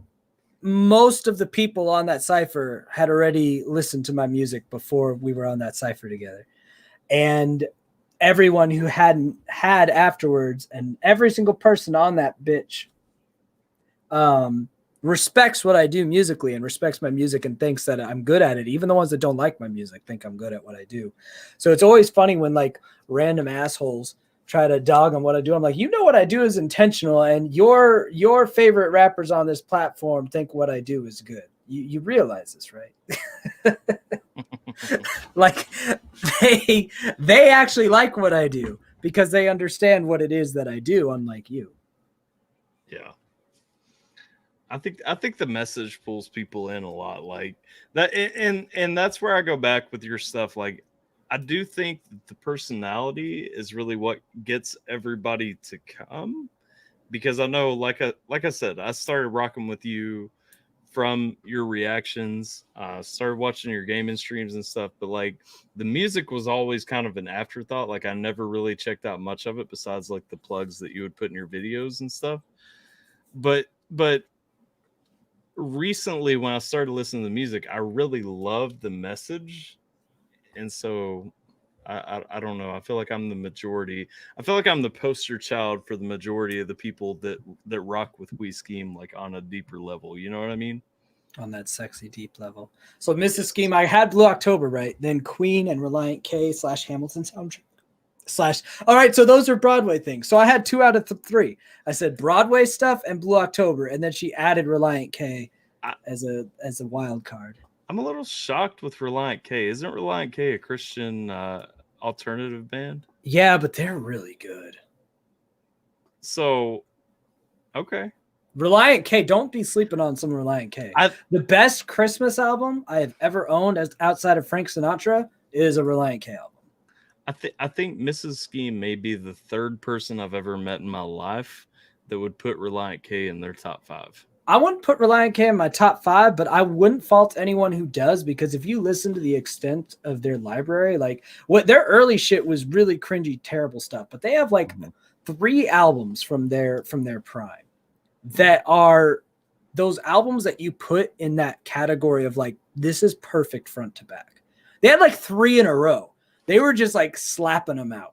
And they have that Christmas album. So now most of Reliant K's catalog, their early and then their later, is really forgettable, hit or miss. But they have this one random chunk in their heyday when they just were going, and they had this Beach Boy inspired vibe, pop punk, alternative rock, perfect mixture of some acoustic piano hits with like, bro, their musicality in their heyday of their catalog, you don't think of it as a Christian rock band anymore. Yeah.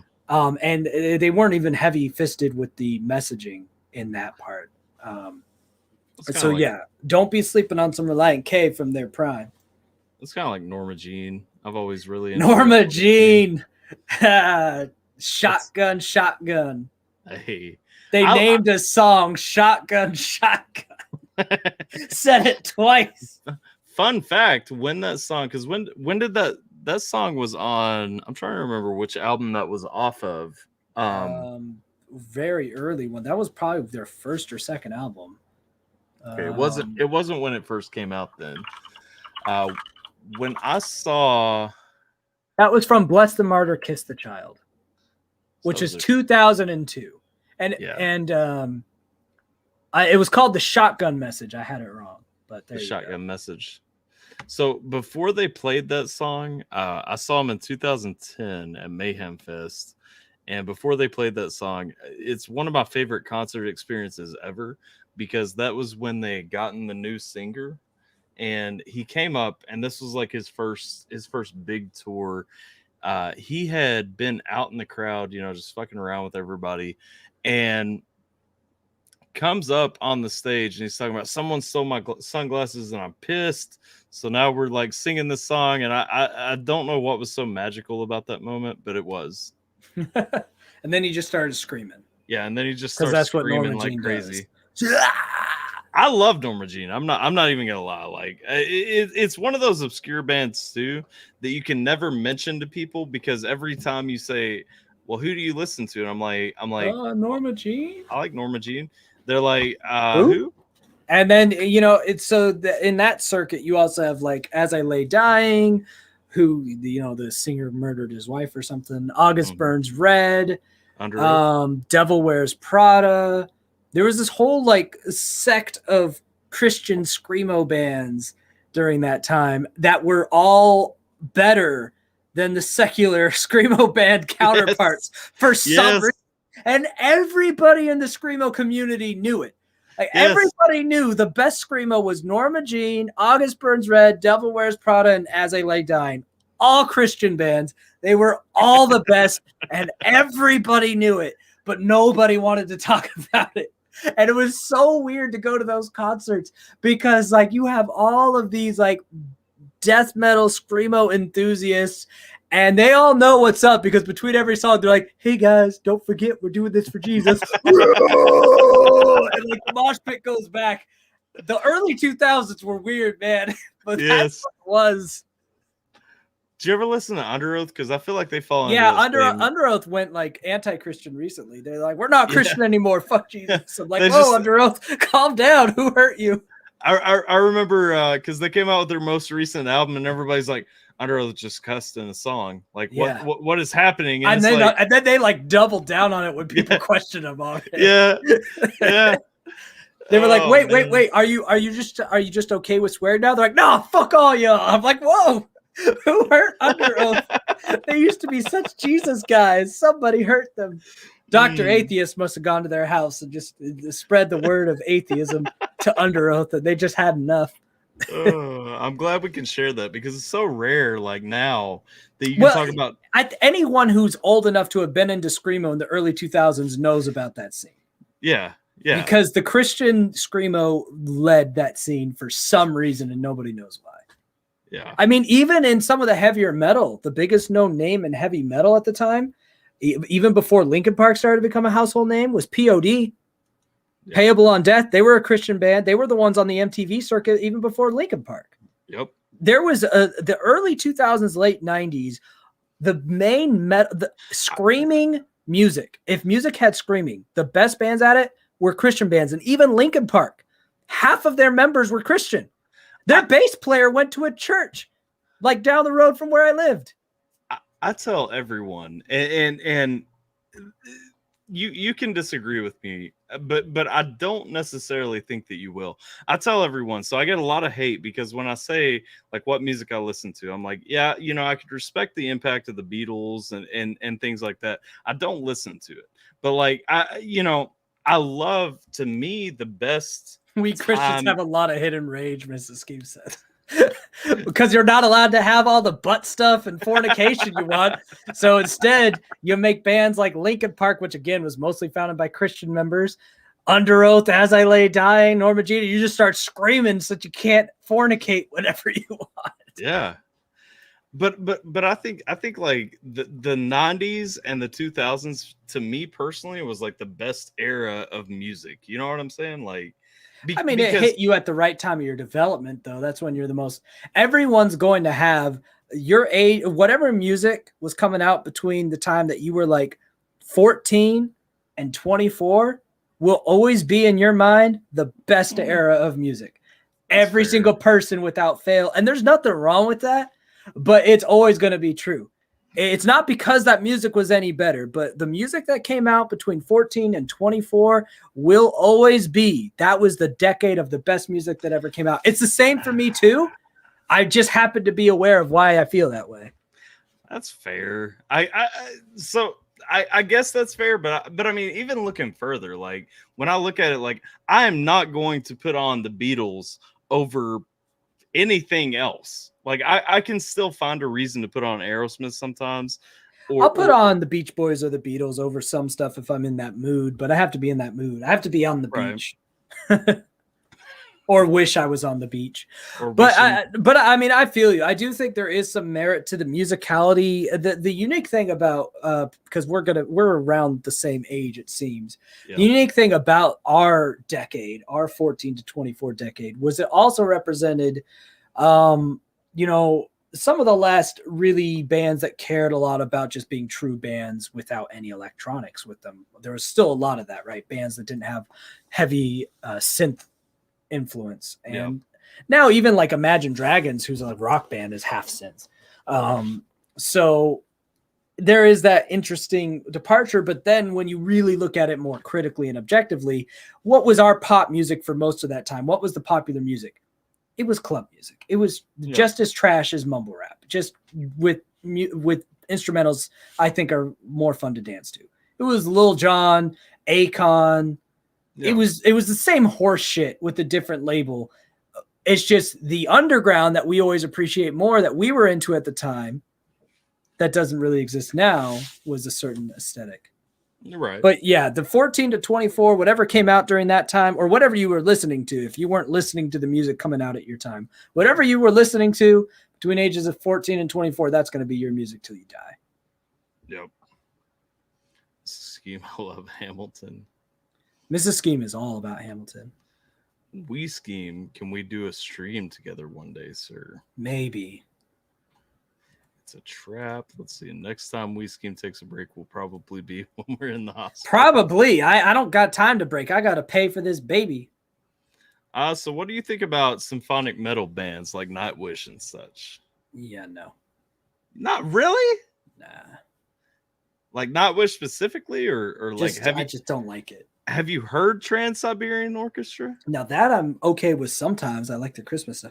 The stuff I've liked. Their Christmas stuff is fantastic. I like a couple things I've been introduced to where it's like more choir based.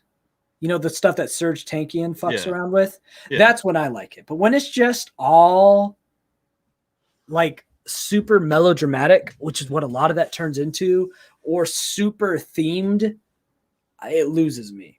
But so I do like when it's like an epic sound mixing a lot of vocals and orchestras and choirs. So I noticed on your website you have System of a Down as an influence, and you just mentioned Surge. Like, do you actually like where, in comparison to System of a Down, where does his solo work fall for you? Just the only one of his solo work that I really like was his first album solo. Okay. After that, he really fell off. He had a solid album. Like he did his first solo album. I was like, oh shit, let's go.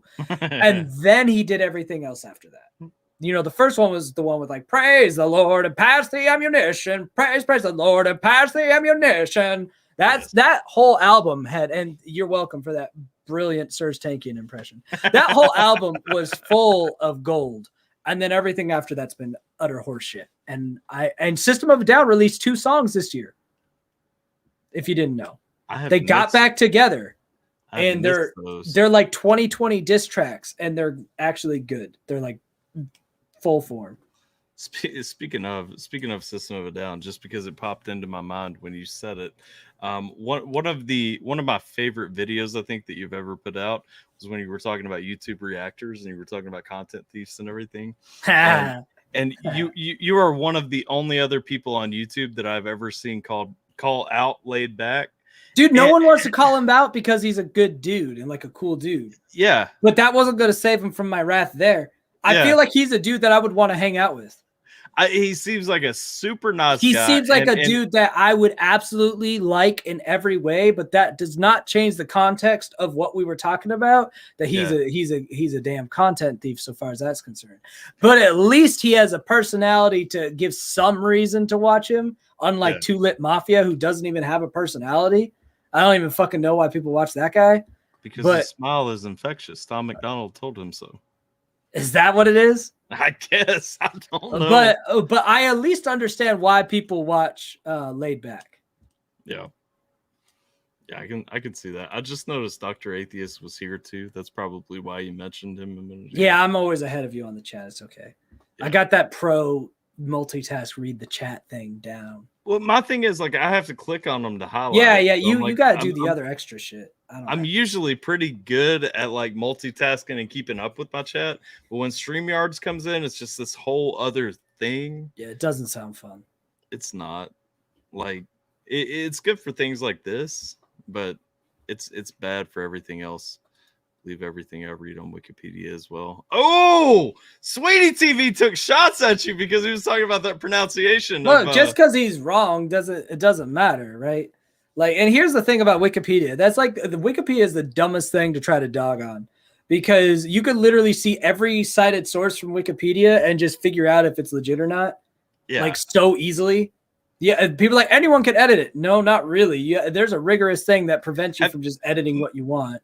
My question has always been, because I got that a lot in college. It's like, don't use Wikipedia. I'm like, I use Wikipedia all through college. What I would do is I would find the fact from Wikipedia, go to the source they cited, and cite the source that Wikipedia cited for my paper. But luckily, thanks to Wikipedia, it's all in one spot. It's an encyclopedia, bro. Since when is an encyclopedia not a good thing? That's what I always said too. And then I would still have these professors that are like, anyone can edit it. I'm like, have you ever tried to edit Wikipedia? Like, it is a fucking process to actually edit something on Wikipedia. Look, Wikipedia is an encyclopedia for someone that isn't a boomer afraid of technology. Exactly. It is every bit as reliable as any encyclopedia you've ever picked up, backed by probably more sources than most encyclopedias you've brought up. But anyway, it's le joie, unless I hear the man himself say for some reason it's pronounced le joy, but by every rule of French, it would not be pronounced le joy. And I've never heard him say le joy, but I have heard him say le joie. Let's see. Craig asked what her favorite 3 Broadway soundtracks were. I'm sure that Chicago, Wicked, and Avenue Q. So that's not the best list I ever heard. Hers are Hamilton, Dear Evan Hansen, and Wicked. That's a much better list than the other list I heard. I'm not cultured enough to have a top 3. That's fine. Let's see. This was back when we were talking about Reliant K. Okay. Let me see. Gotta love the South. Well, I'm from the South, so I do love the South. I'm from Kentucky. I mean, Kentucky's the South. We were at least smart enough in the Civil War to be neutral. Like, there you go. You're the center South. Let's see. Another good band is Falling in Reverse. I actually do They're enjoy a really Falling in good Reverse. band. Yeah. Solid band. Ronnie Radke is getting better. Ronnie Radke is fantastic. I mean that man's vocal range is amazing. And actually, I know you don't like MGK, but he has done like a couple of acoustic tracks with MGK. They redid. Do you like Rise Against? Depends on the mood. They redid Swing Life Away. They did it acoustic, and Ronnie Radke was like singing, and MGK was rapping between. I don't even know who Roddy Radkin is. Ronnie Radke. Yeah, I don't know who that the is. singer for Falling in Reverse. Oh, well then I like him. He's amazing. I don't do names. You know this. Yeah. Well, so you should know that about me. So they did Swing Life Away by Rise Against, and there's a couple of versions of it. The one that I'm talking about though is the acoustic one. They're on a bus together, and like that was the first song I think I ever heard Ronnie Radke in. And when he did it, it was I was convinced that he was a girl at first, but just dude's vocal range is stupid good. Let's see. Duel's phone finally died, so he was leaving. What's up, Freeman? Bye, Duel. Rip. I know some people have joined in late. For the record, if anyone would like to contribute on Streamlabs to my fund to purchase an AutoBlow AI for Wii Scheme, we will purchase that ASAP. I'm just throwing that out there. Let's see. Didn't they swear an oath? Talking about under oath, I guess. That we were a while ago. So I don't know where you are in the chat. Jairus Johnson and Papa Roach song. I have not heard a song by Jairus Johnson and Papa Roach. Or Papa Roach in a long time. Cut my life into pieces. This is my last resort. That's them, right? Yes. Suffocation. No breathing. No breathing. Don't give a fuck. Man, that's some ass song from our golden 10 years. Look, that's that type of song that I could look at, and that's from my golden age of music. That's trash. That song's a piece of shit. Even the lyrics are so like just you won't turn it. You won't turn it off when it comes on. You know you won't. Oh, I will. Come on now. Love spreading the good word. Yeah, we were definitely talking about. Yeah, Dr. Atheist converting people. There's a hidden rage we talked about. Death metal from 91.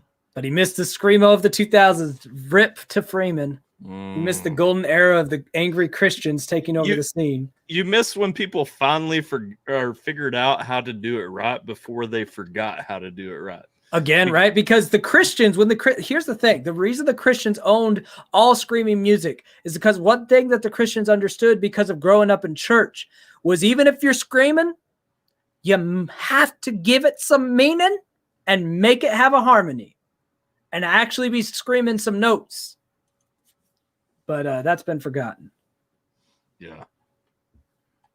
What was this? Oh, Welcome to Streamlabs another is so edition of bad, We too, Stream. Today, because Mrs. Skeem's giving birth. the worst thing about Streamlabs, when I'm trying to scroll down and like find the next one I want to hit, it takes me all the way down to the bottom. Dude, that thing sounds like a dick. Dude, it is so miserable. But yeah, I would definitely love to see the stream of Wii Scheme. You know, I don't know what kind of delivery you guys have planned, but you know, I would love to see if he has to scrub up for a C-section or whatever he's doing, just with the mask on in the hospital with all the looks that are coming around. Welcome to another edition of We Stream, and going at it. And they just completely ignore like the screaming woman in the background, just review some random song. Today, we're reacting to the new Tom McDonald song. Ah! Yeah, honey. All right, so this bar. So take him in Mrs. Skeem's room, just unplug that TV and plug it down into your into whatever you're using, and then watch it on the whatever. computer Yeah. that they have in the hospital. Yes. They're trying to get the later near the end of their reaction. They're trying to get the birth certificate information. No. We're not done yet. Let's see. How can LOD and Skeem stream together when they're the same person? Well, you'll have to ask Amy Lynn. Yeah. Let's see. Schemers. I'm plugging my phone back into the charger, so I'm not highlighting these. Schemers will get a hospital switch stream. No. Oh, fucking god. Well, most hospitals do have Wi-Fi available, so you could make this happen. You know, I'm not putting you on the spot. I'm just saying you could. Nightwish is one of the greatest bands of all time. They are pretty fantastic. I don't know how Skeem doesn't like them. Okay, let's see. You have a Wi-Fi password, you can stream. Well, every hospital has a Wi-Fi password. They're charging you enough, they should give it to you. Yeah, we have Wi-Fi. I had it last time. No Life Shack is my favorite reactor. I will keep my comments off on that because again, he's another one that recently I've just kind of fell off on. Not asking Wii Scheme about Evanescence. Sounds good. Interesting. The first time that I saw Evanescence live was at the Verizon Amphitheater right outside of Noblesville. Yep, that's like I can hear every time there's a concert. It's not Verizon anymore. Yeah, I saw that they had changed their name. It went from Verizon to Ruoff to it went from Verizon to Klipsch to Ruoff now. There was, because normally I go to Cincinnati for concerts because Kentucky doesn't have shit, but there was somebody not too long ago I was looking at tickets for, and I saw that they had changed their name. Yeah, it's the Ruoff Center now, which is stupid. So was the Klipsch. I mean, Klipsch was at least music related. Ruoff is a fucking like realtor sort of shit. Why do you own it? Well, Verizon isn't really music related either. Yeah, but at least it's technology. That's true. But Ruoff, I guess, real estate property. I don't know. For some reason, no one wants to keep that stadium, even though it's always buzzing. MMC calling you out for the Boomer Slam. There's nothing to call out. Boomers are trash. I love you all, and you're all trash. Your generation as a whole, not every individual boomer, but your generation is hot garbage. No getting around it. But I miss lots of things. You missed everything. Yeah, you pretty much missed everything that matters. What's a boomer? I'm only 60. You're a boomer, Phil. You might be great, but your generation is trash. Sorry about you. Like you came from the greatest generation, and they were obviously terrible parents because they made boomers. It's so sad. But I've met many great individual boomers, but man, your generation, piece of work. Auto blow AI. No, we are not taking the chat back to the auto blow AI. No, only comments on the auto blow AI needs to be in the form of monetary payments towards me or towards Tyler to give me one. Otherwise, don't mention it. And use StreamYard or Streamlabs. StreamYard is StreamYard is cancer. Let's see. Forever pleasure must have been to launch the Scheme say what you think of Easy. He said he hasn't heard of Easy Mill. That's right. Sounds like me. Or maybe I haven't. I just don't know the name. When you open in the Q&A to the stream, well, normally we don't do 3-hour interviews. Yeah, I don't know what we're doing. I probably have to stream myself. Let me. What is this? I don't know. Oh, that's Freeman money. Freeman has special money. His Icelandic money. What the fuck is this? Yeah, it's not $750. It's like $5 in Icelandic money. Okay. I'm used to Freeman's I saw 750. I was like, damn, we got the auto blow AI right now. Like, no, that's like $5 in Freeman money. Freeman's got that Icelandic currency. Freeman's a consistent presence on my channel. Good peoples. Let's see. Pause every 2 minutes during contractions. Yep. Parents still celebrating World War II seem to have forgotten about the kids. All right. So I think Phil's got a point, man. Like I said, them boomers. I think you guys had the shittiest parents. You right up there with the millennials, but the millennials had a bunch of boomers for parents. So they just passed the shit down. Gen X, just nobody cares. They're the middle child. Fuck Gen X. Oh man. Gen X, they kept shrinking its year range too. Now it's like you have to have been born within like a 2-year range to even be Gen X anymore. I was gonna say, since millennials, because you and I are both millennials, I think. Because I assume that you are. Well, let's see. Millennial cuts off at like 82 now. No, it cuts off at 92. No, it does not.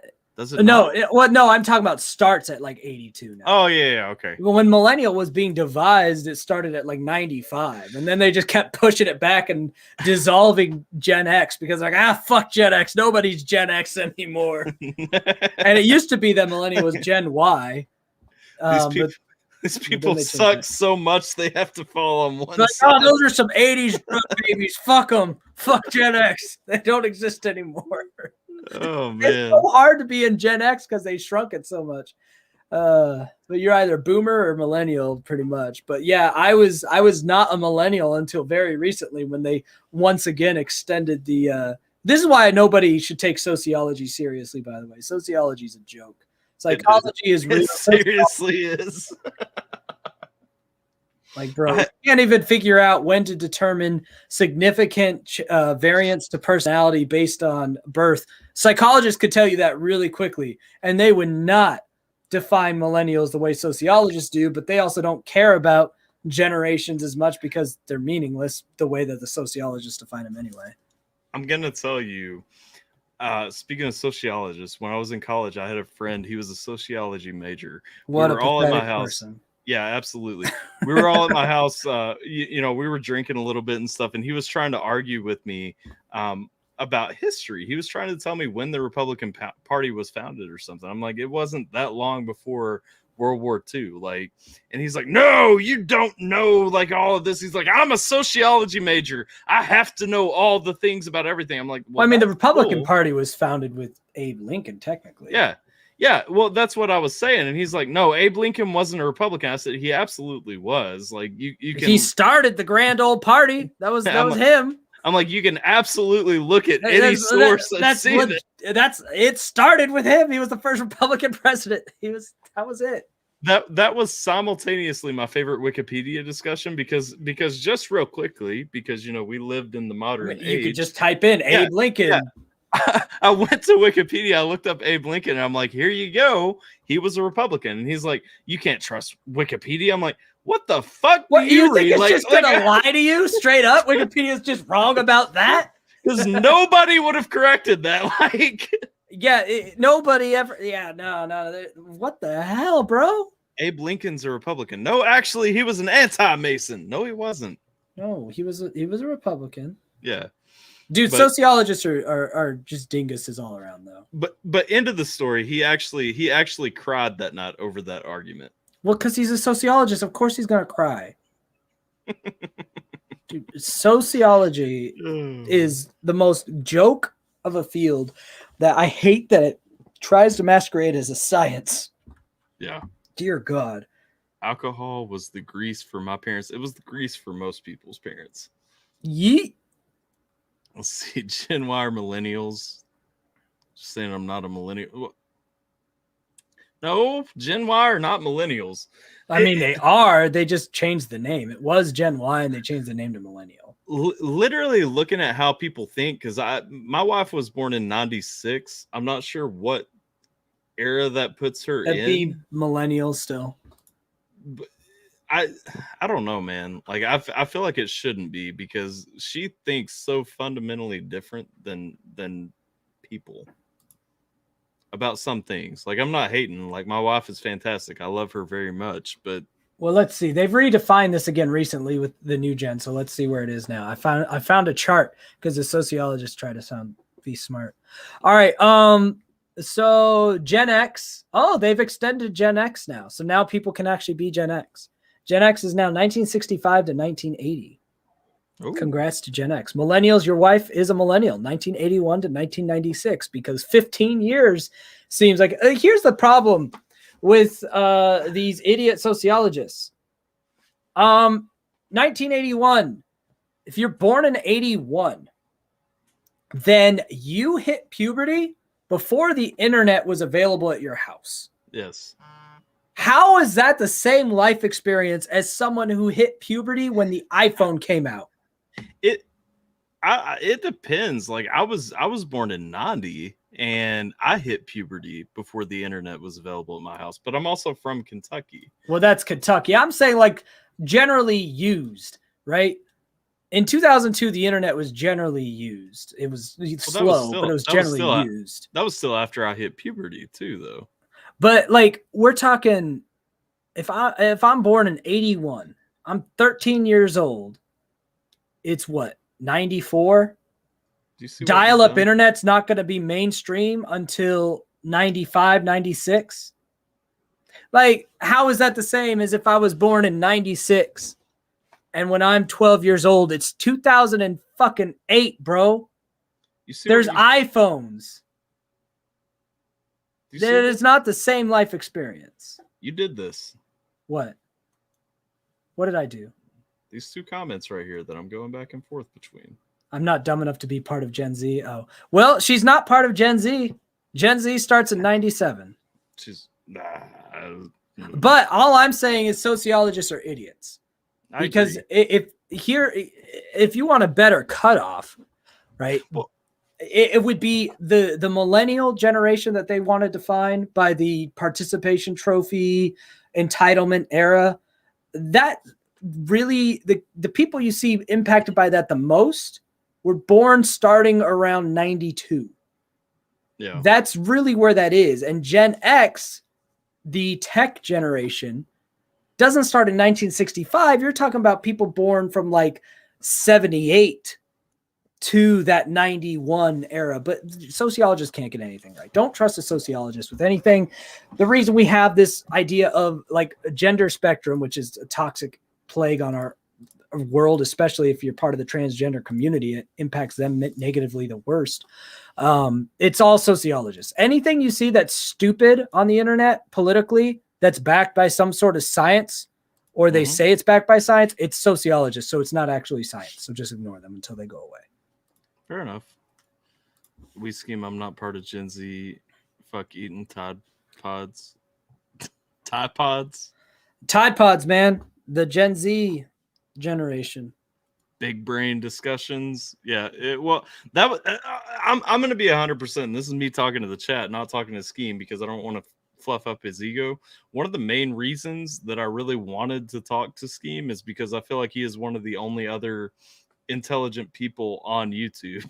Like, YouTube doesn't have a lot of intelligence on it. If I'm being 100% real, like I'm sitting here, y'all can go back to when we were doing the election stuff and all the Trump fans were jumping on me because I refused to say that I was going to vote for Trump. Because I was looking at Joe Jorgensen and I'm like, hey, she actually has good ideas. But you can back up. I voted for Joe.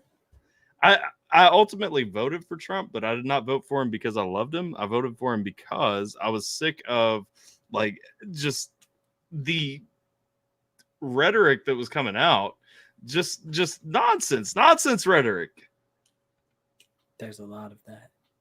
But yeah, I sat there at the voting booth and I'm like going back and forth between Joe Jorgensen and Trump for like 10 minutes before I actually voted. My wife and daughter were waiting on the sidewalk for me for like 10 minutes. Because Sierra, of course, she just goes in and she just picks like whatever name is prettiest and guesses when you're seeing like the constitutional amendments. But to, like going It's back, it disturbing is to me the leniency of voting. Yeah, it really is. That's what I was telling her. Like she was talking about the amendments to the Kentucky Constitution afterward, and she's like, "What was this?" And I said, "Well, that's Marcy's law." And she goes, "I don't know anything about that. I just picked no because I didn't know what it was." And I'm like, "The fuck, you haven't been watching like TV and seeing the commercials and stuff lately? Like, literally everybody talks about both sides of these. Like, how do you not look into this stuff?" And it blows my mind. But I've always been, it's a smart person thing, but you talk to smart people about voting versus dumb people about voting. Dumb people will talk about how they want everyone to be allowed to vote no matter what. Yeah. Smart people will say, maybe there should be, some sort of test you have to take to vote. And then either your vote is ineligible, depending on how bad you fail this test, or weighted according to your score on this test. Well, it's just like the straight party vote. I feel like automatically anybody who votes straight party should automatically be disqualified from voting, period. Like if you go in and you see, well, you can literally just check the party box and be done. Yeah. I'm like, yo. That's what I'm saying. I'm saying anybody who goes in and actually uses that option should never be allowed to vote again, because that is so stupid. Like you are not looking at what any of these individual people actually believe in. You know what I mean? Like look, unfortunately, in a country of stupidity, true democracy is not the way, which is why the founding fathers, knowing we'd have a country of stupidity, did not believe in true democracy. They said true democracy was a bad thing. I agree. Wholeheartedly. People can't be trusted with true democracy because people are stupid. True democracy is honestly 2 lions and a lamb deciding what is for dinner. That is the smartest phrase I've ever heard in my life. When you have 2 lions and a lamb deciding what's for dinner, obviously they're going to eat the lamb. Yep. It's stupid. And I cringe every time I'm listening to somebody on the news or a politician talking about we have to protect our democracy. Well, we don't fucking have one. We're not supposed to. We're supposed to have a democratic republic. Yes, we have never had a democracy. A republic is very different. That's why we have the fucking electoral college. It's not supposed to be power to the people. It's power to the local representatives and power to the state, because the people can't be trusted because they're dumb as shit.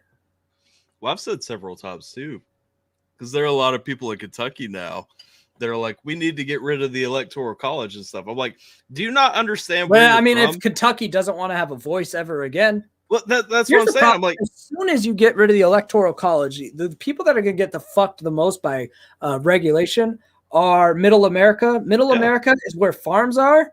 Yep. Once you fuck over the farmers with regulation so they can't afford to do their business the way they've been doing it anymore, which would be the first thing to change if the California farmers got because California farmers have a very different life than Midwest farmers. Yes. And so once those idiots have federal control because you don't have an electoral college anymore, and New York and California decide every election and every major rule, then the Midwest farmers, which is pretty much the backbone of almost all of the surviving economics of the U.S., even though people like to try to ignore that fact, that the reason we eat and are not an impoverished country is because of all of our fucking farming that's local. You make that no longer possible, and guess what? You're going to have a country that spirals into a shitstorm. That's what the Electoral College is made to protect, because it takes one farmer to feed 50,000 of these idiots in New York, and they don't even realize it. Well, it comes down to, honestly, to me, when I think about it at the end of the day, all these people that are going against, like Colorado, get rid of the Electoral College, saying we'll give our points to whoever wins the national popular vote.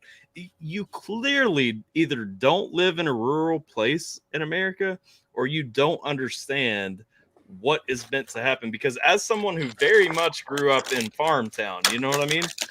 like to me, the worst thing that could ever happen is going to popular vote and getting rid of the electoral college, because the only thing that preserves our right to say anything, and I hate Mitch McConnell, but the fact that Mitch McConnell is where he's at actually gives Kentucky a voice somewhere. You know what I mean? Like, people in Kentucky don't understand politics. Anyone who wants to abolish the electoral college doesn't understand how U.S. farming works. Hard stop. Yeah, I agree. That is a hard stop. Next topic. Let's see. Churchill said it right. The best argument against democracy is a 5-minute conversation with the average voter. Yes. It's also why Brexit should not have been put to a vote. It should have been put to a vote, but I'm a big fan of 2/3 majorities. Like, I'm not a fan of simple majorities. That's where we get back to, especially like talking about in the Senate, you know, getting rid. The Senate is supposed to prevent radical, just on the spot change. And so when we talk about the filibuster and all that stuff, I mean, why should there be a 2/3 majority? Absolutely, because it should not be, you know, 50.1% of the people think that we should make this sweeping change. No decision should be made like that. For your system, when you have to vote for a person you don't really like, you don't. The thing is, you don't. Every American has the right to vote for a third party or for a write-in candidate. But people too stupid to do it. Exactly. I mean, when it comes stupid to do it. When it comes down to it, I mean, and that's what I'm saying. Like, I don't like Mitch McConnell's, but so I voted for a libertarian for Senate this last time. Like, yeah, I got a little bit emotional on the presidential election, but I mean, the fact is, I will never vote for a Democrat or a Republican again unless there's a Republican or a Democrat that comes around and actually represents my values, because this is stupid. My ballot, the only Republicans and Democrats that were voted for was when there wasn't another option. And it wasn't because I didn't know these other candidates. I was just voting like the anti-party. It's just the candidates that aren't Democrats or Republicans usually stand for what I do. Yes. So they're the ones I vote for. Yeah. That's what I'm saying. I don't remember the last year that I was actually a registered major party. I've been registered as a libertarian for at least 6-7 years, just because, like, when it comes down to it, the libertarian mindset is the only thing that I actually believe in. Like, I do not believe in this bullshit where Republicans are never gonna save you. The thing is, I have a lot of conservative values, but the Republican Party does not, and that's my problem. The Republican Party claims to be a conservative party, but the Republican Party also isn't. claims to be small government, and they've been historically bigger government than the Democrats could ever dream of being. And you bring that up, you'll piss off some Republicans. But I'm like, I'm sorry, isn't your thing facts don't care about your feelings? Well, the fact is, the biggest government that we've had in this country ever has always been Republican. You dinguses. Literally, the Republican Party go back to the Civil War, which was about big government. Big government. The Civil War was about the Republican Party taking bigger government. It was about state rights versus federal rights. And the Republicans wanted more federal rights over the states. Yes. Hard stop. Yes. And then everybody tries to come out. When you make that argument, it's so hilarious to me, because everybody tries to come out and they're like, well, the party's flipped. I'm like, when did they do that? Show me in history when they actually did that. They didn't. Around Nixon, and it never happened. No, it didn't. It did not happen. I usually line up closer with Democrats on most things, largely because Democrats, they believe in social programs, but they also generally believe in smaller, less authoritative government than the Republicans do. Even though the Republicans are convinced they believe in small government, I'm like, where in any policies from any Republican do you find libertarian small government? Where is it? Wanting different kinds of regulation is not the same as wanting less regulation. Exactly. Wanting to force someone to. We'll just move on. No, I'm with you. I feel like we could have a very educated discussion about this, but I agree we should probably move on. I feel like you have a red fan base, and we might not want to make them all leave you. Oh no, this. I have a very mixed fan base. Oh, that's good. Mostly because I'm very open, and the only people that I will silence in my chat are the people who disrespect the people who disagree with them. I'm very, like I said, I'm a libertarian. And I'm actually a libertarian. I'm not just a Republican who wants to legalize weed, even though I do want to legalize weed. That's a I'm good distinction, though. yeah. The Republicans that still want military spending that will never make sense in any circumstance, but they want weed legal, so they're a libertarian. Exactly. Sure. So you want to do all this. You want to actually raise our taxes as much as Democrats want to, but usually more, to be fair. Yeah, to be fair, military spending. No, but we want to make sure that multi-billion-dollar corporations still pay no taxes, because that's the American way if you're a Republican. Yes, 100%. I support a flat tax. Like I said, I mean, we could go into this. What I would do, I think Herman Cain is the smartest person I've ever heard speak about tax reform. Do you remember his 999 deal? It actually made sense, because you would actually make more tax revenue than we do now, and all of the people who are lower and middle class would pay less taxes. Yes. The IRS is such a waste of money, and these corporations that have all these loopholes, they're gone on a flat tax. Gone. And the government makes more money. It's so stupid. Yeah. Why won't you do this? If we're going to keep an income tax, it needs to be a flat tax. But really, what would work more is a transaction tax. Because you know who gets a loophole in a transaction tax? Nobody. Fucking nobody. You go out and buy a yacht and you're paying 10% of that, but you're not paying income tax. It doesn't matter where the fucking money came from. You're buying a damn yacht. You spend something, you're paying. Yes, exactly. So the only way to have a bunch of money that doesn't get taxed is to never spend it, which why do you have it? Yes, exactly. Like that. And that's what I'm saying. Like that is the most logical taxes. How we are not going to that. Who can be opposed to that? Honestly. Problem is, a lot of the wealth in the world are from people that don't ever spend any money. Well, they have to spend stuff. I mean, they spend like the amount of the average middle class American, like Bill Gates. You think though, like if you do away with income tax and you just go to a transaction tax, like people are making so much more money on their paychecks. The issue is, if you went to that model, the only way it works is if you also tax business transactions. Yeah, you have to tax for land and stuff to run the business, and that makes creation of new business all but impossible. That's the issue. I'm always for a flat tax, but not a purchase only tax, because it kills small business.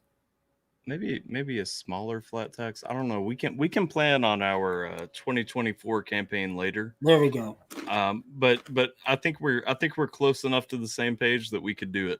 The IRS goes away. I'd be much more into a flat tax than a transaction tax. We've got 3 years to build this up. Hey, if we want the Senate to be on board with it, we would just do both. A flat transaction and a flat income tax. And that's what I'm saying. Like, if you do the average American would still get taxed less under that. If you do a super low flat income tax with a slightly lower transaction tax, I think it's the best of both worlds. The only issue is you have federal and state issues with tax.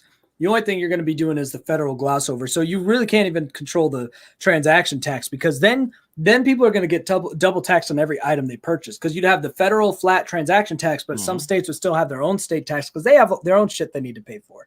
So I think you need to stay out of the state business and just do the federal tax. Medicaid gets removed from it. Social Security gets removed from it. You just have a flat tax. You'd be able to fund Medicaid and Social Security fully, even better than we do now if you wanted to, on a flat tax, because the bigger corporations that don't pay taxes now would be paying that flat tax, and then leave the states to do their own taxes. Right. But that's the other problem with the transaction tax, is you have to remove every state's right to be able to tax those transactions, which will bankrupt certain states. Yeah. Or you have to add a federal tax on top of that state sales tax, and that gets real dicey.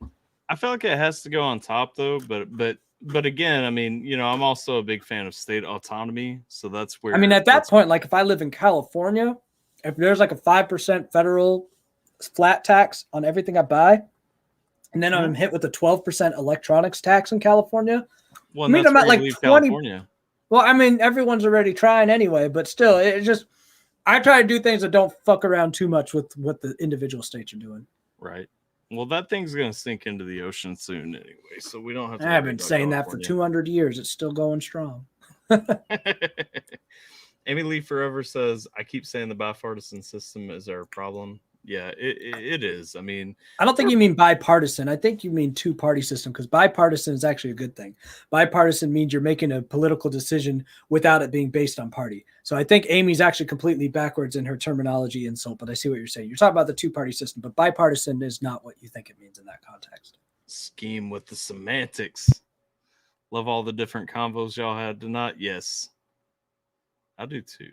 I like when it's a well-rounded conversation, though. That's what it comes down to. It's actually an intelligent conversation. It's not like I hate people who try to stick, and I never try to do my interviews sticking to one topic, because it's so fucking boring if you're just like, oh, you make YouTube videos, so do I. Oh my God! Talk to me about where you've come from. Tell me about your music, Scheme. No. Like, you know what I mean, though? That sucks. Like, Yep. for real. Who wants to watch that? You can literally pull up any interview, and then No Jumper's probably going to get Scheme on his channel in a couple of months and do it better than me. So, like, why would I just want to talk about Scheme's music? Don't get me wrong. I like your music. I'm taking a smoke break. What up, everyone? What up, South Mississippi? Was I not supposed to school someone on the bipartisan thing? Yeah, go for it. No, I just you were just like semantics, and I was just the whole time you were talking about the other thing. I was like, wait a minute, was I not supposed to mention that they were misusing that term? No, I was talking about the wordplay. Yeah, you were. Okay, yeah, because I feel like they're trying to say that bipartisan is a bad thing in this context, and bipartisan is one of the only good things. Bipartisan is a good thing when it actually happens. The problem is it doesn't happen. And she says she doesn't think she's wrong about her bipartisan definition. What do you think bipartisan means? All bipartisan means is when there's an agreement made by conflicting parties that usually don't fall into their party's ideals, and they're doing it for a reason that's for the greater good. That's what bipartisan is. That would be like if you had a super conservative Republican looking at a drug law, and this super conservative Republican says drugs are bad, okay? And the Democrat says, yes, but we've had to arrest all these people, and it's costing our state money. And it's really just a moral issue at this point. And the Republican says, well, fine, we'll be more lenient on this law, but I ain't happy about it because drugs are bad, okay? And then come to a bipartisan decision, I mean, to say, you know what, we're going to give a little and do something that's more in the middle and against kind of both of our views. That's what bipartisan means. Bipartisan is a good thing, not a bad thing. The two-party system is a bad thing. So I'm not sure what your impression is of what bipartisan means. So Freeman points out, as you say, you can vote the third party, but it seems due to the system it will not work.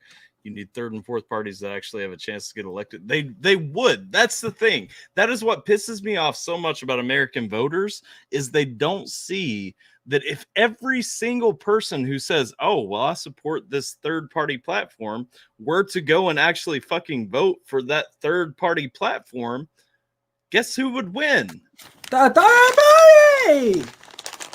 Like that's what kills me. Like we get stuck in this first and second. The numbers are there. The numbers are there. The number of people who believe a third party would be a better solution would outweigh the total number of votes cast in the last election, which was the most votes we'd ever had. So I mean, it's just people are stupid. That's all it is. Exactly. People get stuck and they think they have to vote. Like I said, like I did in the past election. People get stuck in this emotional response where they come out and say, nothing's going to change. Everything's the same. There's no way to do it. That's because of you stupid piece of turd. The only reason it's not going to change, guess what? I'll show you. I will show you why it's not going to change. Get out of your bed, wipe the crumbs off your face, look in the mirror. There you go. You saw the dingus that's responsible for this, you stupid piece of shit. And that's what there's like 5 people in the chat before I started that rant who were saying, yeah, that sounds nice, but it's never going to change because there always are. I haven't even looked at the chat, but I would bet like $20 that while I started or before I started that rant, there are people saying, yeah, that'd be nice, but it won't change. You're the dingus I'm talking about. Change your life. Yeah. And that's why I said, like, I can fully acknowledge in November, I was pissed off about the rhetoric coming against, and I voted emotionally more than what my values were, because if I was voting my values literally down the ticket, Joe Jorgensen hits my values. You know what I mean? And that's the thing. A lot of people aren't willing to have that transparency with themselves. But I came on a live stream and in a couple of videos since, and that was what I was talking about. Like, legitimately, if you would stop voting emotionally and actually vote for your values, a third party would win. Like, a third party would blow either of the two if major every parties. person who would admit to you that a third party would be better than one of their candidates voted for that third party, it would be one of the most dominant landslide election wins that we have ever seen. Yes. That's why I just say it's your fault. You are just that stupid. Yeah. And I say that to every individual I talk to. And I'm like, it doesn't mean I think you're a bad person, but I do think in this situation, you are a complete incapable idiot. Yep. And that's objective. That's not like, that is just what you are. You are basically the equivalent of someone who is stabbing themselves in the foot because everyone around them does it. And you say, it'd be great if I stopped stabbing myself in the foot. But if I stop, nobody else is going to stop. And, it's better than the alternative, which is, I guess, stabbing myself with something that's a duller blade. I don't fucking know. Weird analogy, but you get it. Jump off a bridge if your friends do sort of shit. You're being part of the problem. You're stupid. Stop it. Yeah. And like I said, that's where I came down to. Whatever platform I have for the next 4 years, I'm done voting Republican and Democrat, like, just for the lesser. I'm voting Chip Roy if he ever gets to presidential status. Chip Roy Skeem, believe, baby. Chip Roy is technically a Republican. At least he flies under that flag to get where he wants to go. But Chip Roy is a libertarian for sure. Every time I've heard the man talk, he's a libertarian. I'm not gonna lie. I would vote Rand Paul in as a Republican or whatever he runs. Ah, not Rand Paul, the shitty version of Ron Paul. You don't like Ron Paul either? I like Ron Paul, but Rand Paul is his shitty son, who's more of a Republican than anything. Rand plays politics. I wouldn't say he's more of a Republican. I would say that he has played the political game with presidential aspirations better than his dad did. Yeah, but I wouldn't vote for Rand Paul because he plays politics to a degree of he is purchasable. Fair enough. And the Republican Party will buy him if he gets that seat. That's definitely fair, and that would not be something I would want to vote for. So Chip Roy all the way. Chip Roy is a legend, a saint, a god, and I don't think he'll ever get on a presidential ticket because he's actually a good politician. Since we're talking about politics, how do you feel about Mike Pence, Indiana boy? You mean Palpatine? Bro, that man is evil. Pure evil. I just had to ask. I mean, you're from Indiana. He's unadulterated evil. Like, I bet him and Putin would be best friends. I know he's envious of Putin because he wishes he could be like Putin and just round up the gays and put them in jail. Like, I could see like a glimmer in Pence's eyes when he thinks about Russians' human rights violations and how he wishes he could bring that to the U.S. Mike Pence is a bad person. That's like, I was thinking about that. That question has been percolating in my mind since yours and Postcards stream the other day when you were talking about the Russian internet. Butt stuff. Yeah. When you guys went in though about the Russians and the laws, the Russian and internet and how everything works, I'm like, I bet Skeem is not a fan of any of this. Like, yeah, let's see. I don't like hate. Even for as angry and hateful of a person I am, I don't like actual. Well, actual hate is disgusting. I mean, I don't think that has a political side either. I mean, whichever side of the political line you fall on in America, I don't see how you can tolerate hate. Like, at the end of the day, even if I don't agree with what you do necessarily, why should I hate you as a person? That's too much energy too. Yeah. rare bluish sub here. You're not the rare. I would say you're the minority because I do agree that most of my subs are on the red side, but Tyler's They're so looking behind like in my the chat. tape. Let's see, dropped from the political discussion. We No, kinda it's about have. the same. Let's see, 23 has been where we've been at pretty much the whole time. what's the difference? I think I need to jump off to do my own stream. Are we going to let some people in for like 10 minutes or something? Yes. Yeah, let me do that. And then I'll just leave unceremoniously. I won't even say when I'm leaving. I'm just going to be gone. If you've asked a question in the chat, then Stay the fuck out. Yeah, I'm not reading what you have asked that I may have skipped over either. But if you want to jump in, you can jump in with that link. I'm only going to let one person, maybe two, in at a time because it gets a little chaotic if it goes past that. Yeah, I've been there. And please don't just come in to ask about our politics. Like you I can, know, but I know that the chat went there, but like that was our discussion. I feel like we can have that discussion. I feel like bringing someone else in, it'll get to that point where I'm just gonna have to, like, if we disagree, you're not gonna handle it well, not you, the person coming in, and then I will just like slowly decimate you with no remorse, and you don't want that. And that's where I'm going. Like, I feel like we can have this conversation as rational adults. I feel like most people cannot. And you know I mean? And when I interact with that, I know I won't hold your hand. I will make you feel terrible. You might just show anger on this stream, but you will have a lingering sense of destruction. So you don't want that. Also, to Amy Lee Forever's point, please don't jump in and ask for. Well, I mean, I'll find a way to kick you, even though I'm not even hosting. It'll just happen. We will not do one together, nor is this the forum to ask Skeem for a reaction. And I have my own channels if you would like to ask me for one. So, speaking of which, are you like? So I know that you do reaction requests on your website. What? Because I've wondered this for a while. Like, did you just not want to go the Indie Amplify route? Because I know you're like tied into everybody else on there. I was kind of going that way, and then they kept reformatting the site, and then I just kind of got distracted from asking again, and then realized if I just did it myself, I'd keep my own cut. And the kind of marketing and audience I've brought is a little more organized than most of the other people, so I kind of feel like I can just do it on my own and not have anyone else take a cut. I get that. I might go on Indie Amplify as like a collab option again if I have a bigger Spotify following at some point where it'd be worth it for someone to pay for a collab who's not just a fan of mine that found my website.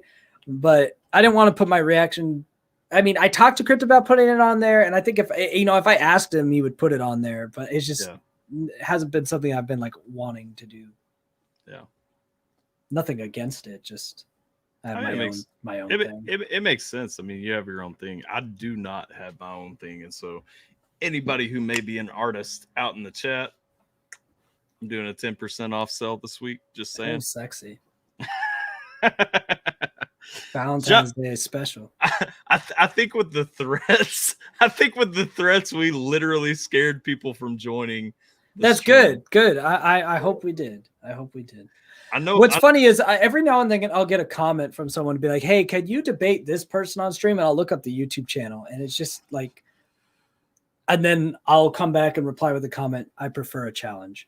Like, I feel like people hear things, and then they hear other things, and they equate them as the same logical or intellectual degree of certainty just because of the way someone carries themselves, right? Yeah. If they hear someone say something confidently, they assume that it must be a good argument.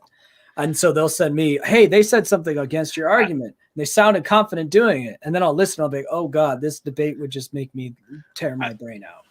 I will say on the topic of debates, and I'm going to let Tater Monkey in a second because she actually did jump in. On the topic of debates, before I let her in, at some point, I do want to jump on your Discord stream. I really want to talk to you about gun control laws. Because I feel like we could have a rational conversation, but it's not because I think that you're a moron or anything. Did you hear the last like 3 idiots who tried to Yes. talk? Yes. If there's a good argument for it, I didn't find it from the people I talked to on the last stream. Yeah. Well, A good argument against what they were against anyway. I would at least like to have the conversation, but now is not the time. Now is not the time. Wii Scheme, did you kill We Speak? Not seen in a week. No, We Speak is fine. He's here right now. Can't you tell? We Speak has been very active. What up, Tater? I just was going to jump in to show I wasn't scared. I don't think anyone thought you were scared. No. I still want to know, do you toss or do you like to be tossed? I don't understand what you're referencing. The salad. But what's the salad? You talking about Handy J's? Just with some weird euphemism? No. Like, I don't know where I come from. We call, like, eating the booty out tossing salad. Oh, see, I never heard eating ass called tossing salad, but I know I'm not about to eat someone else's ass. So you like your salad tossed, you just don't toss others. I've never really gone after someone tossing my salad, but the idea of it, I'm like, sure, you want to munch on down, go for it. I ain't gonna be opposed to it. I'm not gonna be like demanding or asking for it. But if someone's like, "Yo, can I eat your ass?" I'd be like, sure. Okay, thank you for the question or the answer. That was the question. Thank you for the question. Thank you for the question. All right, Tater, I'm gonna kick you out, but no. Oh, never mind. She left. Oh, Million Mile, what up? Hey, what's up? Can you hear me? Yes. Okay, guy. Skeem. I was on Tyler's channel few streams back and everything, and we got into the discussion about understanding history, religions, philosophy, psychology, and everything else. And I'm the boomer that learned the hard way, the hard school of Knox. So like he said, there's very few of us that understand. If you don't look backwards, you can't go forwards. I definitely don't disagree. I think the other danger with history is people misusing it too. A lot of times, I always know if someone is trying to learn from history or wield history as a weapon, because it's used both ways. Someone trying to learn from history will look back and say, let's make sure the decisions we're making don't line up with these or do line up with these. That's the way they approach it if they're using history for try to move forward. People who try to wield it as a weapon will say, because this happened in the past, we need to treat this individual or treat this process this way right now. Or we need to fix something in our current status because of something that someone else broke in the past. No, that's not our business, right? We need to learn from it, not suffer from it, not live and dwell in it. So I always think the one time I discourage people from looking back all the time is so many people like to wield the past as a weapon. But it's very easy to tell what they're doing. And anytime someone tries to wield the past as a weapon, I tell them to kindly fuck off. But using the past as something to learn from is extremely important. And just that's all. That's my only thought on that, I guess. I don't think I had a I've quit arguing with the younger generation. I say, look, I'm just sorry, because of the politics and the educational system and everything has failed you. Education system is terrible these days. It has absolutely failed these people. Yeah. All right. I appreciate it, Tyler. I'm going to jump. Yes, sir. Appreciate you. I think it's that myth with a lot of people. It's that a lot of people get locked into that myth that history repeats itself. It definitely does not. No, history does. That's true. That's not a myth. That's factual. But what you do with that information is what's important. It only repeats itself because we refuse to learn from it. That's the thing. Like, there's not a infinite vortex in the cycle that causes us to have to repeat history, I mean, I would say the reason history repeats itself is because people are predictable. Yeah. And people just do what people do. The reason societies reach a certain threshold and then collapse is because they get so comfortable. And once humans are comfortable, by nature, by evolutionary process, the way we're designed to be is uncomfortable. So once we're comfortable, we collapse on ourselves until we create our own discomfort again. So history is definitely cyclical, but it's just because people are predictable. We could overcome that as a species if, like you pointed out, we were smart enough to know that about ourselves and be better, but we've already established many times that we're too stupid as a species. Creek Squad's coming for you for that Upchurch. Oh, Creek Squad's coming for you for that Upchurch reaction yesterday right here. Daktar wielding it all on his shoulders. Look, Creek Squad said we're good, apparently. Hey, I thought it was a great reaction. I just laughed when you totally went off the opposite way that everybody else did with one of the lines. And it was Joe Montana. It was a double, but yeah. Well, I knew that. I was thinking about the Scarface reference, but for me, it just played off way more like a football reference. But it was both. That was the thing. When I actually looked back at it a little bit closer, he said throwing shots, so throwing. Oh no, I do think it was both for sure. I just thought he was focused more on Joe Montana, but everyone in my comments said he was focused more on Tony Montana. But hell, what do I know? I'm a 49ers fan, so I'm going to go to Joe Montana first. That's great.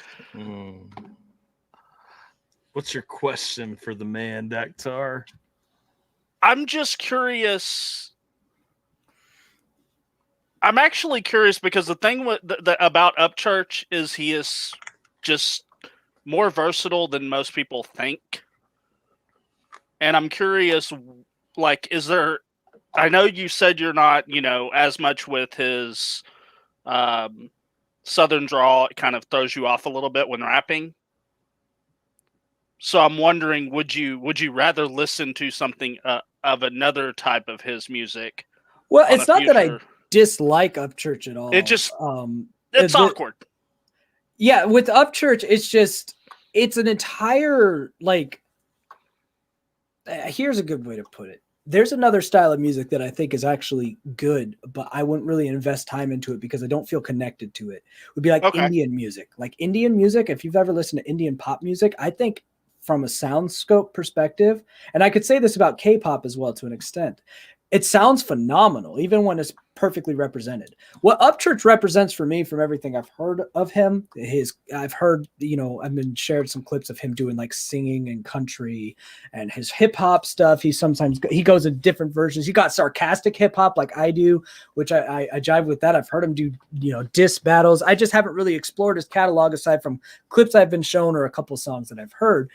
But it's one of those brands of music where I go, this is going to be some artistry that's going to be impressive. I'm going to enjoy what it is for artistry, but I'm going to be out of the loop because he is very passionate about being, a true country boy, Southern, all of these things, which there's nothing wrong with, but I am as city slicker as it gets. And I just don't relate to it.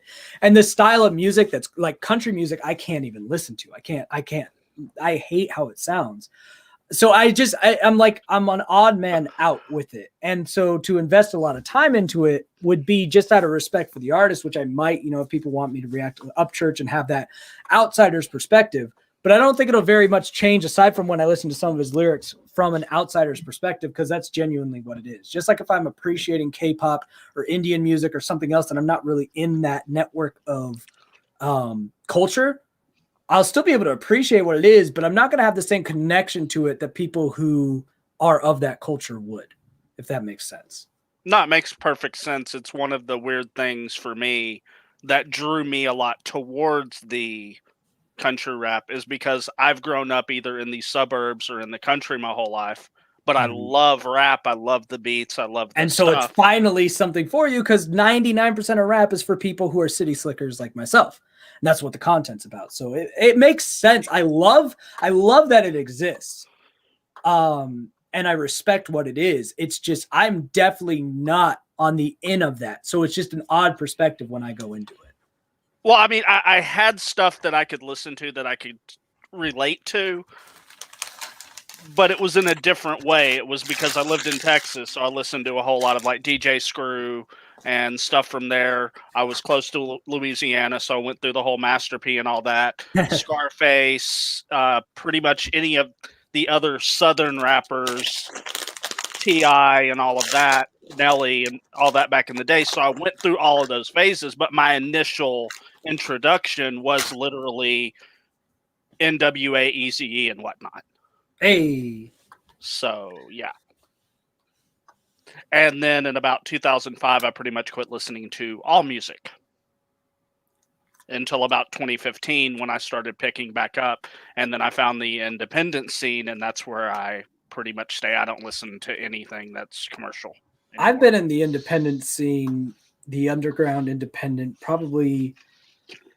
I think I really started to flip that switch around 2008 or 2009, because before YouTube had the big independent scene to follow, MySpace was where the independent scene lived. Yep. And I was very deep as an active participant of and a consumer of the independent MySpace scene before it switched to YouTube.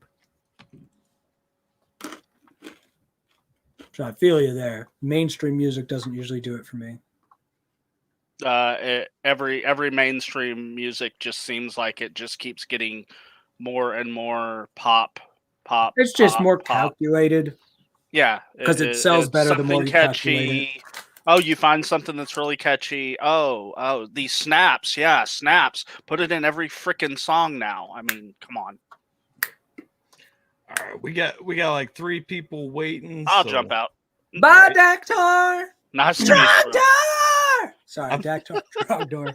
I feel what you're saying on that though, because literally, and while I was watching your reaction yesterday, I was thinking the same thing. Like all the reasons that I jive with Skeem, or not Skeem, Upchurch are the exact reasons that you won't, because I grew up in that, kind of farm town, Mhm. And I did not. that's what I was telling you in the chat. Like, to me, like he's outside of my top 5. Like, I like him, but you won't as much. You know what I mean? Like, and no hate, no disrespect toward that. Just I firmly resonate with Upchurch because we have similar upbringings. That'll help. Yeah. What up, Jason? Yo. What's going on, fellas? So, Scheme, my question for you, with this new pop punk album that you got coming out, which I have to admit, even though it's not my favorite genre, I am liking what I'm hearing so far, and I'm just curious as to whether or not, depending on how well this album does, will it dictate where you're gonna go move forward as far as musically, and meaning, will you do more pop punk if this does very well with some rap here and there, or will you still continue doing a lot of rap with some punk pop here and there?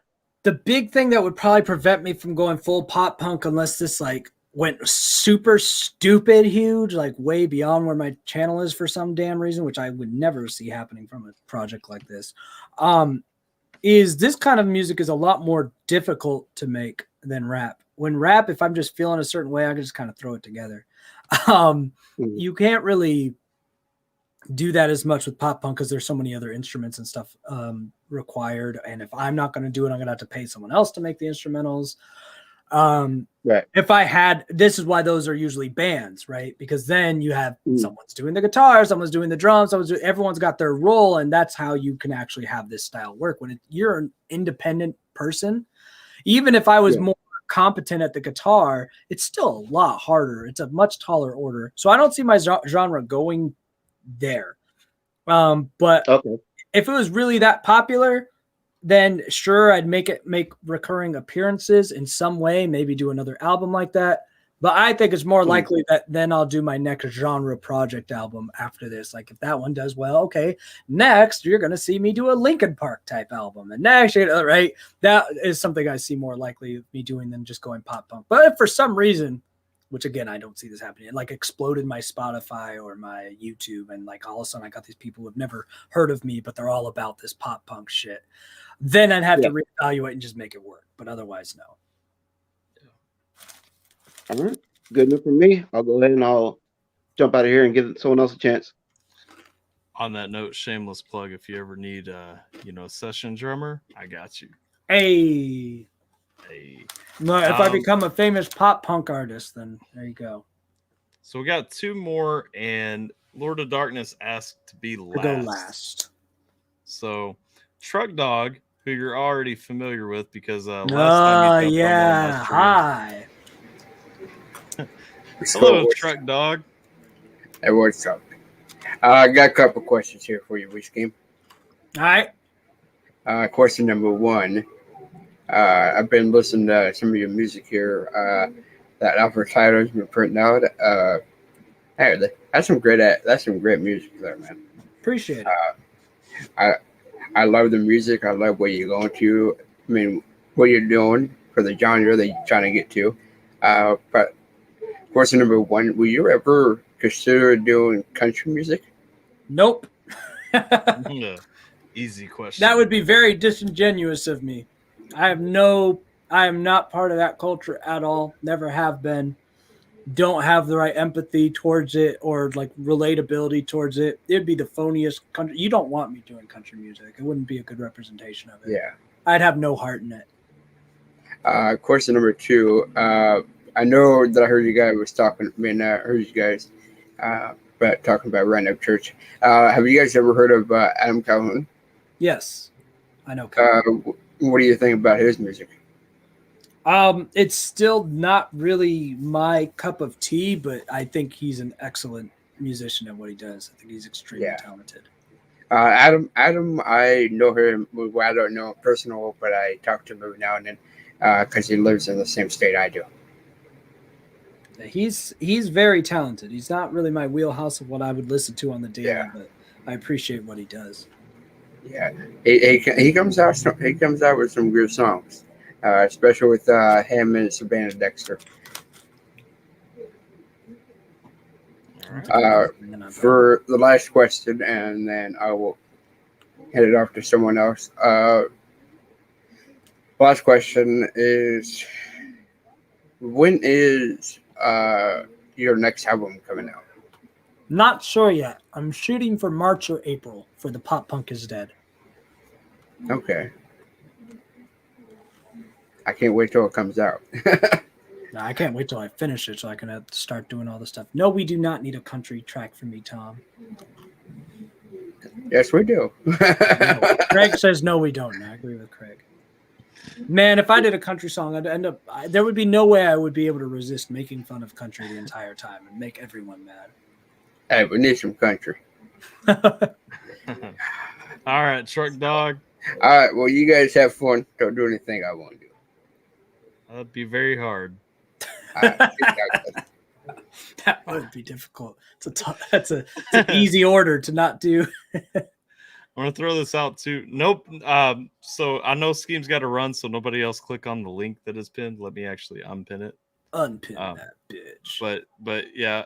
So we're gonna go ahead and close. We got 2 more and I know that Skeem wants to talk to Dr. Atheist, so we'll throw him on real quick. I do. Nobody said I wanted to talk to Hey, can you hear me? What's up, Dr. Atheist?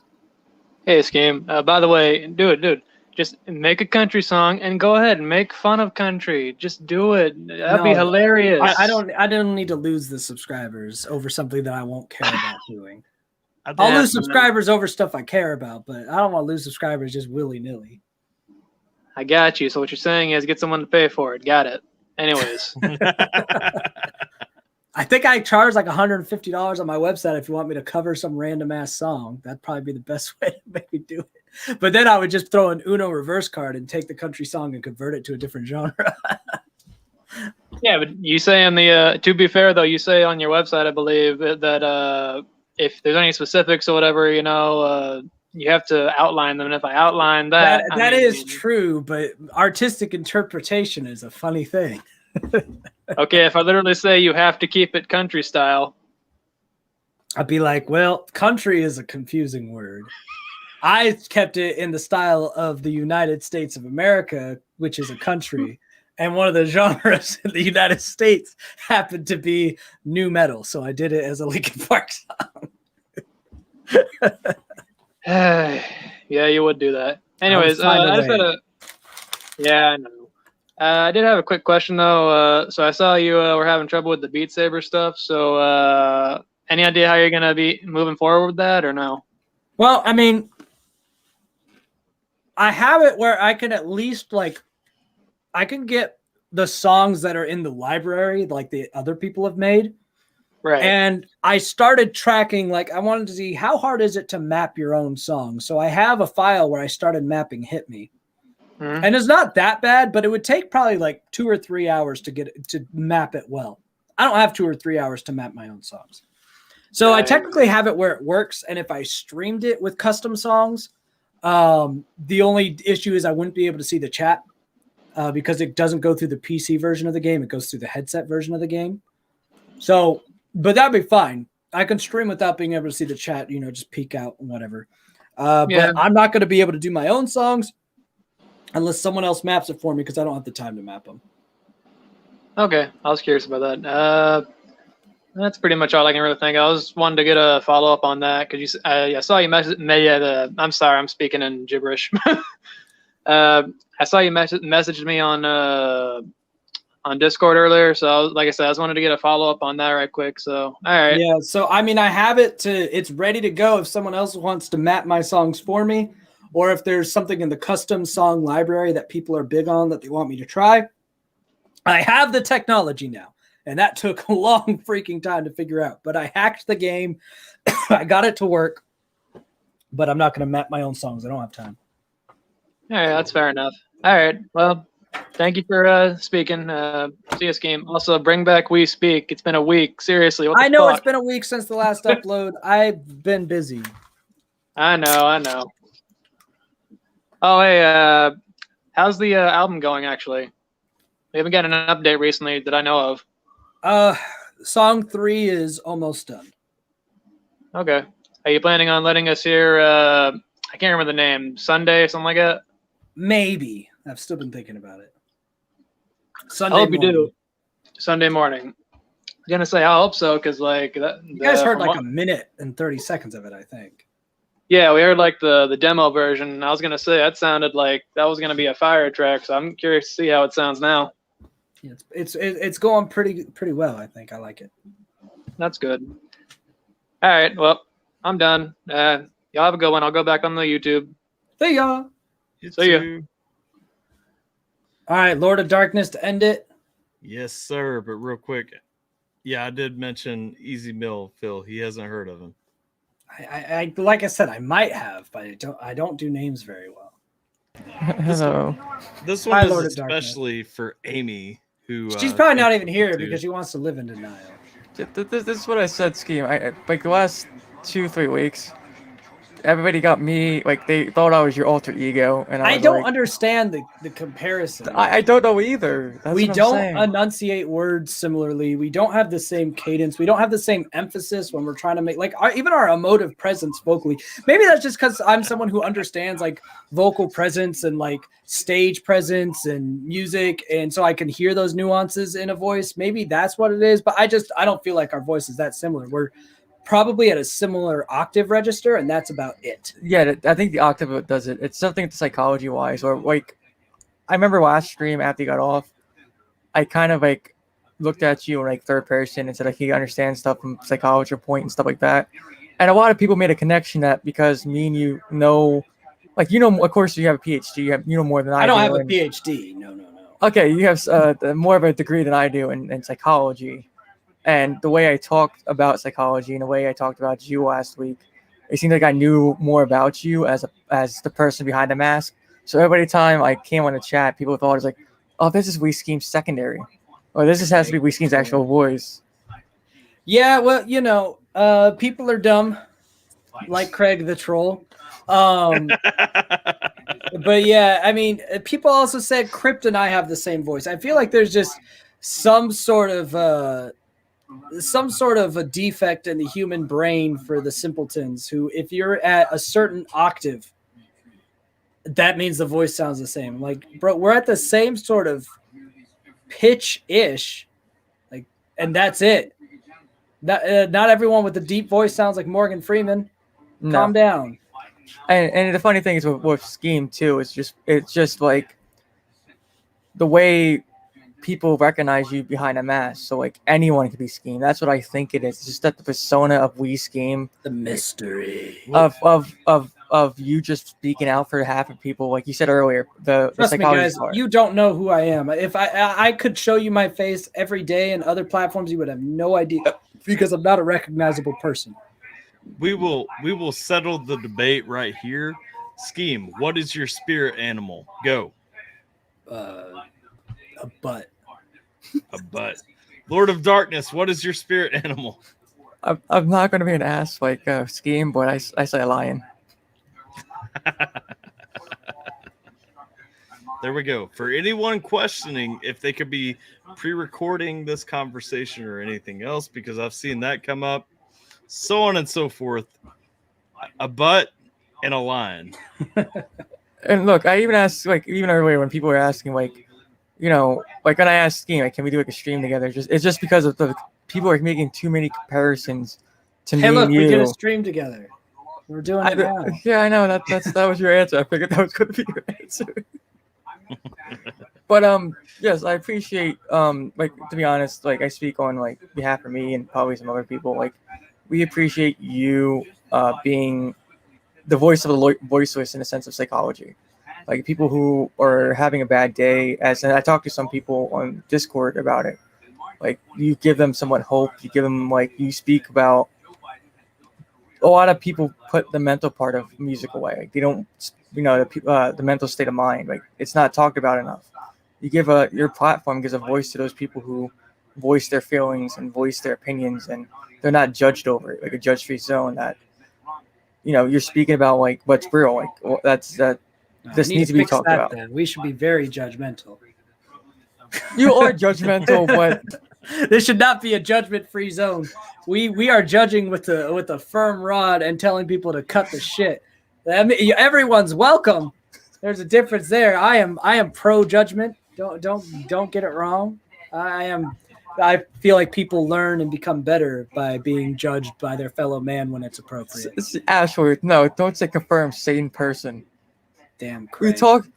You talk to me in DMs and you're on my Twitch. We're not the same person. Because how can I type to, like, there is a way that I can possibly talk to you in two different accounts, but I don't know. I don't. Hey, stupid people be stupid, right? Our voices are not even that similar. No, like, I have a speech impediment, actually, and Skeem doesn't. So how can you make that apparent? Like he said, the patterns of speech and everything are not the He same. could be pretending. Or I could be like what they say, a pre-recorded voice, apparently. I'm always gonna play devil's advocate in this, just because it's so much fun. Well, that's why we're gonna hop on your screen. Hop on your screen. Not stream.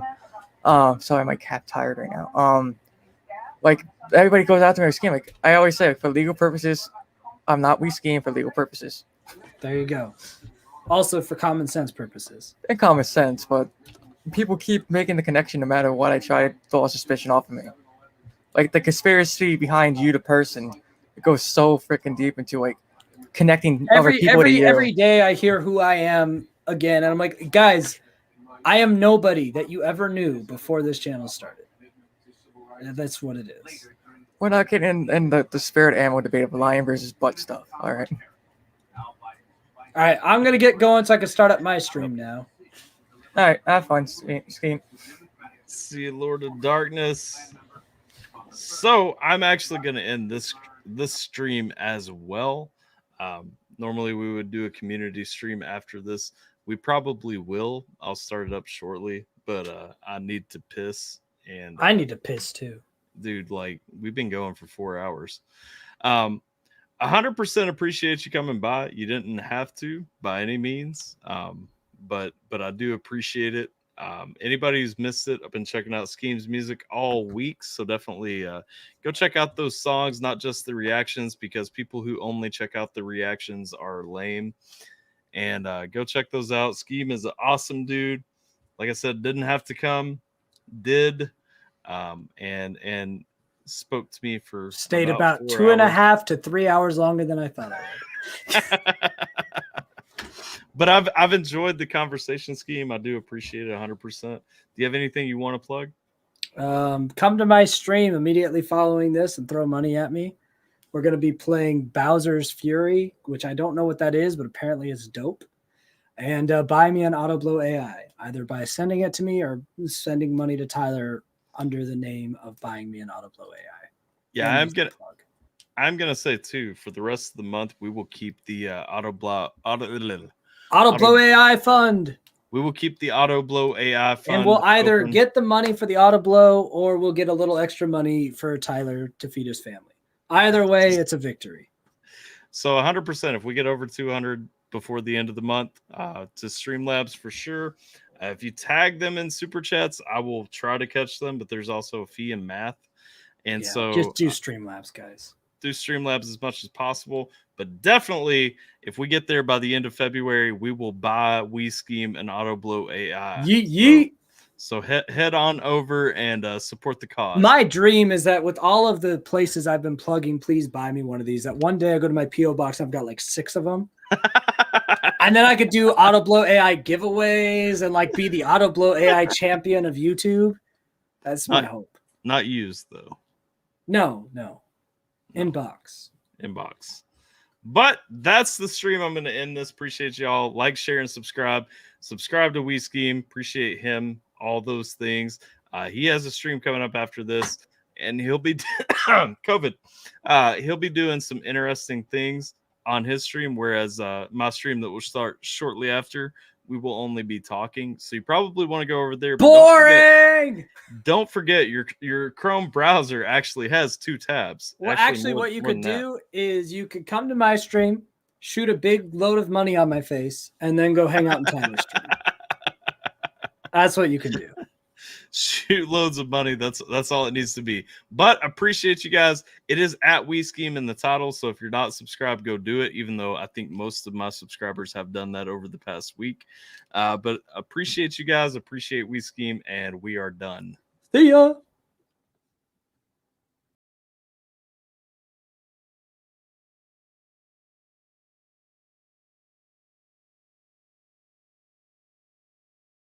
I totally clicked the wrong button. Now we're done.